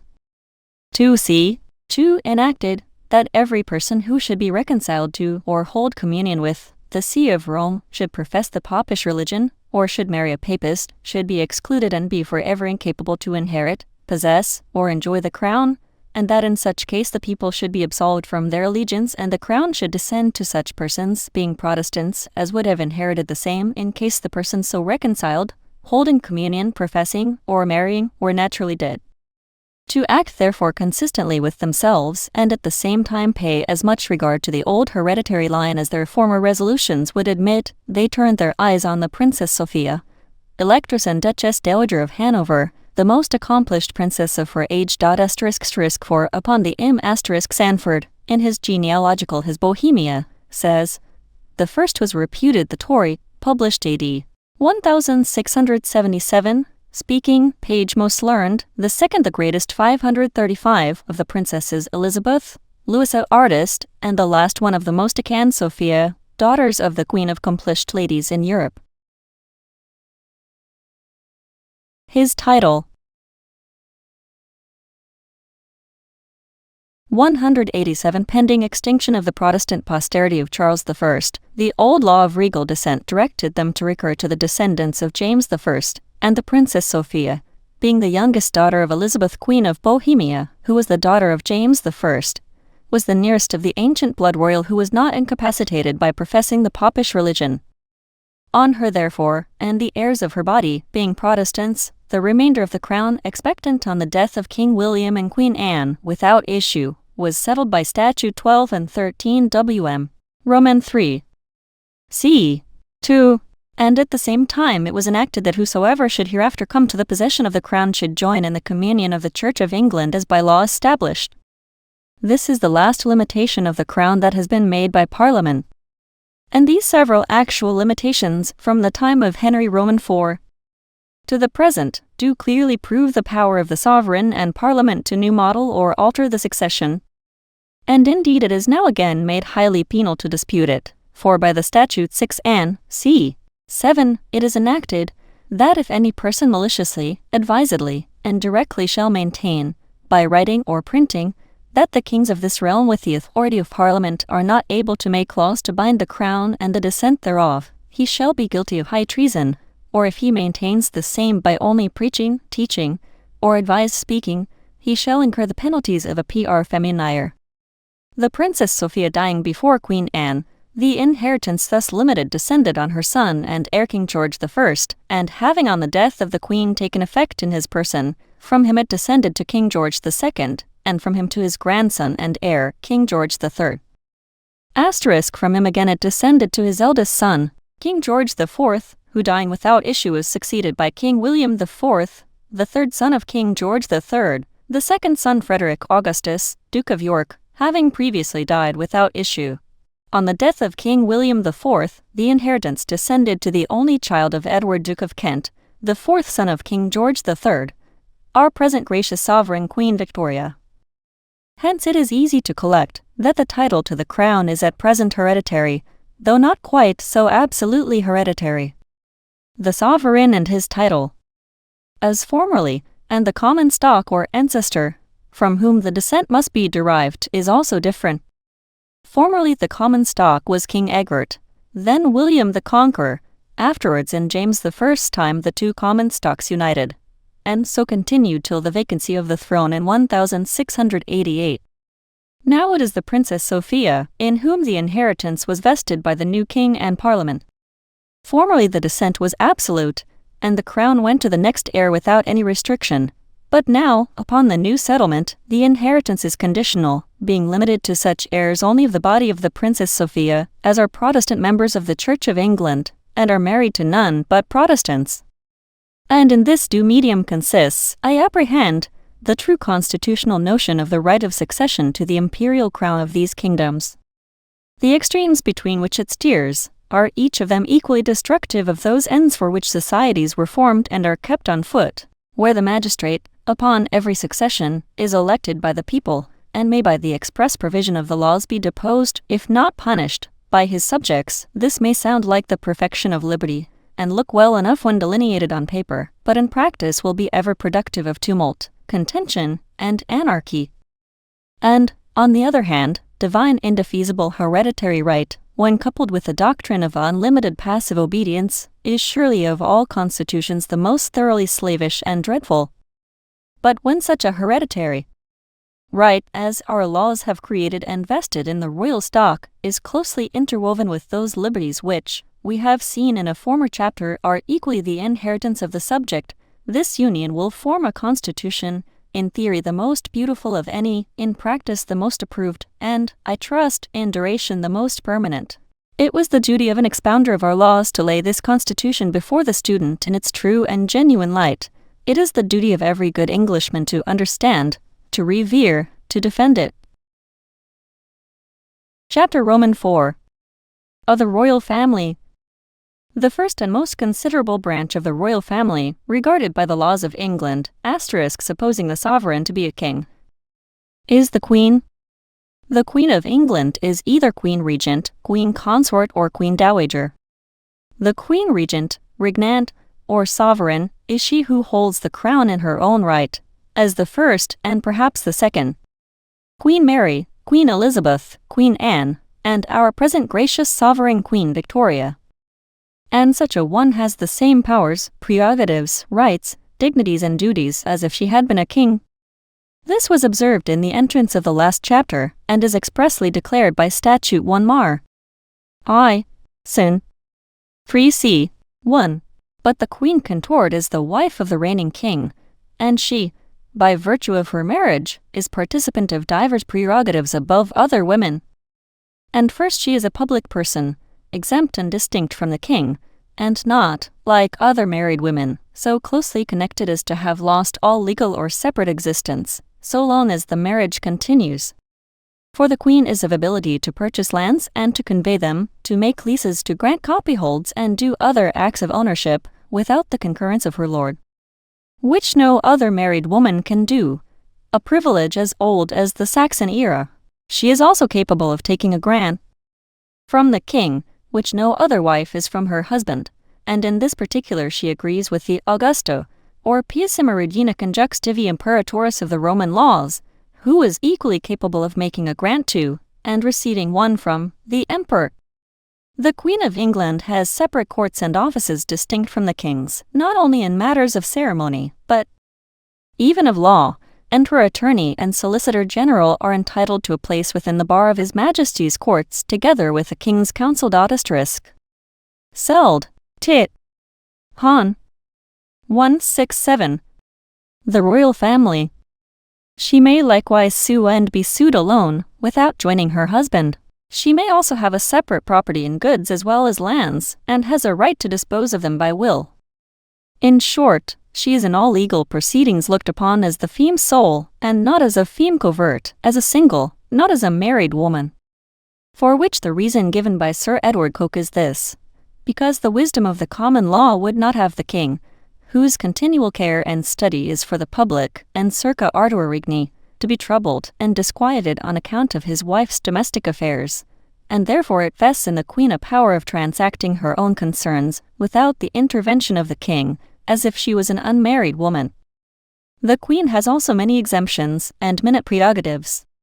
For instance, she pays no toll, nor is she liable to any amercement in any court, but in general, unless where the law has expressly declared her exempted, she is upon the same footing with other subjects, being to all intents and purposes the king's subject and not his equal, in like manner as, in the imperial law, Augusta legibus saluta non is.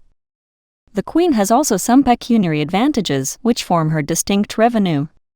As in the first place, she is entitled to an ancient perquisite called queen gold, or aurum regents, which is a royal revenue, belonging to every queen consort during her marriage with the king, and due from every person who has made a voluntary offering or fine to the king amounting to 10 marks or upwards, for and in consideration of any privileges, grants, licenses, pardons, or other matter of royal favor conferred upon him by the king.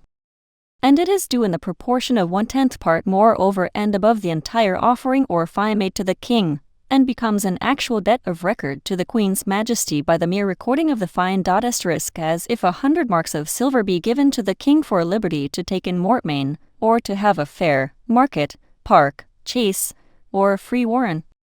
There the Queen is entitled to 10 mark and in silver, or, what was formerly an equivalent denomination, to 1 mark in gold, by the name of Queen Gold, or aurum regensta, but no such payment 39 and 40 geo. Roman 3. C. 88 S. 89 if the equals ff. 1, 3, 31. Queen consort neglects to dispose of her prin. Or, eg. 2. Goods, they go to the king her husband. Degrees 12 rep. 21. 4 inst. 358. Woods inst. Royal family.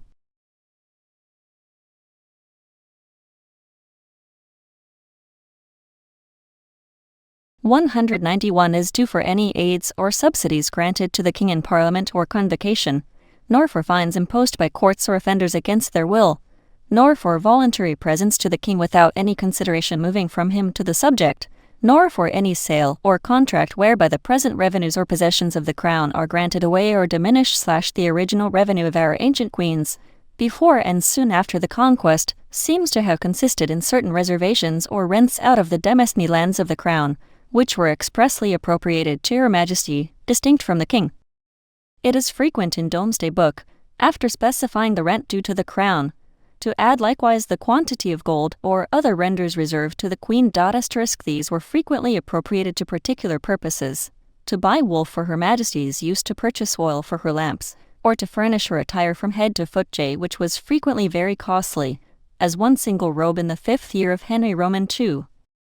Stood the city of London in upwards of £80. A practice somewhat similar to that of the eastern countries, where whole cities and provinces were specifically assigned to purchase particular parts of the Queen's apparel. And for a farther addition to her income, this duty of Queen Gold is supposed to have been originally granted, those matters of grace and favor, out of which it arose, being frequently obtained from the crown by the powerful intercession of the Queen. There are traces of its payment, though obscure ones, in the Book of Domesday, and in the Great Pipe Roll of Henry I. Trade in the reign of Henry II, the manner of collecting it appears to have been well understood, and it forms a distinct head in the ancient Dialogue of the Exchequer, written in the time of that prince, and usually attributed to Gervase of Tilbury. From that time downwards it was regularly claimed, and enjoyed by all the queen consorts of England till the death of Henry Roman VIII. Though after the accession of the Tudor family, the collecting of it seems to have been much neglected. And, there being no queen consorts afterwards till the accession of James I. Maddox, Hist. Ext. 242, Ext. 419. prj tie, append to or, bag. 2 3, asterisk mad. Rot, 5 hen, it, ibid, 250. Domist, ibid. CIO, in verum. 1 3c, 33. Ma. Rot, pip, hemp, hen. Roman 2, ibid. C modox decepat, epistolar. 74, J man. Rot pip. 19, 22 hen. ill.id. Prin. Or. Reg. Pen. 5, mad. Rot, 2 hen, Roman 2, modox, his. Lib. 2c, 26. A period of nearly 60 years, its very nature and quantity became then a matter of doubt. And being referred by the king to the chief justices and chief baron, the report of it was so very unfavorable that his consort Queen Anne, though she claimed it, yet never thought proper to exact it. In 1635, 11 Gar.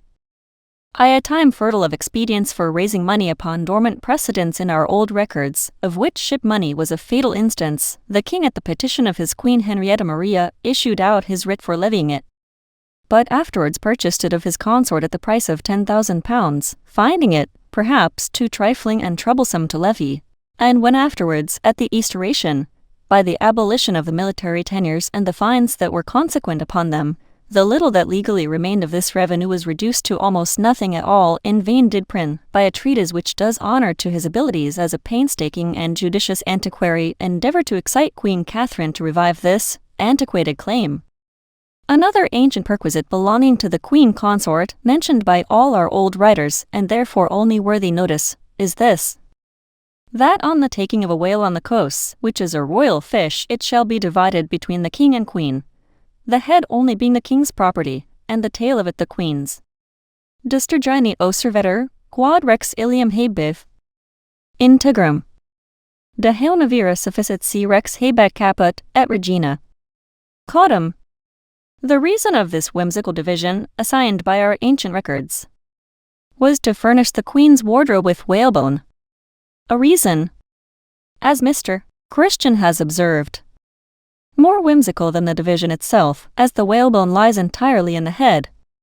But further, though the queen is in all respects a subject, yet, in point of the security of her life and person, she is put on the same footing with the king.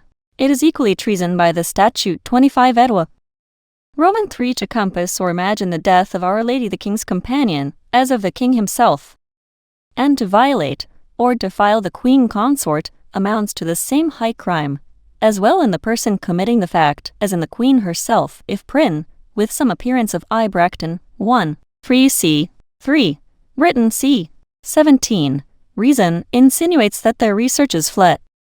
1 cc. 45 and 46. Were very superficial. Or, keg. 125. Prynne. Or, keg. 127. P. Rem. Feed. The royal family. 193 consenting. A law of Henry Roman 8 made it treason also for any woman, who was not a virgin, to marry the king without informing him thereof, but this law was soon after repealed, it trespassing too strongly, as well on natural justice as female modesty. If, however, the queen be accused of any species of treason, she shall, whether consort or dowager, be tried by the peers of Parliament, as Queen Anne Boleyn was in 28 Henry Roman vi. The husband of a queen regnant, as was Prince George of Denmark to Queen Anne, or Prince Albert to her present majesty, is her subject, and may be guilty of high treason against her. But, in the instance of conjugal infidelity, he is not subjected to the same penal restrictions, for which the reason seems to be, that if a queen consort is unfaithful to the royal bed, this may debase or bastardize the heirs to the crown, but no such danger can be consequent on the infidelity of the husband to a queen regnant. A queen dowager is the widow of the king, and as such enjoys most of the privileges belonging to her as queen consort. But it is not high treason to conspire her death, or to violate her chastity, for the same reason as was before alleged, because the succession to the crown is not thereby in danger. Yet still, pro dignite regali, no man can marry a queen dowager without special license from the sovereign, on pain of forfeiting his lands and goods. This, Sir Edward Coke tells us, was enacted in Parliament in 610. Though the statute be not in print. But she, though an alien balm, was always entitled to dower after the king's demise, which no other alien was till the common law in this respect was altered. A queen dowager, when married again to a subject, does not lose her regal dignity as peeresses dowager. When commoners by birth do their peerage when they marry commoners. For Catherine, Queen Dowager of Henry V, though she married a private gentleman, Owen ap Meredith ap Theodore, commonly called Owen Tudor, yet, by the name of Catherine, Queen of England, maintained in 33 Hen. Roman 8. c. 21. 1 Edward. Vi. Tion, income and property. And 3 and 4 c. 12. Vict. c. 52 as to the powers of a regent. The proceedings against Queen. 2 ins. 18. See Riley's plaque, Perry. Caroline in 1 Geo. Roman 4. Were in the nature 672. Of an ordinary bill in Parliament. Co. Le. 31b. 7 and 8 Vic. C. 66. C 3 and 4 Vict. CC 1, 2, and 3 is B. 16. To the late Prince Consorts Naturales of UL. I. The Royal Family. Action against the Bishop of Carlisle. And so, the Queen Dowager of Navarre marrying with Edmund, Earl of Lancaster, brother to King Edward I, maintained an action of dower, after the death of her second husband, by the name of Queen of Navarre, the Prince of Wales or heir apparent to the crown, and also his royal consort and the Princess Royal or eldest daughter of the king are likewise peculiarly regarded by the laws. For, by statute 25 Edwa. Roman 3 to compass or conspire the death of the former or to violate the chastity of either of the latter, are as much high treason as to conspire the death of the king or violate the chastity of the queen. And this upon the same reason as was before given, because the Prince of Wales is next in succession to the crown, and to violate his wife might taint the blood royal with bastardy. And the eldest daughter of the king is also alone inheritable to the crown, on failure of issue male, and therefore more respected by the laws than any of her younger sisters, insomuch that upon this, united with other feudal principles, while our military tenures were in force, the king might levy an aid for marrying his eldest daughter, and her only. The heir apparent to the crown is usually made Prince of Wales and Earl of Chester, by special creation and investiture, but being the king's eldest son, he is by inheritance Duke of Cornwall, without any new creation. The rest of the royal family may be considered in two different lights, according to the different senses in which the term, royal family, is used. The larger sense includes all those who are by any possibility inheritable to the crown. Such, before the Revolution, were all the descendants of William the Conqueror, who had branched into an amazing extent, by intermarriages with the ancient nobility. Since the Revolution and Act of Settlement, it means the Protestant issue of the Princess Sophia, now comparatively few in number, but which in process of time may possibly be as largely diffused. The more confined sense includes *2 inst. 50. Mary and Elizabeth were each created. The first Prince of Wales was Princesses of Wales by Hen. Roman 8 each ward, second son of Edward I, the being at the time, the latter after the eldest son Alfonso dying without issue, illegitimation of I Mary, heiress presumptive Prince of Wales became heir appative. Rent, and ever since the title has never 8 kept. 1. Sold. Tit. Of Hon. 2. 5. Been conferred on any but the eldest collier, Baronese P. 148. Lomax v. Sons or eldest daughters of the sovereign. Holmden, 1 Ves. 294, 5 and 6 Vic. C. Royal family. 195 Only those who are in a certain degree of propinquity to the reigning prince, and to whom, therefore, the law pays an extraordinary regard and respect. But after that degree is passed, they fall into the rank of ordinary subjects and are seldom considered any farther, unless called to the succession upon failure of the nearer lines.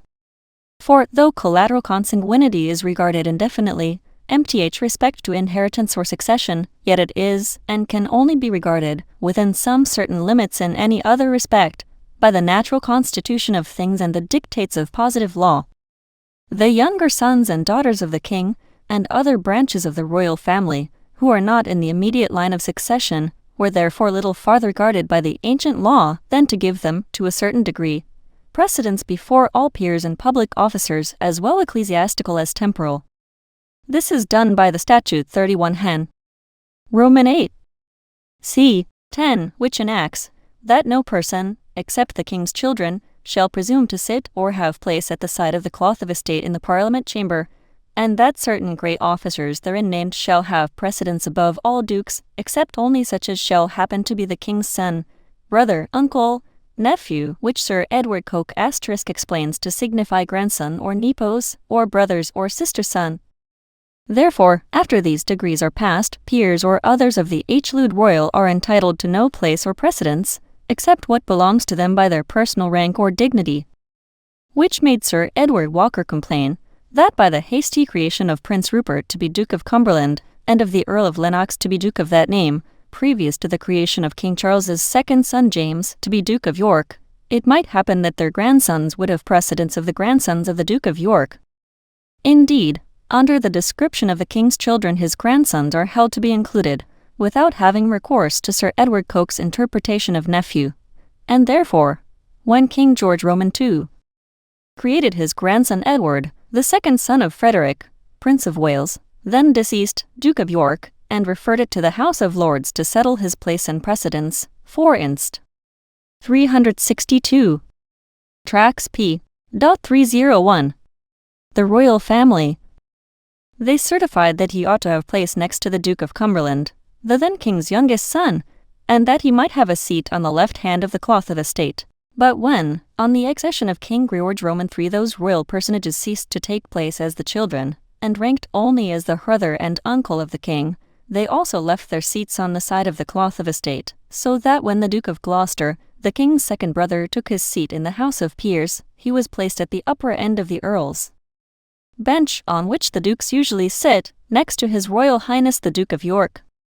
In 1718, upon a question referred to all the judges by King George I, it was resolved by the opinion of 10 against the other 2 registered that the education and care of all the king's grandchildren, while minors, did belong of right to his majesty as king of this realm, even during their father's life. But they all agreed that the care and approbation of their marriages, when grown up, belonged to the king their grandfather, and the judges afterwards concurred in opinion that this care and approbation extend also to the presumptive heir of the crown, though to what other branches of the royal family the same did extend, they did not find precisely determined. The most frequent instances of the crown's interposition go no farther than nephews and nieces, but examples are not wanting of its reaching to more distant collaterals. And the statute 6 Henry vi before mentioned, which prohibits the marriage of a queen dowager without the consent of the king, assigns this reason for it. Because the disparagement of the queen shall give greater comfort and example to other ladies of estate, who are of the H-Lude royal, more lightly to disparage themselves. Therefore, by the statute 28 Hen. Roman 8. c. 18, repealed, among other statutes of treasons, by 1 Edwa. vi. c. 12, it was made high treason for any man to contract marriage with the king's children or reputed children, his sisters or aunts ex parte paterned, or the children of his brethren or sisters, being exactly the same degrees to which precedence is allowed by the statute 31 Hen. Roman 8 before. Lords. Gem. 24 April. 1760. Many instances besides those cited. Asterisk. Lord's Jam. 10 Jan. 1765. Passed after the marriage of Keith Car. Sent. Tr. Roman 11. 295. Rhine, mother of Henry VI with Owen. Fortis. All 401-440. Tudor. Lords. Jaume, 28 Feb. 1772. Kill. Flack, Harry, 672. Sir W. Blackstone and Umkratza Great. Royal Family. 197 mention. And now by Statute 12 Geo. Roman 3. c. 11.